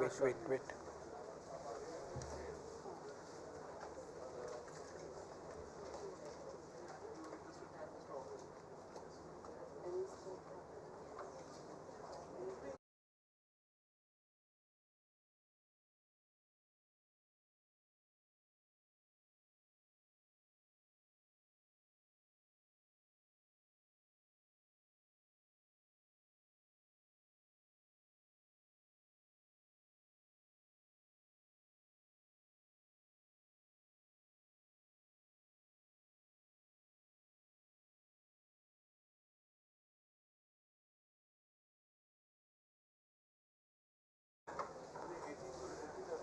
Everyone, my friend here wants to make an announcement connected with this session, please. Yeah, my name is Dheeraj and from the Blind Cricket, just coordinating the activities with the Cricket for the Blind. Just want to update you all, third T20 World Cup for the Blind 2022 is going to be organized from the next month. We have the grand inauguration on the December 5th at Gurugram, Tao Devilal, and almost the first 4 days of matches will happen in Delhi at Siriport and Saket Cricket Ground. We would love to see you, some of you, and promoters, wherever you can promote us in different ways. 7 countries will be in India, and we are the defending champions. This is going to be a third time, and in the last 10 years, we have won 5 world championships, bringing laurels to the country. Thank you. Have a nice evening. Thank you. Thank you very much. इनका भी है ना, हाँ अच्छा हो गया, मैं बच गया कोई सवाल नहीं पूछा। Thank you.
Waste of time.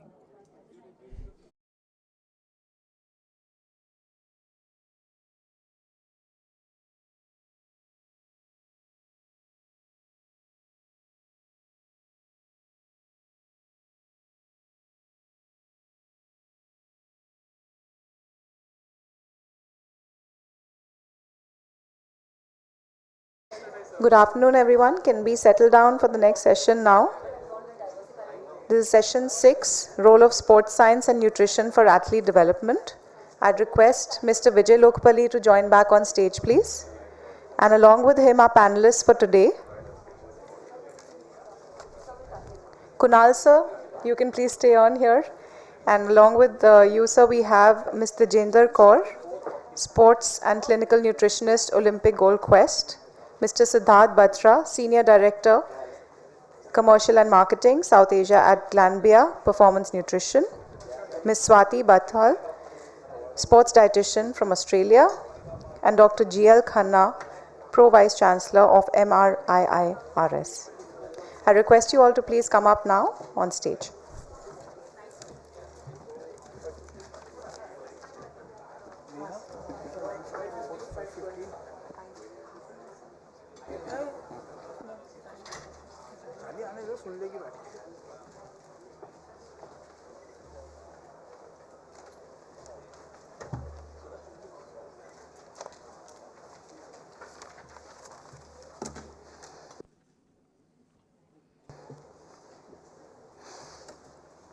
जो बाहर है उनको अंदर तो बुलाओ यार.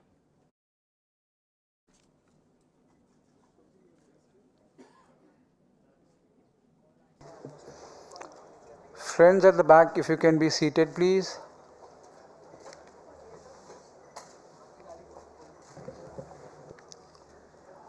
We have one more interesting session.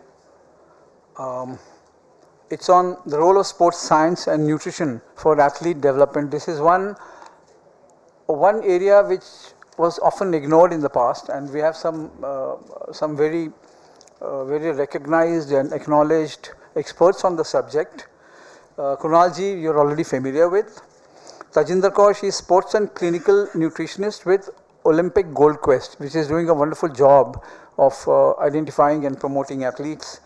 Mr. Siddharth Batra, Senior Director, Commercial and Marketing, South Asia at Glanbia Performance Nutrition. They are again doing an exceptional job in their field. And then we have Swati Batwal. She is, I've interacted with her very recently, and a very highly rated sports dietitian from Australia. And Dr. G.L. Khanna, who's Pro Vice Chancellor from Manavachana University, he's going to join us here. So I'll just join them, and one second.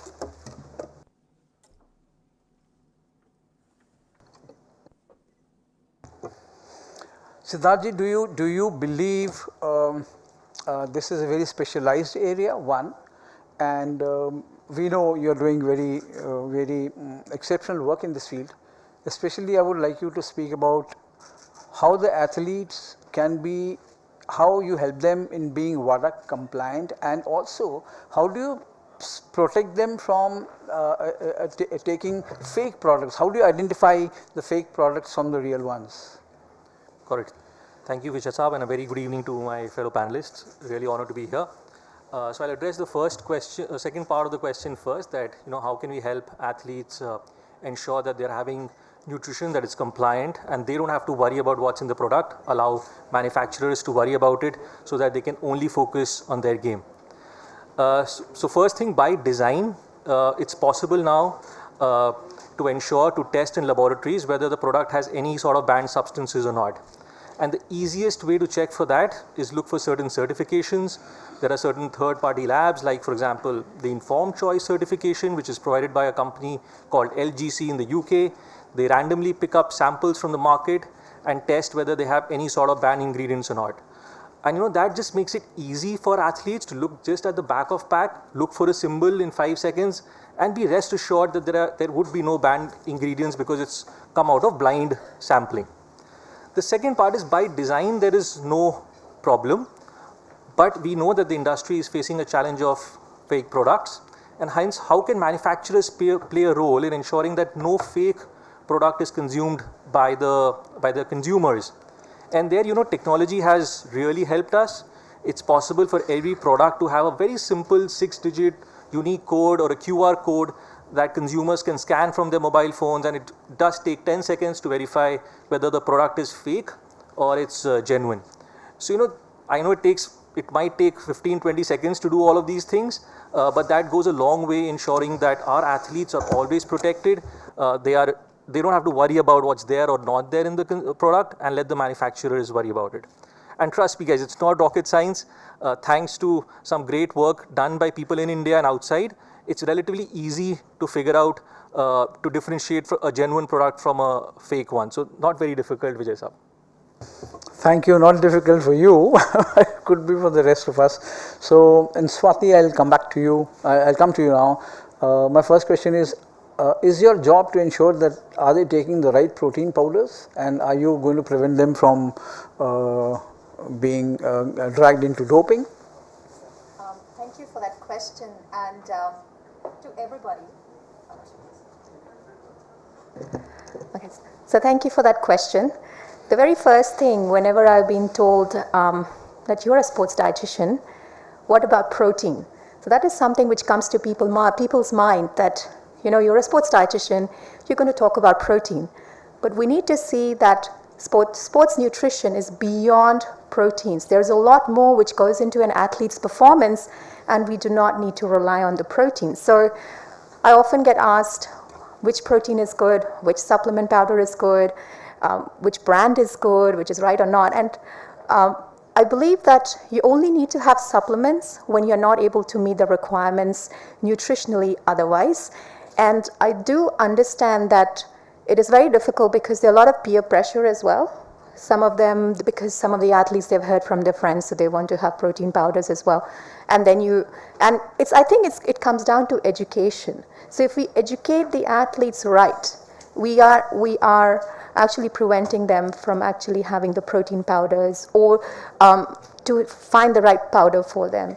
So that is one thing which I always ensure. And the second thing is more than the protein powders. I think people need to understand that it's the mental health which is more important for a sports person, and everything comes down to food when it comes down to mental health as well. Thank you. Sajinder ji, if you can explain to our in lay language, I mean a common language, where first of all the role of a nutritionist, and I was very keen to know always that do you start early or only when somebody reaches a stage in his career, her career, where she is or he doing well at the international level? Okay. So when we talk about the role of a nutritionist in athlete's life, I think we, like other sports professionals, we play an important role. One of the role in helping the athlete to achieve that level of performance. So be it maintaining their day-to-day fitness, day-to-day health, maintaining their immunity, because they are traveling so much, there is so much stress involved in travel, competition, etc., that their immunity goes for a toss. So maintaining their immunity through correct diet, maintaining their hormonal health, maintaining their muscle health. And all of this, when we are trying to maintain all of this, we are contributing in maintaining their fitness so that they can perform at bigger level. Your second question, that we should whether the diet should be whether you should concentrate on any particular diet since childhood or once you achieve a level. I think irrespective whether whether you want to become an athlete or you want to become an engineer, balanced diet is really important. To be mentally and physically healthy, you need to follow balanced diet. When I say balanced diet, that means that we are having all sorts of food groups in each day. Maybe the portions will vary, the types will vary. Someone would want to have dal, roti, sabzi, and someone would want to have kangsoi and rice with dry fish. It varies because our country is actually has various different meal patterns and different dishes in are eaten in our country, like depending upon the place the athlete or the common person belongs to. So I think starting as early as it can will help you to attain a level easier. Yeah. Right. Dr. Khanna, sports science is a subject which is, I think, which has kind of got recognition of late. We were far behind the rest of the world as far as sports is concerned. So how do you look at sports science in the country? And yeah, thank you very much. This sports science is, as I look at this one, is really it is growing now at very fast rate. But definitely when we joined as sports scientists in 1982 at NIS Patiala and then carried on with Sports Authority of India and Ministry of Youth Affairs Sports, there was definitely a very large gap in sports sciences from Asian region, even Asian region. They were implementing, the other countries were implementing very fast rate and were really rich in knowledge also, and also the instrumentation part, equipment part, infrastructure part also, and also the trained manpower, which was not at all available. But since 2010 onward, there was a change in the trend that sports science, realization of sports sciences, it became very important part of the whole sports eco environment also, and different professionals they really got attached with this, and in particularly I was part of the steering committee of Commonwealth also. There it was very essential to be part of it, that at least this nutritionist, physiologist, training method expert, psychologist, and one other performance analyst, they should be part of the whole core team. And from there they realized that it is very important, and we got a good medal tally at that time. And thereafter the government said, okay, how do you really develop that? Then we thought of making some schemes also to start sports science center. Education is very, very important part of that. And the decision was taken that we should have sports medicine and sports science center at the university level, and there they should do higher level of research, application, as well as teaching also. And government, I was lucky enough to be part of that, and was with Ministry of Youth Affairs Sports as a project director, and we really implemented that, and we started in 12 university, where the focus is on now to train the manpower and relevant manpower. Earlier it was a gap was that we didn't have the sports scientists which were really connecting with the sports requirement.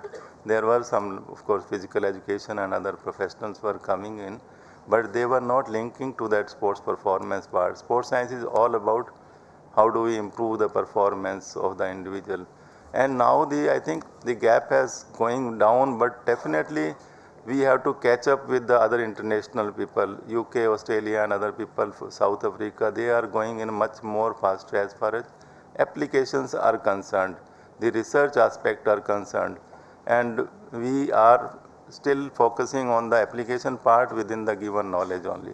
That is where we need to have. But I think with the coming up of various universities, National Sports University and other universities, there will be a little bit faster rate of growth of this research and academics also. The various professionals will come up which are more relevant, and private partners, our Manavachana University also has started looking into the different level of assisting the sports person from equipment and other side.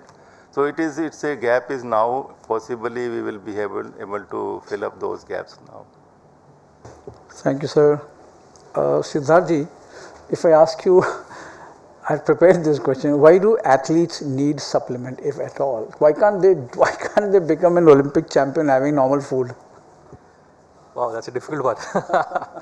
Okay, so at ON Optimum Nutrition, we have a philosophy that we call as Optimum 5, which means that in order of importance, the 5 things are eat, sleep, hydrate, train, and once these 4 check boxes have been ticked, only then you go for supplements. So we hold the belief that it's a food first approach. So to answer theoretically, is it possible for athletes to excel without supplements? The answer is yes. Why not? If they can get everything from food itself, but it's tough. It's genuinely tough because imagine a vegetarian diet. There are some great sources of protein like chia seeds, peas, peanut butter, but someone would need to have a lot of it to get about 150 grams of protein in a day. So what we do is basically make it easy, make it tasty, and also you don't need to have so many things. You can get a lot of it just in 1 or 2 scoops and ensure that you get complete proteins, because in a vegetarian diet, most of the things that we eat are incomplete proteins in the sense they have few of the essential amino acids, not all of them. For a non-vegetarian diet, it's slightly easier, but then again, they would also need to have some bit of variety to get 150 to 200 grams of protein that an athlete would need who's into endurance sports or strength training. So theoretically, yes, Vijay Saab, but practically a little difficult. Why not, of course, take food first, followed by rest, hydration, and training, and then go for supplements only. Thank you. That's Swati. How do we know who are qualified people dealing with the subject? I mean, legitimate certificates. How do you know that? How do I trust in you that you are the right person in this field I should go to? That's a very interesting question, and that's a little bit frustrating as well for me because, not because I'm not qualified, but since I worked in Australia and with the Australian cricket team for almost like 10 years, so we've got a regulating body in Australia which is called a Sports Dietitian Australia, and you train under that governing body, and each year we are supposed to fill every points to show our professional development. It's not that you do the course under Sports Dietitian Australia and you are done, like you're qualified. You need to continuously improve yourself. You get the license to work every year.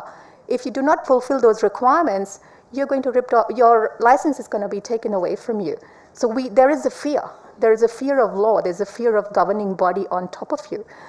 And unfortunately, sports nutrition is huge, and it's a big market. It's a big business industry as well. And a lot of people here in India, or not only in India, but internationally as well, there are many organizations, they do online courses for like 2 months, 3 months. They're trainers, they give nutrition information, they advocate for nutrition supplements and things like that. So until and unless there is no licensing body, it's very difficult.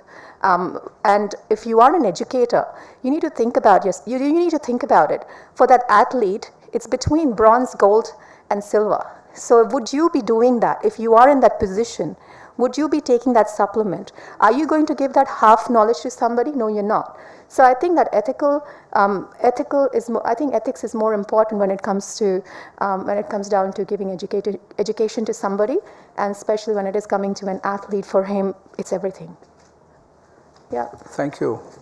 Tejendraji, if I ask you about this day-to-day recovery for a top athlete, say you have gone with somebody to the Olympics, and the important ingredients at the end of the day, and also economic capacity. I mean, whether I can, if I'm not an athlete sponsored by the government or by the top scheme or sports authority, how do I cope with it? I mean, how do I cope with these challenges which will, if I don't follow, I'll fall behind? Okay, so I've worked, luckily I've worked with Sports Authority of India, and I've worked with athletes coming from rural background and not coming from very well-to-do families, and I'm now working with elite athletes playing for India, both Olympics and Paralympics. So now when we say recovery nutrition, so there are three R's of recovery nutrition that we say, that is we rehydrate, refuel, and we rebuild. Okay, so now starting with rehydrating and refueling. Rehydrating and refueling means आप पानी अच्छे से पिएंगे, ठीक है, और आप अपने लिए अपनी बॉडी को एनर्जी देने के लिए कोई ऐसी ड्रिंक पिएंगे जो आपको रिफ्यूल करने में मदद करेगी, ठीक है. तो हमारे एथलीट्स जो हैं, like I would just quote my wrestlers, starting from wrestlers, you will find wrestlers having मुनक्के का पानी to having gudka pani, and you will also find wrestlers who can actually afford a pre-workout drink or a hydrating drink during the event. Okay. Now coming to rebuilding. So you will have a wrestler having a meal with the sheath, that is their lassi, nooni ghee, dahi, nooni ghee, dal and roti, and then you will have a weightlifter coming from northeast who would want to have dry fish, kangsoi and rice. Then you would have someone coming from UP who would want to have dal bhat, and they would want to have their buttermilk. Okay, so they can rebuild like this, or there would be people who can, according to their economic capacities, would want to have a protein bar, and depending upon how much time they have, they are traveling or not. Like you asked a question to Siddharth wherein you said ki you asked him that ki what makes him, like why it is important to have a supplement. I would want to add into it that sometimes the athletes are like traveling for 1 hour, 2 hour from their home to their place of training. Okay, that 1 to 2 hours they can't lose in the travel. They would want to have something, like they would want to add a portion of their nutrition. They would want to have a protein bar for a faster recovery. So I think all of these things all of these things work, and that is how we play, like that is how we work on recovery nutrition through diets and through different steps and through supplements as well as diet, normal food. So if you are my nutritionist, yeah, desi ghee is rolled out, right? No, I would want to give desi ghee. I give desi ghee to my wrestlers. You cannot take out desi ghee and sheet and doodh from a wrestler's diet. It's a sin. It's a sin. We need to just do a portion control for them. It's just that we want to give desi ghee to them. Siddharji, would you like to add to it? Oh, I fully agree. Like we said, it's food first. So once he's had desi ghee and he's had his kausui and rice, only then, and he's rested and hydrated and trained, only then the role of supplements comes in. Important, but fifth in the order. So I would fully agree with. I think supplement, the word supplement itself, explain it. It is just a supplement. It's just to supplement the entire diet. We are not trying to give. If I may just add, sorry, Madam Secretary in the morning mentioned that there are 10-15 people and 10-15 supporters behind an athlete. We are one amongst those 10. The hero is the athlete and the food that he has. Yeah. Swati, would you like to come in before I go to Khannaji?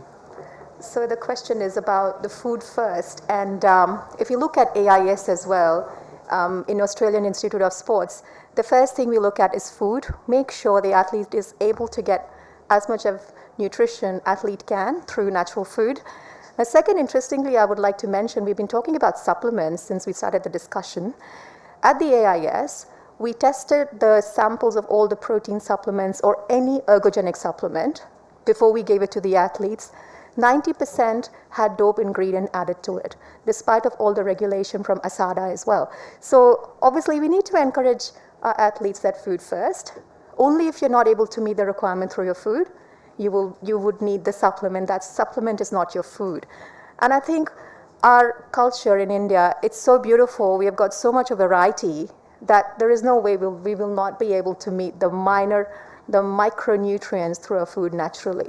So I think food first is definitely the choice. But more than that, we have to talk about hydration as well, because 70% of our body is water, and 1% of dehydration can actually interfere with your performance on the field. So we have to think that water is also a nutrient, which is very, very important to look at, just not the food. Thank you. And final question of the session to Dr. Khanna. Where does sports science, how far, how important, and how is it going to drive Indian sport in the next few Olympics?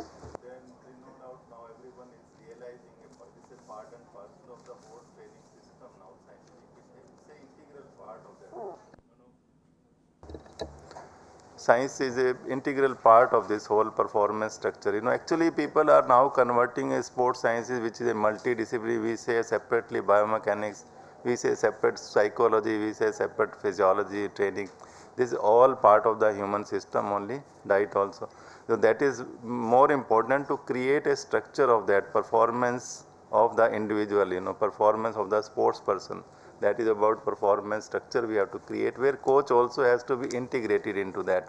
They have to look into the whole adaptation of the system from different perspective. Everyone has got its own role, and that structure only we will create a teamwork where people will get involved and equal participation will be there, and the communication between the team has to be much more effective now, because nutritionists, they say that simply this is my nutrition, you take this, you will get performance. It's not like this. When to get, how to get, when the training load is being given, what is that recovery when it is being given or not given, whether I should add protein or not, supplement, which supplement, there is a big question mark also. So there are a lot of things which have to be an integral part of that whole. That structure I think we need to really create to optimize the performance of the individual, and that too we have various sports and the demand of those sports are different. I don't know whether all of us as scientists we really understand the depthness of the sports performance or not, since we have not been properly educated, and coach's language and our language has to be a similar language where we should stand together and take the people, take the athlete. The whole structure has to be athletic centric structure has to be created in India, and the research around that. We also have to find out what is that edge which we will get in the particular next Olympic or next place, next particular competition where we are focusing on. Those edges we are not able to investigate. We just go whenever he says that give me this, I'm feeling like this. So we just give kind of a prescription and treatment or some dietary supplements. That gives them a temporary solution. We don't need that kind of, it has to be evolved as a long-term strategy, and which will lead slowly to that adaptation changes, and then performance structure has to be imbibed into that, and then he achieves that performance which is we are targeting at.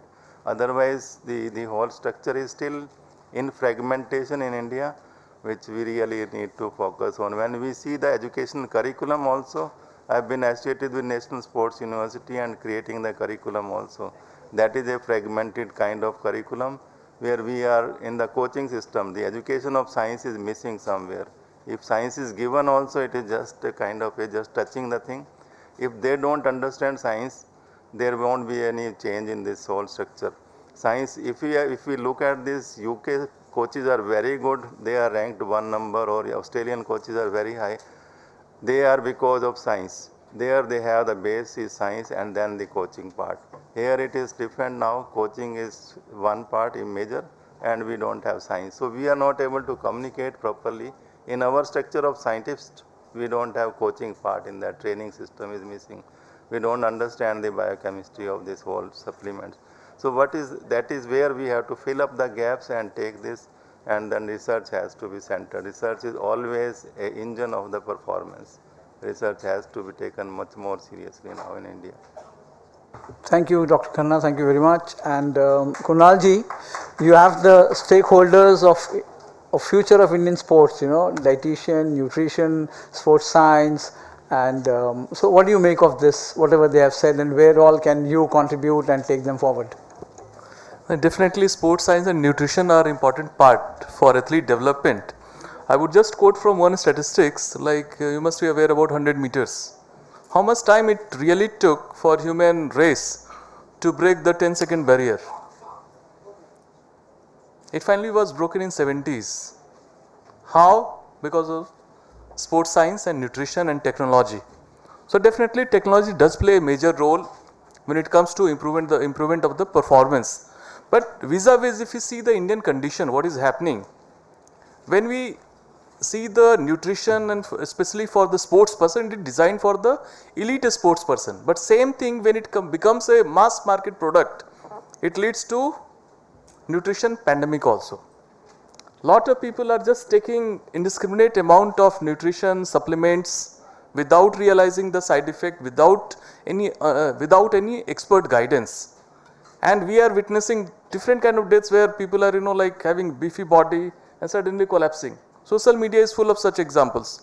So through this forum, we must educate the masses that nutrition and supplement are two different complete subject. Supplements should be taken only under expert guidance, and there are very few in the country. Those who are there, believe the expert, don't believe yourself or don't believe social media. That is one. Second is that Government of India is fully much in sync with the requirement, and it is under NCSSR scheme.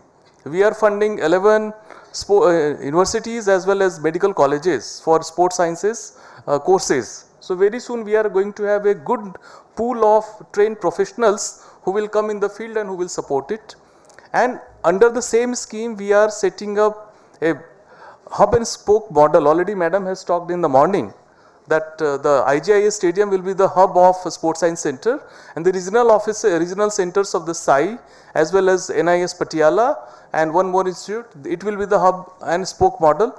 And side by side under the Khelo India scheme, we are assisting the leading academies of the state government to become a state center of excellence by analyzing the viability gap and then funding the particularly in the field of sports sciences and nutrition, and it is coming up in almost all the states. So definitely the facilities are coming up, and also further for the mass product we are having one Fit India app. I would request all of you kindly log into that Fit India app. It is having fitness tracker as well as dietary guidance. That too suggested and also certified by WHO. That is one of the very few apps available in the public domain which assist the masses in the right kind of food and right kind of exercises, right kind of this fitness assessment. And also it's a sports science is also one of the big area where startups can do wonders. More and more startups are required to assist the masses. Now smartphones are everywhere, 4G is coming, 5G is coming in a big way.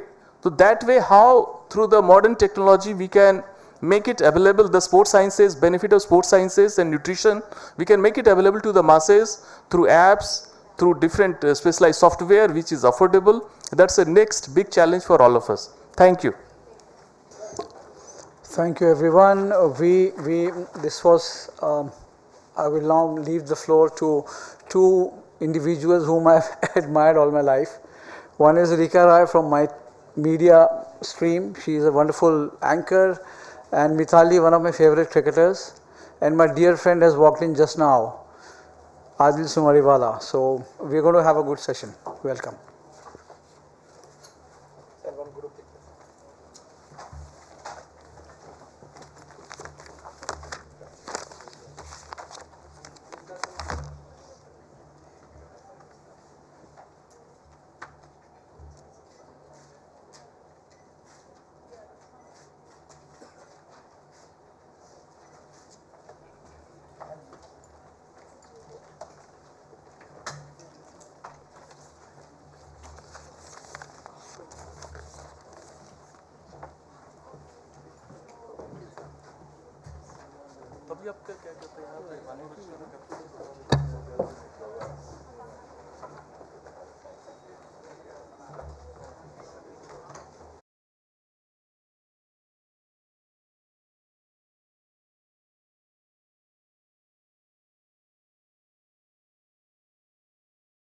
Thank you, Vijay sir. We'll soon commence with our last session, and I'm hoping the most exciting session of today, Empowered Women Leading the Way in Sports. I'll be moderating this session as co-chair of the Sports and Youth Affairs Committee of FICCI and founder of Wordswork. We have with us Ms. Mithali Raj, former captain of the Indian Women's National Cricket Team. I request her to join on stage. And with her we have Ms. Kirti Murali Krishnan, CEO of the Bengaluru Bulls. Ma'am, please join us. We have Mr. Tuhin Mishra, Managing Director and co-founder of Baseline Ventures. And Ms. Shruti Sharma, Partnerships and Resource Mobilization from UNESCO. I request all the panelists to please join us on stage now. Thank you.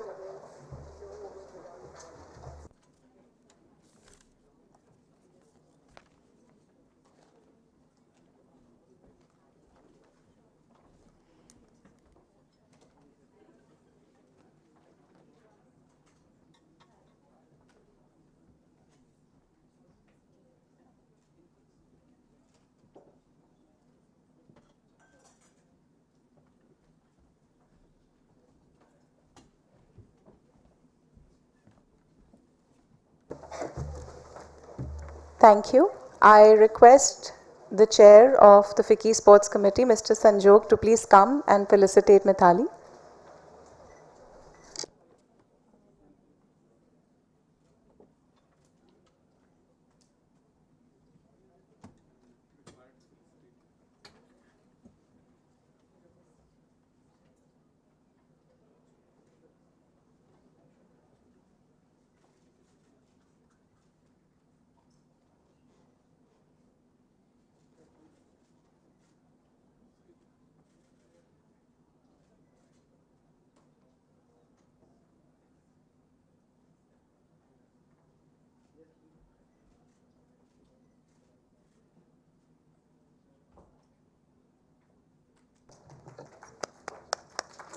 Big round of applause, please, for our brilliant looking panel here today.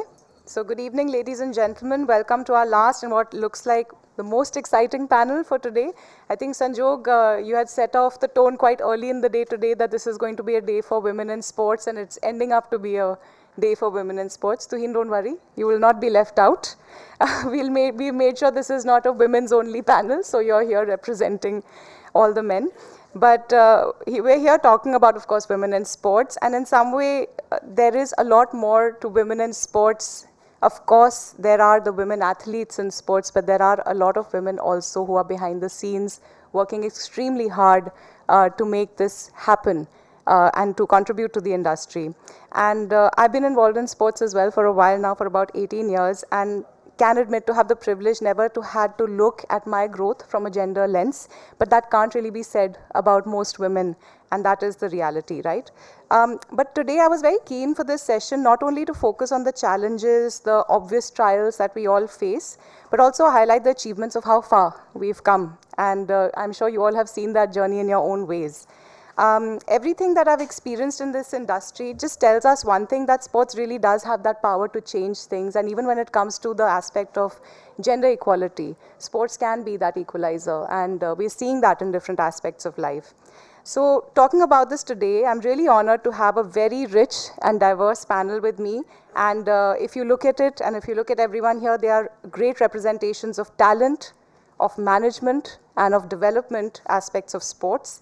And I'm really looking forward to have all of their opinions. So we have with us, of course, national cricketing legend who needs no introduction, Ms. Mithali Raj. Big round of applause for her, please. We also have with us one of the most impressive CEOs whose team is at the ongoing Pro Kabaddi League, the CEO of the Bengaluru Bulls, Ms. Kirti Murali Krishnan. Welcome. And we have Ms. Shruti Sharma, who leads partnerships and resource mobilization at UNESCO. Nice to meet you, ma'am. Happy to have you here with us.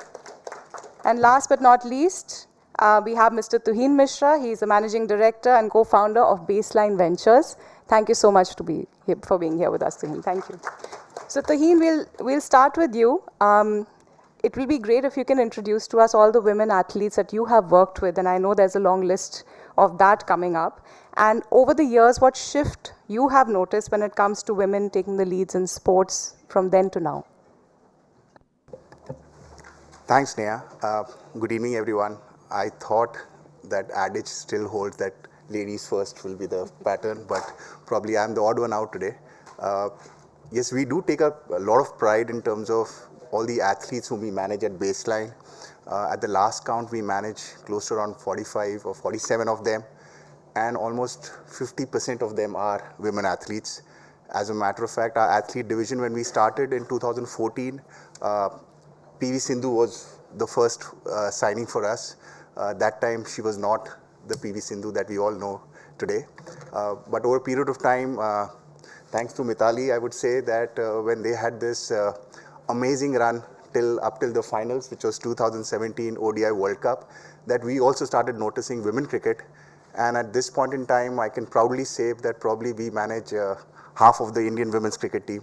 So I would say a lot of, gratitude to what Mithali has done for cricket, women's cricket per se. So, and then we obviously manage Nikhat Zareen, Vinesh Fogart we recently signed, Deepika Kumari Archer.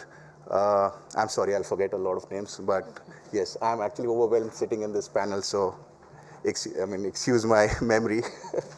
No, that's absolutely fine. They'll all come back to you very quickly as far as we are going through this panel. But Mithali, you've really grown to be that inspiration for girls and young girls to take up cricket as well over the years. And what has been that change you've seen also in the system from then to now? And you've been a big part of that change, especially if I may mention things like equal pay, which has recently come up as a big topic. So what's been your journey in this whole aspect?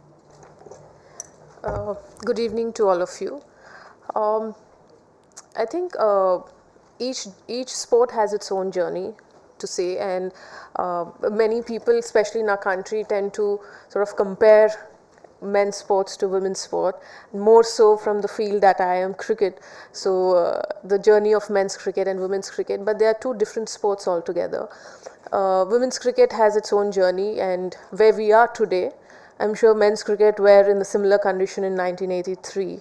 You know, that was the World Cup which changed everything for men's cricket, and for women's cricket it was a 2017 World Cup, though the results were different. We've come a long way in terms of the central contracts that we got in 2016, and then recently the equal pay. It definitely has changed a lot in terms of how parents view women's cricket. Women's cricket now is a sustainable sport on its own. You know, earlier we were at some level dependent on men's cricket. For people to turn up to the stadium, we played the T20s as a curtain raiser, even the T20 World Cup. But the 2020 World Cup in Australia, the T20 format, and the ODI World Cup in 2017 has seen a lot many people turn up to the stadiums. So that has clearly it clearly reflects that, you know, given the visibility and the platform for women's sport and marketed well, all the women's sports can do very well on their own. No, absolutely. Tuheen, when it comes to women in sports and you're looking at things like representation and sponsorships, is there some sort of a lack of parity there as well, or have you seen something changing in that sphere? No, we surely have seen a lot of changes, I would say, over the last 5-6 years, because, and I'll give probably some examples. When we started with PV Sindhu, then Smriti Mandhana, when we used to go to the market, a lot of times the discussion would start at a certain value. Over a period of time, we've seen it, and also is a function of the belief that you have in the sport. At the end of the day, the brand has to sell. Now, for that brand to sell, they need an icon. The icon could be a male icon could be a female icon. A lot of times, it is our own self-belief that if I believe that yes, a Smriti or a Sindhu or a Nikhat or whoever whom we manage, and obviously Mithali sitting right next to us, if she's the right fit for that brand, then the value what the brand has to pay to that individual or to the brand ambassador should not depend on whether it's a male or a female. And a lot of responsibility also kind of lies on us when we are trying to sell them. And sell them in a, I'm using the word in the right frame or right context, that, and that's how we've managed to do over a period of time, because we've seen it. There are a lot of deals, and I'm not going to get into specifics. An equipment deal, what a Sindhu has, probably she has the highest value probably across which even the most of the male cricketers don't have, and I can say that with a lot of pride. Or even the kind of money, with all due respect, what a Smriti makes, a lot of male cricketers don't make. And I'm talking about pure endorsement, I'm not talking about IPL money. So which means that over a period of time, and we are probably a living example, we've seen it right in front of our eyes, things changing, and things are changing for better. But yes, a lot still needs to be done. But what is happening now with women's cricket, with this whole parity, it's a great step. There is still a difference. There's still the central contract is not the same. We will have a women's IPL. The values are going to be different. It's not going to be the same. But over a period of time, these things will probably become equal, and that's what our hope is. No, absolutely. And to bring about that equality, it needs to really start at the grassroots as well. So, Shruti, I wanted to bring you in over here and give your perspective on the development side of things and how sports has been used by you all at UNESCO as a tool for bringing that parity a little closer when it comes to young girls that you have impacted with your programs. Thanks, Neha, and good evening, everyone. So, sports can be used as a powerful tool to drive gender equality. But to do so, we need to prioritize inclusive processes, collective actions, and shared matrices. And to support this vision of UNESCO, this has launched a Fit for Life flagship initiative in India. This Fit for Life initiative is designed to activate smart investments in very impactful sports policies, school curricula, and grassroots participation to scale up effective solutions, tackling rising physical inactivity, mental health issues, reduce social exclusions and equalities. And to do so, I think so, we have aligned it with the Fit India campaign and Khelo India. So I think so, we are working on, to break this gender biases, we are working on 3 pillars. One is advocacy. And for advocacy, we have Avni Lekra, who is a role model, who is actually kind of, bringing and advocating for women in sports, and not only in sports, where men have kind of, been at the forefront for building and kind of creating a space only known for the men's sports, and that's shooting. But Avni is a kind of a great advocate for disability in sports as well, or women in disability in sports. So we want to make more of these inspirational figures to come at the forefront. Second is this research, the More Than a Game, a review that we have just done for these 10 organizations working on sports and create evidences that contribute to design policies. We know sports driving tools for gender equality, inclusion, and good health, reduce inequalities, and these are all UN SDGs. And lastly, capacity strengthening, not building, because capacity is already there. So we are just trying to strengthen the capacities, and with the physical education teachers of all the government schools, where they can actually empower the girls, and they can kind of create an ecosystem where they can flourish and take up sports as their career in future. So I stop here. Thank you. Great, thank you, Shruti. Now, Kirti, I'll come to you and ask you 2 things actually. One is that obviously here the tables have turned, and here I'm seeing a very strong and powerful woman leading a very male-oriented sports league at the Pro Kabaddi League with the Bengaluru Bulls. What led you to this path and this journey, and where you are today, of course, being CEO of the team, and how has it been like for you? Good evening all. Thanks Neha for having me and the question. So I was in a completely different industry when I started off, and I was at the time where I was looking for a change. And I was still in a management role, but this opportunity sort of presented itself. And I think sports has been something that's always fascinated me, but I don't really know what happens behind the scenes, or who's responsible, or what's really going on. That's never usually portrayed. So when this opportunity came up, I was actually very apprehensive in taking it up. And then I was like, okay, I'll give it a shot.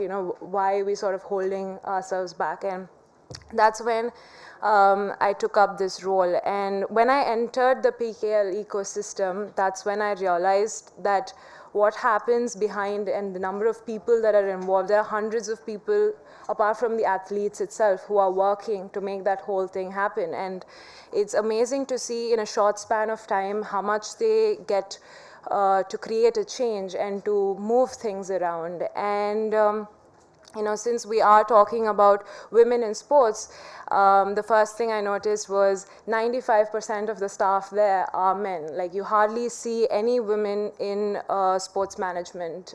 So especially in the top positions, you'll see people in lower divisions like marketing or something like that, but you never see anyone sort of leading the team, because it's also in a way, I guess, intimidating for some.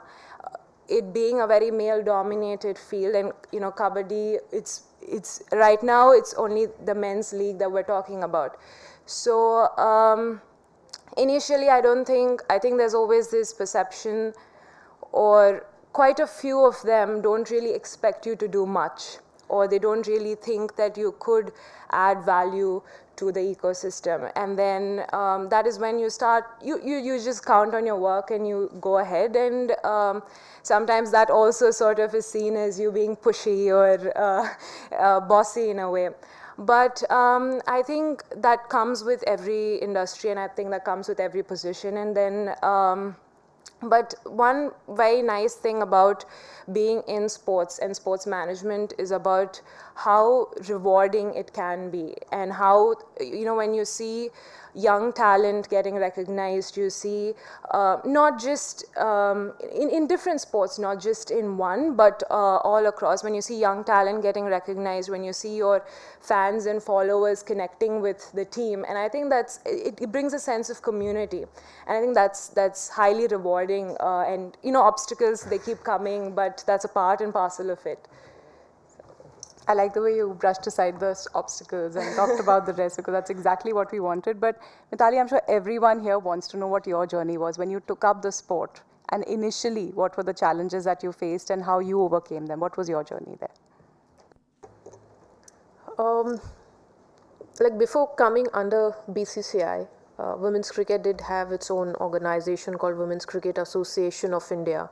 And as an organization or as an institution, it wasn't financially so sound to give the girls or the Indian team the right resources and the facilities, or sometimes even the number of games that we played in a year, an international series. If we happen to be fortunate to get a good sponsor deal, we would then get to travel abroad. Otherwise, we have to be happy playing the domestic games.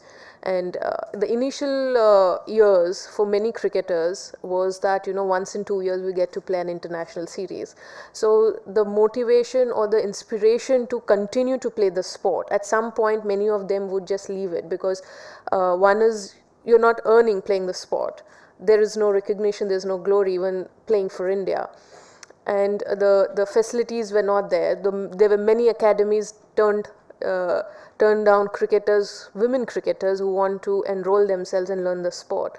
And fast forward to today, the same academy where I started, I've only seen boys. I was the first girl who actually got to play few balls. You know, that too thanks to the coach, but and they didn't enroll me because they said that's an exclusive boys camp. So I had to then enroll myself in my school ground where you know, my late sir, he ran an academy.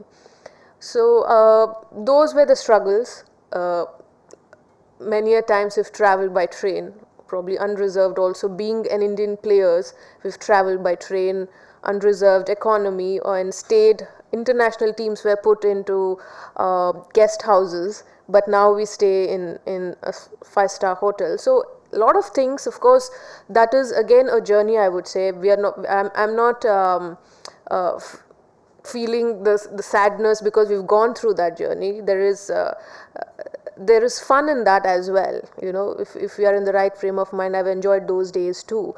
The camaraderie among the teammates. Of course, now with all the gadgets, all of us are on our own, but the sport also has grown in terms of the standard. At one point, 150 was good enough a score, and today, nothing less than 250 is a fighting total. The way women's cricket has grown over the years, not just as players, as a sport, as a brand, as a profile. The media had a big role to play in those days when you know, we didn't have a lot of coverage, but what little we did get managed to catch few eyeballs who would be you know, gracious enough or generous enough to sponsor some of the players with the equipments. So these were the struggling days, but coming under BCCI, clearly a lot of things were looked after. Sponsorship for the team to travel, better accommodation, quality coaching, and now there is a stage where everybody are open to coach a women cricketer or women's team, young girls who are now get the support of the parents, because in the 90s for any girl to take up sport was very difficult if not for the support of the parents. That is a very big factor for a young girl to take up sports as a career. Without support, she cannot really go beyond a stage. And if you take up any athlete, women athlete, whether it is Sania, Sindhu, any women athlete, everybody talk highly about their parents. You know, they play a big major role in our country, in our society, to pursue sport as a career option for a young girl. So I think the support system is very important. I'm very fortunate to get that sort of a support system from my parents, my school, because I started very young. So I had a good support system there, and few known acquaintance who turned out to help me financially too, because as I said, you know, we had to search for sponsors for our own trips when we get selected for India, because association was not so strong for to invest money in all the players. So we had to fund our own self. So I had to empty my dad's pocket. But today I'm sure many parents at that point who've supported the girls are happy to see the sport where it is. No, absolutely, and you're absolutely right. It has to start at an early age. It has to start with parents encouraging their daughters to play. And I think that's one part of it. The other thing is that for the schools to be able to involve girls in the mainstream sports curriculum. I mean, I can tell you I have two daughters of my own, but there is no cricket program in their school, which is a so-called elite school of Delhi. So there is this big gap that still exists, and I think somewhere down the line, seeing people like you as inspiration does change the mindset of the parents as well, right? Well, it is also important to have examples. Yes. Like, you know, unless and until you see or view it to yourself, then you don't know whether, you know, that career is a viable one for your daughter. Fortunately, you know, my dad did see few of the women cricketers training, so he was able to gather the fact that there is a women's team, but not necessarily every other parent would get to see that. But today, with matches being televised and you know, with the digital platform, it is people are aware of women's cricket, people are aware of women's sport, women athletes.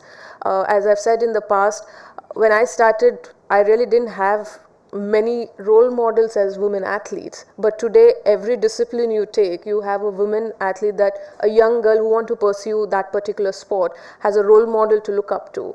So that's a huge change from where I started to today. Oh, absolutely. And Shruti, from the other end, again, from the other end of the spectrum, is this a great way to get little girls more inspired, especially the ones who come from difficult backgrounds, to actually use this sports as a medium to actually achieve this kind of success and be inspired by it? For sure. I would just echo as what you were giving an example. I myself am a daughter of a 9-year-old girl. And recently when she came back from her school, she said that, Mama, like, we have a football team and teacher has just put all the balls in that team, and we are just kind of, you know, asked to be either take a baseball or a handball or a basketball. You know, none of them were allowed to even take football. Even one or two who just tried to even give their names, they were being asked, like, fine, there is nobody else, and, you know, better if you go out. Even boys were not very kind of, you know, welcoming on for this particular notion. So I would say it has to be very inclusive, you know, kind of a education that has to be built at the foundation level. So I've been hearing or listening this entire debate since morning about how inclusive education and how inclusive the sports has to be kind of, you know, put from day one in the minds, and it is an ingrained thing that has been kind of built upon from the societal point of view. So it has to be dealt from the community level. So once we have kind of the sports which is being kind of taken up from the education and grassroots level, and especially when you talk about examples of girls coming from the bottom of the pyramid of those communities, it's very essential to give out the message that we get a talent, a pool of talent coming from that background. You know, you talk about hockey players coming from Jharkhand, hockey players coming from Odisha, you know, entire Northeast, which are so popular in the games like football specifically. So, and Kerala as well, you know. So you name the states, and they are the people who, or the girls specifically, are the one who are not getting that platform to kind of, you know, come and showcase their talent. So of course the role models that are sitting on this dais as well, and, you know, and since morning also we have, you know, eminent personalities. So when we showcase them and we kind of, you know, we take them along, and or we kind of, you know, build that ecosystem, a fertile ecosystem to understand the nuances of sports. And it's not only just to play sports, it will actually kind of go out for a wider community, because at the end of the day it transforms not only just the life of the people who are just playing the game, but also encouraging the values of fair play that may help to build responsible citizenship, right? So system and structures to give a voice and opportunities to everyone tend to be more stable and peaceful for everyone, which is actually the reason that sports is the heart of UN Agenda of 2030. And in the contribution towards achieving educational, health and equality outcomes, sports plays a very vital role for furthering in the UN Sustainable Development Goals. No, absolutely. Tuheen, you're coming up with the second edition of the Volleyball League now, and volleyball has also been a community-led sport to a large extent, and it's amazing to see the talent that's coming up in that sport. What has been your experience in terms of women who are taking up this sport now? Do you think this can be a medium as well to bring more women into the sport of volleyball? As a matter of fact, when we actually decided to take up the sport of volleyball at a company level, at a baseline level, we did a lot of our research, our groundwork, and we realized that as a sport, volleyball is really popular across the country. A lot of us have played this sport at a school level or at a college level, but somewhere down the line, it used to fade away, and for various reasons. And we saw that as a huge opportunity because and again, we saw that as a sport, it's popular amongst both males and females. So for example, my mother, who's around 70 years old, she's played the sport, so she knows the sport. My dad was the volleyball captain, so that's coincidence. But the fact of the matter is that as a sport, when you look at even in India, in all the army bases, you go to any army camp, you'll find guys playing volleyball. Even in those, you get all these pictures from Leh, Ladakh, where our Jawans are playing volleyball. The celebrities, I've seen so many of these shows on NDTV, when these celebrities, your Bollywood celebrities, when they go there at the front, the one sport that they go and play is volleyball. What we also realize is that probably if you can create a structure, we start with something which is obviously we started with the men's volleyball, but our plans is that over a period of next couple of years, we'll surely have the women's volleyball, because a lot of times when we've gone to sponsors and their initial reaction is ki yaar women ka kab kara rahe ho, ye batao. The fact of the matter is women's volleyball globally is probably one of the most popular sports. In countries like US, the women's league is more popular than the men's league. You go to beach volleyball for obvious reasons. A lot of times the sponsor levels which come on board, and we are talking about serious monies, they are really kind of try to promote the sport at that level. So, and even with all due respect, cricket, if you see, it has taken 15 years or 16 years for a women's IPL to happen. So if we can shorten that gap for women's volleyball in India, I think that would be great stuff. Our girls, they now have started playing at a very decent level. Probably what they all require is a platform which is going to be stable. And as Mithali was mentioning earlier, they also need to get exposed to foreign international players. They need to see the talent which is available worldwide. And I think a lot of other girls will also start taking up the sport. And that's really exciting. We want to see the Women's League coming up soon, too, for sure. Kirti, last question for you, of course, would be that a lot happens in front of the scenes, and the most obvious way to look at women in sports is to look at the lens of women performing in sports. But there's a lot that goes behind the scenes, and you as CEO of a franchise team like Bengaluru Bulls have gone through it. The first time I noticed you, like I was telling you, was on that auction table and deep in strategy and thinking through how you're going to form this team. So from then to now and how you're in the middle of the league now, what does go behind the scenes? I think very few people understand that side of how women have worked in sports as well. So most of the work happens a couple of months before auction and during, like after auction, right before season starts. So that's when it's very dynamic, and that's when we're up and about and doing. And I think Bengaluru Bulls has been really blessed to have an amazing team backing. So I think human resource again comes down to be the most important. So we have a very good team backing us who have been very equipped in what they do. So a lot of it comes down to delegating your tasks to the right people. And so yeah, initially, so when you noticed me at the auction, that was my first season, which was going to happen on ground. So the previous season was in a bubble, and you go in and you expect certain things, and you work, and the whole experience was enriching. And I think I have not had any experience that's even close to that. It's very dynamic. You learn a lot, and it teaches you a lot. And this is one industry where you get to be you get to create things, you get to create ideas, you get to create entities, and it's an industry where you can see it all come to action in a very short span.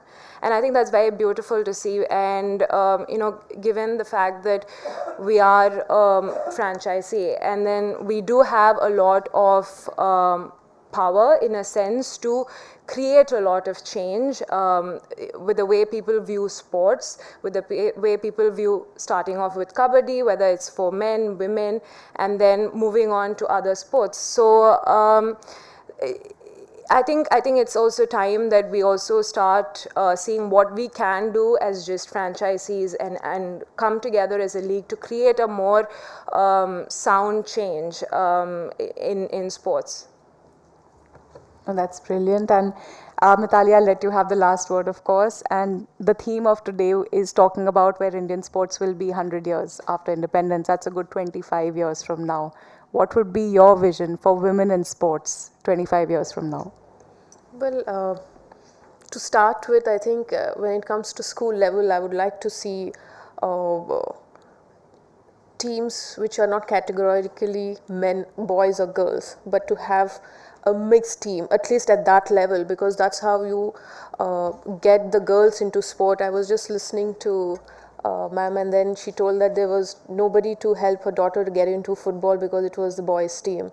So, which I've experienced traveling abroad to UK or Australia, where at least in that level, they don't segregate boys and girls. They play together. We should inculcate that sort of an atmosphere in the school level, and maybe then you will see a rise in the girls participating into different sports, because as children, when we see a team, we want to enroll, but when as teachers or as school people say that it is the boys' team, and you can't complete with one girl, you can't complete a team. So in a way, you're letting go someone who has the passion to get into sports or to want to try and get into some field. So I think that is something I would like to see in the next 25 years. We should be there, at least in school level, we get to see boys and girls together playing the sport. Thank you so much. I think that was very well said. And with that note, we conclude today's last panel. Thank you so much. Thanks, everyone. Thank you.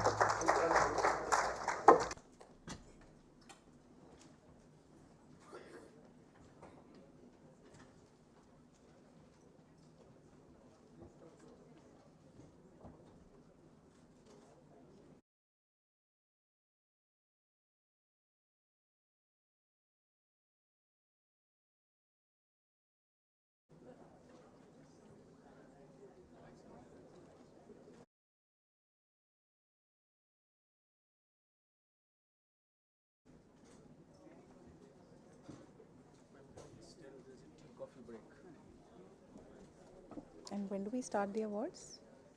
When do we start the awards? We have a tea coffee break for 20 minutes, after which we will start the India Sports Awards. Please join back in 15 to 20 minutes. Thank you.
Well, a very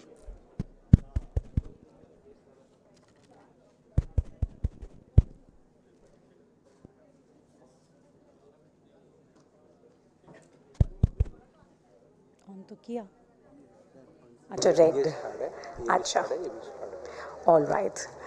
Okay, very good evening, everyone. We'll be just starting in the next couple of minutes, so I'll request everyone to please settle down. Meanwhile, can I hear a very good evening from all of you? Wonderful. So we should be starting in the next few minutes. I'll request everyone to settle down and, of course, keep your mobile phones in silent mode before we start with the award ceremony.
So once again, a very good evening, everyone.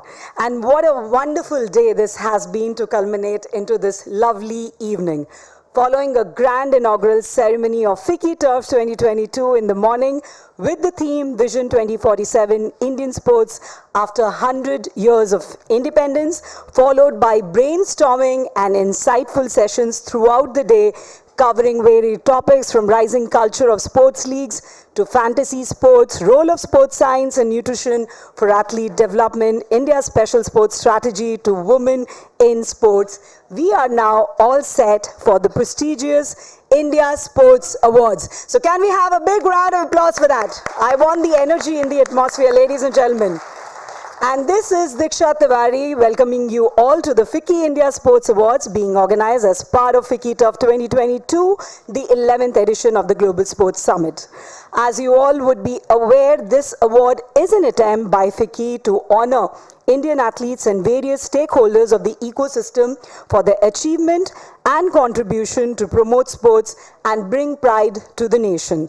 And it goes without saying, Indian sports has definitely witnessed some of the greatest moments of glory in the recent years, be it Olympics, Paralympics, Commonwealth Games. Our sporting heroes have made us all proud while letting the entire world know. Watch out for Team India. So the India Sports Awards is just a humble attempt to celebrate these heroes and also those who are working behind the scenes contributing to a vibrant sporting ecosystem. So let's get this started, ladies and gentlemen, and without any further delay, may I request Mr. Manav Majumdar, Deputy Secretary General FICCI, who carries with him, of course, close to 3 decades of experience in WTO matters, regional integration, trade policy, globalization, investment, and industry-related issues, to present the welcome address.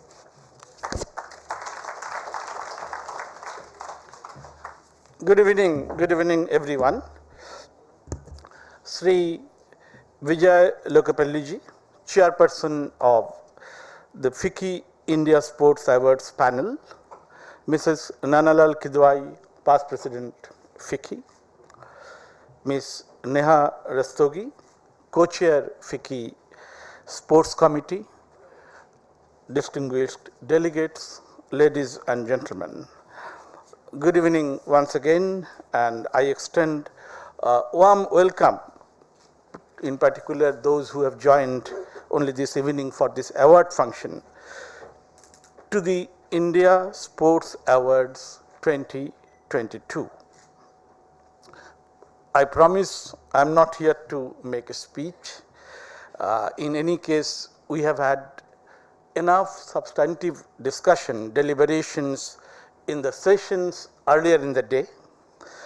I would just like to highlight the critical importance of collaboration and partnership between the policymakers, government agencies, private sector, business, and of course, civil society organizations to realize the vision of promotion and development of sports culture in the country, and also towards the goal of taking India among the top 5 sports nations by 2047.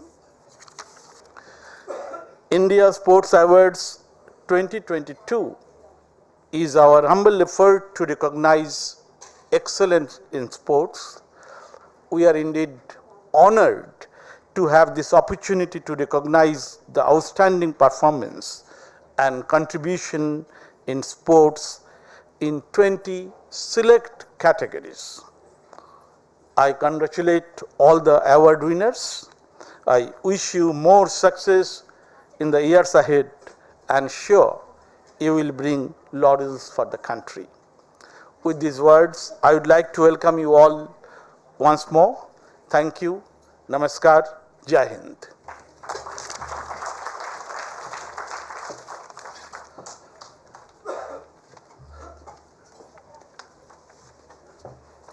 Thank you so much, Mr. Majumdar. Well, ladies and gentlemen, as acknowledged by Mr. Majumdar as well, we have amidst us Chairperson India Sports Awards panel, sports journalist and author Mr. Vijay Lokapalli, one of India's most loved and respected sports writers. He has given over 4 decades of his life to covering Indian and international sports. His passion took to the nook and cranny of India as well as overseas, which gave some of the most delightful sports stories, much of it from the most loved sport, cricket. It'll be my privilege to now request him for the opening remarks.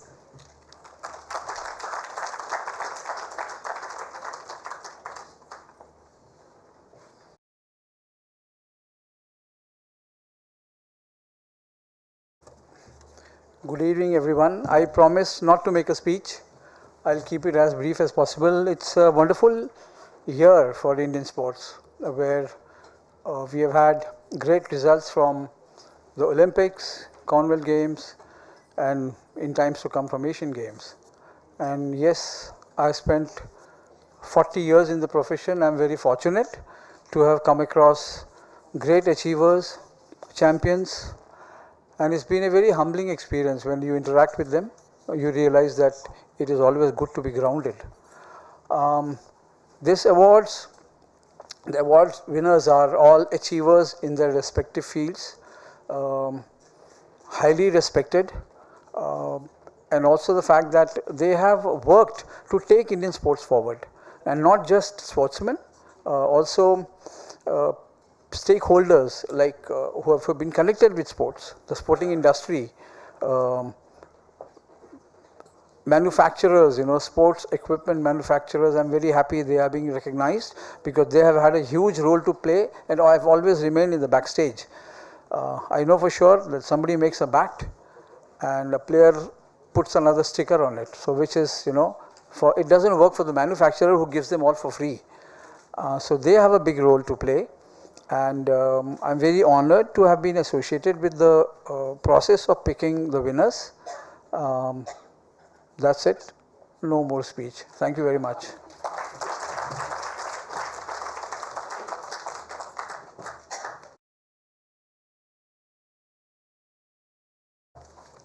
Thank you so much, sir. Well, all right, ladies and gentlemen, it's now the moment that we all have been waiting for has arrived. So before I announce that, I want all of you to give a big round of applause because you know what's going to begin. Yes, it's time to give away the India Sports Awards. Yes, yes, make some more noise. I like that. presented by FICCI Turf 2022. So with a smile on your face, mobile phones in silent mode, and hands ready for some solid exercise in the form of thunderous claps and applause, let's celebrate the Achievers of India Sports Awards Special Recognition 2022. To give away the first set of awards, could I invite Mr. Manav Majumdar, Deputy Secretary General FICCI, and Mr. Vijay Lokpally, Chairperson India Sports Awards panel, sports journalist and author. With a round of applause, of course, from all of you. Yes, both of us together, sir. So you could, yes, be at the center. So before we start, I'll request, Mr. Vijay Lokpally to give away the first set of awards. So the first one in India Sports Awards Special Excellence 2022, the first category is Emerging Sportsperson Female. So we are actually have a tie here, and we are celebrating 2 women achievers. I think can't get any better than that. So the first one in this category, please put your hands together for Linthoi Chanambam. She's not here, but we have Ms. Jyoti Chetal, Associate VP JSW. Could I request her to collect the award? A young prodigy from Manipur possesses great strength and power. She has shown the world she is capable of great things. She's the first Indian to win a gold at the World Cadet Judo Championship 2022. The next one is Antim Pangal. Well, she is also not here, but we have her dad, Mr. Ram Nivas, to collect the award on her behalf. Mr. Ram Nivas, the proud father. From Haryana, she's created history by becoming the first under-20 women's wrestling champion by winning the gold. Okay, I guess the dad hasn't reached so far. We'll wait to give away a little later as he's here with us. The male hasn't arrived, right? He hasn't arrived. The first category, he hasn't arrived. No, that's what Panav told me. He's come at 7. Okay, wonderful. All right, so we move to the next one. This is Emerging Sportsperson Male. And the winner is Payaz Jain. A big round of applause. Again, we have his proud father, Mr. Jinendra Jain, who's here with us to collect the award. The under-17 world top rank holder is the next big thing in table tennis world. Won the Asian Junior 2022 World Championship 21, has been the runner-up at boys singles at the ITTA World Junior Circuit, SET Thailand Junior and Cadet Open 2016. Lot of achievements to his credit, and what a proud father today as he collects the award for Emerging Sportsperson Male on behalf of Pius.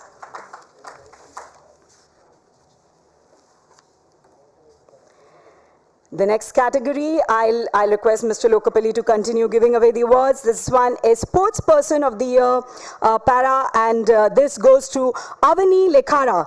I'll request Mr. Samikshan Majumdar from the FICCI team to collect the award on her behalf.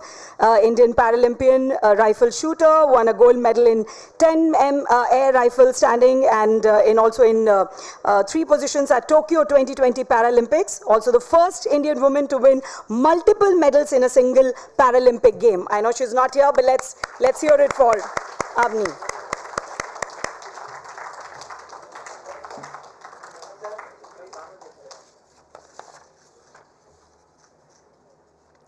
I'll request Mr. Lokapalli to give away the next one as well. Sportsperson of the Year Special. This one goes to Shrey Kadyan. A big round of applause. Member of the Special Olympic Global Athlete Leadership Council. Since June 2021 has been delegated the role of sports liaison. Has received Remarkable Achiever honor on the 60th Diamond Jubilee celebration at the University of Delhi Sports Stadium as well.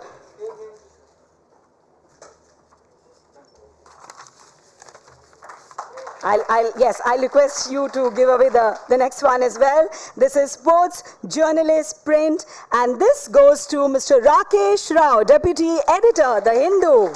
Through over 3 decades of his work as a journalist, he has contributed immensely to promote chess and the players. His contribution to both sports journalism and Indian chess in its rising era is invaluable.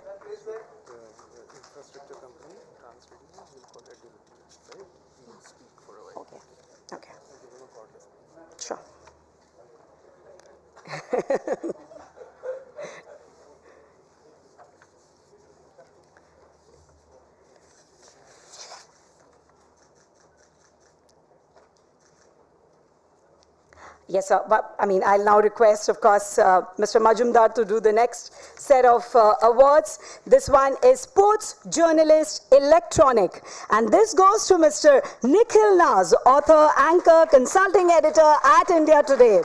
Sports presenter, journalist, author, he has covered some of the biggest sporting events around the globe, including the FIFA World Cup, ICC Cricket World Cup, and the Summer Olympic Games during his 2-decade-long career.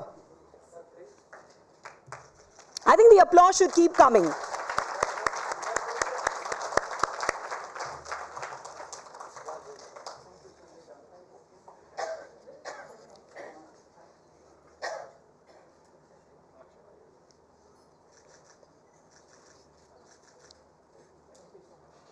Congratulations. We'll move to the next. This one is Sports Coach of the Year Male, and this goes to Shri R.B. Ramesh. Ramachandran Ramesh, Indian chess grandmaster from Chennai, who won the 2002 British Championship and the 2007 Commonwealth Championship as well.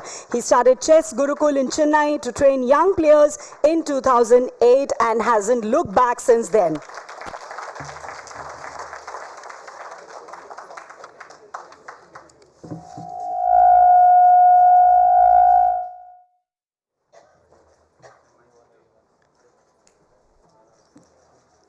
All right, congratulations.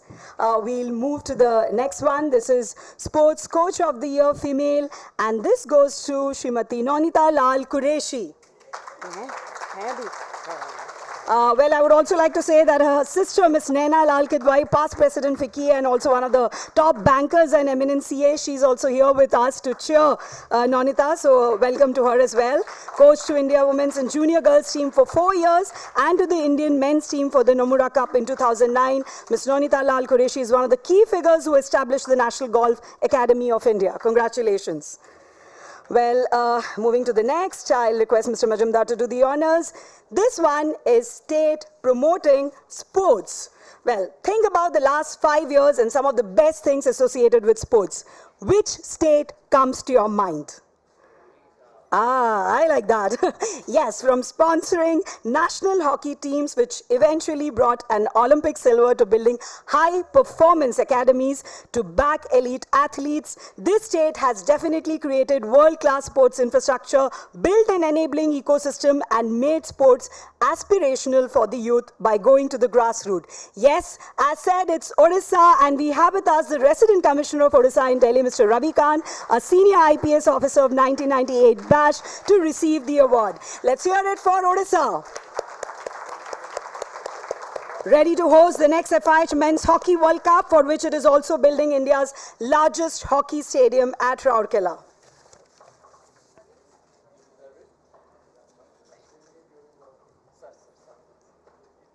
Congratulations. Moving to the next one, this is National Sports Federation, and this goes to All India Chess Federation. We have with us Mr. Bharat Singh Chauhan, President Commonwealth Chess Federation and former Secretary General of the All India Chess Federation, to receive the award. Central administrative body for the game chess, founded in 1951. And in August this year, they hosted the 44th Chess Olympiad in Chennai, which was the first Olympiad ever to take place in India. All India Chess Federation. Thank you. I would also like to thank Mr. Majumdar and Mr. Lokapalli for doing the honors for the first set of awards. Thank you so much. Well, before we move to the next set of awards, we now have a very, very special performance. Yes, we have some special Olympic athletes from Asha Kiran, Home for the Abandoned Persons with Intellectual Disabilities. And let me tell you, most of them are participants in the World Games in the past, and they are here to perform for us. So can we make a big round of applause as I invite them for this performance? Let's encourage them, applaud them, and thank you so much.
That was truly wonderful. Very enthusiastic performance. Let's hear it once again for them. All right, to give away now back to our award ceremony and to give away the next set of awards, could I once again invite Mr. Manav Majumdar, Deputy Secretary General FICCI, Mr. Vijay Lokpalli, the Chairperson of the India Sports Awards panel, and of course Ms. Neha Mathur Rastogi, Co-Chair, Sports and Youth Affairs Committee, FICCI, and Founder Wordsworth Communication Consulting, to join us for the next set of awards.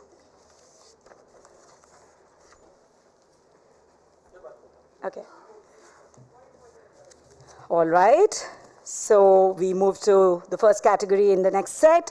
This one is Corporate Promoting Sports Development. And this goes to JSW Sports. We of course have Ms. Jyoti Chetal, Associate VP JSW. I'll request her to collect the award. Ranked among India's leading business houses, innovative and sustainable presence in various sectors, including steel, energy, and of course now in sports, helping the group play an important role in driving India's sports sector forward.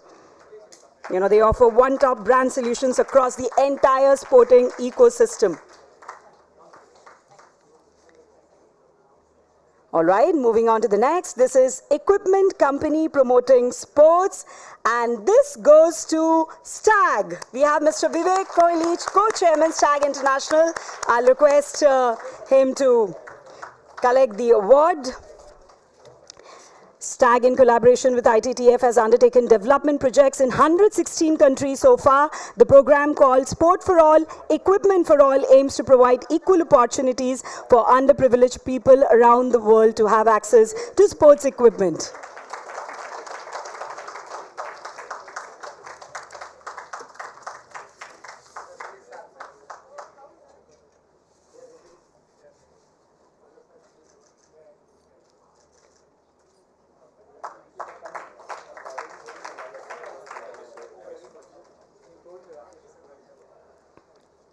All right, so the next category is Sports Franchisee of the Year, and this goes to Bengaluru Bulls Kabaddi.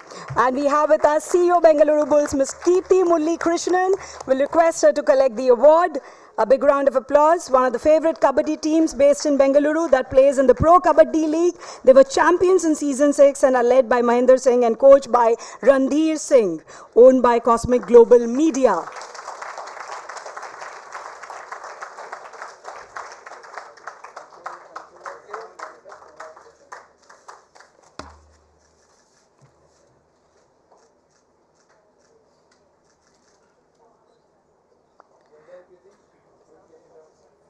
Congratulations. Moving on to the next one, this is Sports Infrastructure Construction Company, and this goes to Transtadia. We have with us Mr. Adil Sumariwala, Director, Transtadia and President, Athletics Federation of India, here with us. A big round of applause. A 360-degree sports company with interest in sports infrastructure, sports technology, sports academy, sports advisory, intellectual property, and right management and whatnot. Incorporated with a belief that India can emerge amongst the global frontrunners in the field of sport.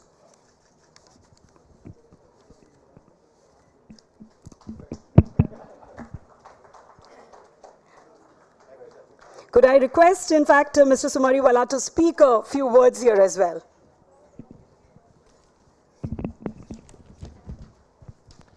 Thank you. This is from our Managing Director, Founder of Transtadia, and he sent a message. He's traveling abroad. The message reads as under: we thank FICCI for this prestigious Special Recognition Sports Infrastructure Company Award.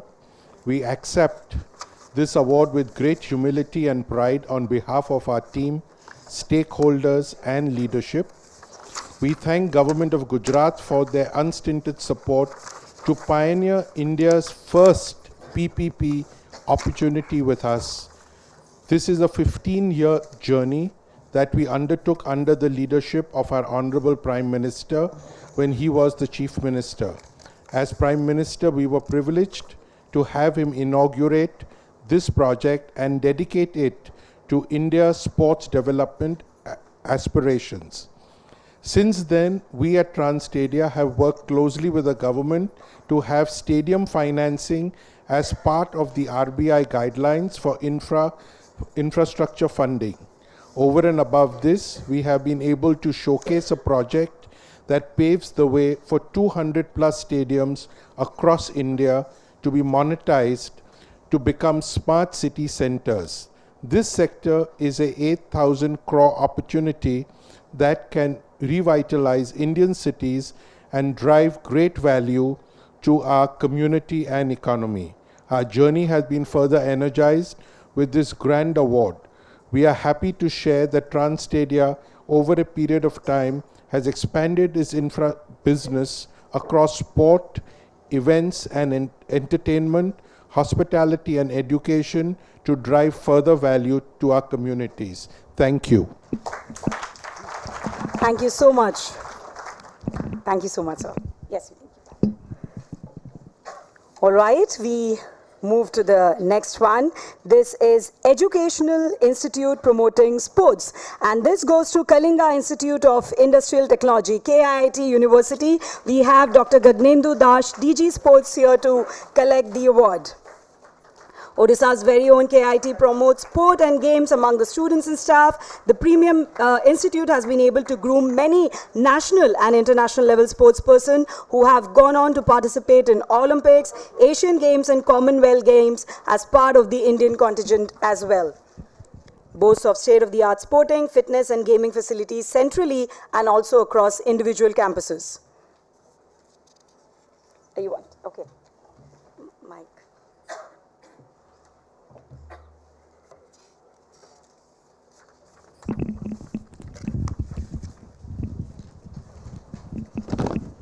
First of all, I would like to thank FICCI for this honor.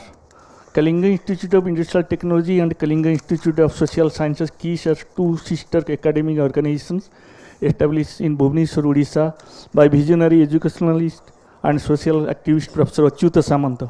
KIT is a professional institution with 30,000 students and KIS the world's first fully residential university exclusively for tribal students, has 45,000 students, 30,000 in Bhubaneswar campus and 15,000 in its various satellite campuses, pursuing education from KG to PG.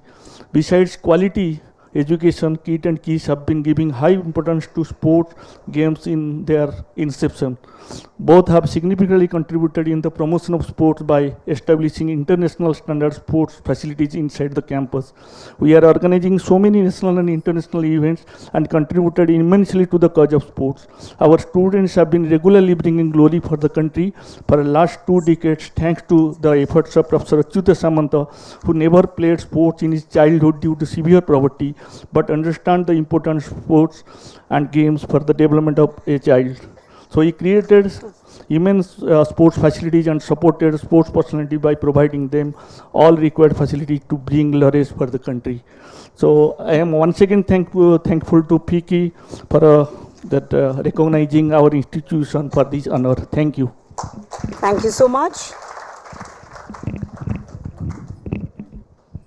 And congratulations. We'll move to the next category. And this one is School Promoting Sports. And this goes to Manav Rachna International School.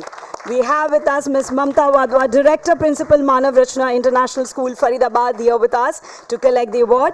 Brainchild of Dr. O.P. Bhalla, an educationist and philanthropist, this group was founded in 1997, has now emerged as one of the leading and best choices in the country, imparting education to students from preschool to class 12.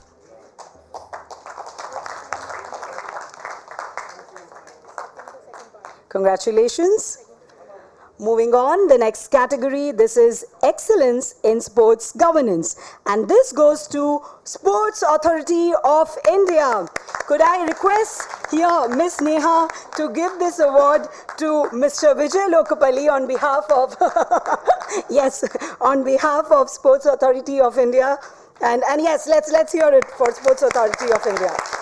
Twin objectives of promoting sports and achieving sporting excellence at national and international level.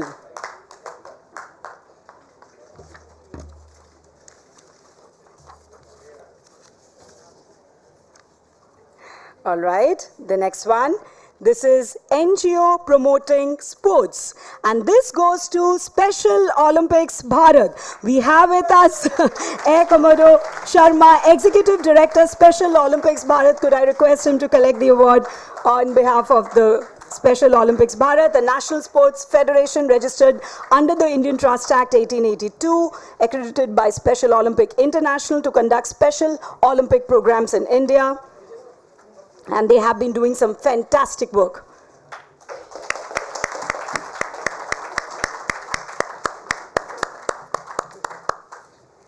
And yes, last but not the least, ladies and gentlemen, it's time to give away now the Lifetime Achievement Award. Please put your hands together for Mr. Sarkar Talwar. Big round of applause. Former Indian cricketer, played first-class cricket for Haryana as a right-arm off-break bowler between 1967-68, 1987-88. Also Director Sports and Manav Rachna Educational Institution, has been conferred with the Dronacharya Lifetime Award by the Honorable President of India as well. Well, we can just go on about him. It's such a pleasure to have you, Sir Amit Sas, and congratulations. And let's hear it for all the winners. Can we also have a group photograph, please? Can I request all the recipients, and I'll request Mr. Majumdar, Ms. Neha, and Mr. Vijay to please join on stage as well. And we can have all the winners. Can I request all of them to please come for a group photograph?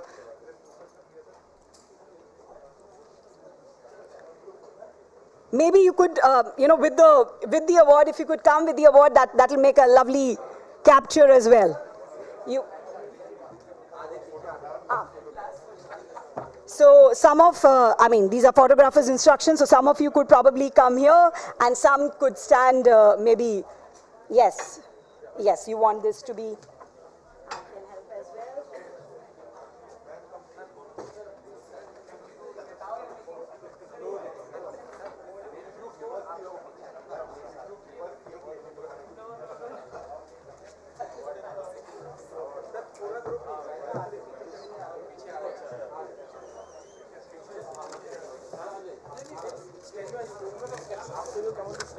मैं यहाँ आ जा रही हूँ side.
Request everyone to please stay settled. We have one more performance for the evening before we end the ceremony, the formal event. So I request everybody to please stay settled.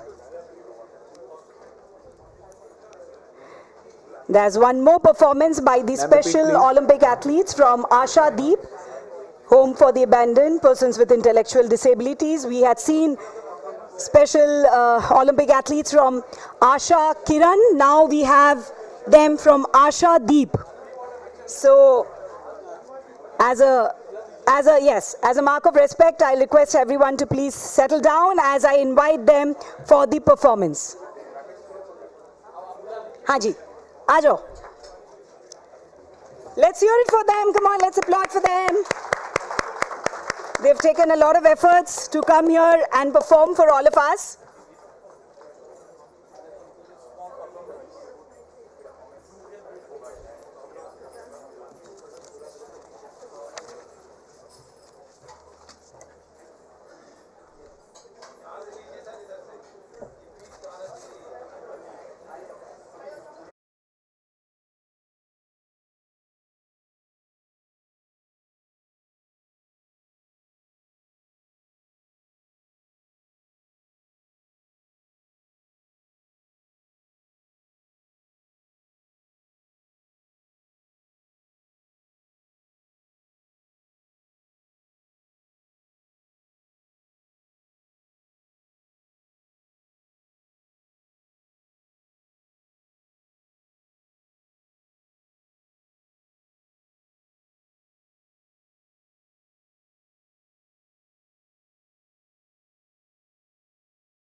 Well, what a special performance that was by these special athletes. Let's hear it once again for them.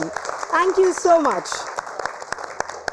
May I now request the very dynamic Ms. Neha Mathur Rastogi, Co-Chair Sports and Youth Affairs Committee FICCI and Founder Wordsworth Communication Consulting, to present the vote of thanks. Good evening, everyone, and what a day it's been, really. Right from our first inaugural session, I want to thank everyone who's been present here today, all our speakers, the eminent spokespersonalities, members of the industry, our own FICCI chair for the sports committee and the co-chairs. Special mention to the FICCI team of Manishji, Samikshan and Pranav, who worked very, very tirelessly to put this together. Please do give them a round of applause. They worked very hard. And of course, I would like to end by thanking all our sponsors, our title sponsor, Disney Star, performance partners, Manav Rachna, Dream 11, Ultimate Coco, sports nutrition partner, Optimum Nutrition, Healthcare is Sarvodaya Healthcare, and then talent partners are Nangya, Anderson's LLP, iOS, SPEFL, SC, Pro Panja. Inclusion partner, UNESCO, digital media partner, Sportskira, and our social media partner, which is Whitebox. Thank you everyone for being here from the bottom of our hearts. It has been a very, very fruitful day. We're really happy to have you all here. Thanks a lot. And thank you to all the awardees as well. Good evening. Have a lovely evening. Bye-bye.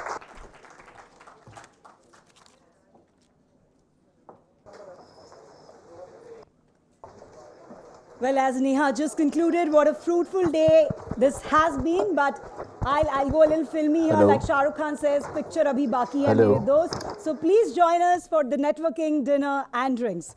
Thank you, ladies and gentlemen. God bless. Good night.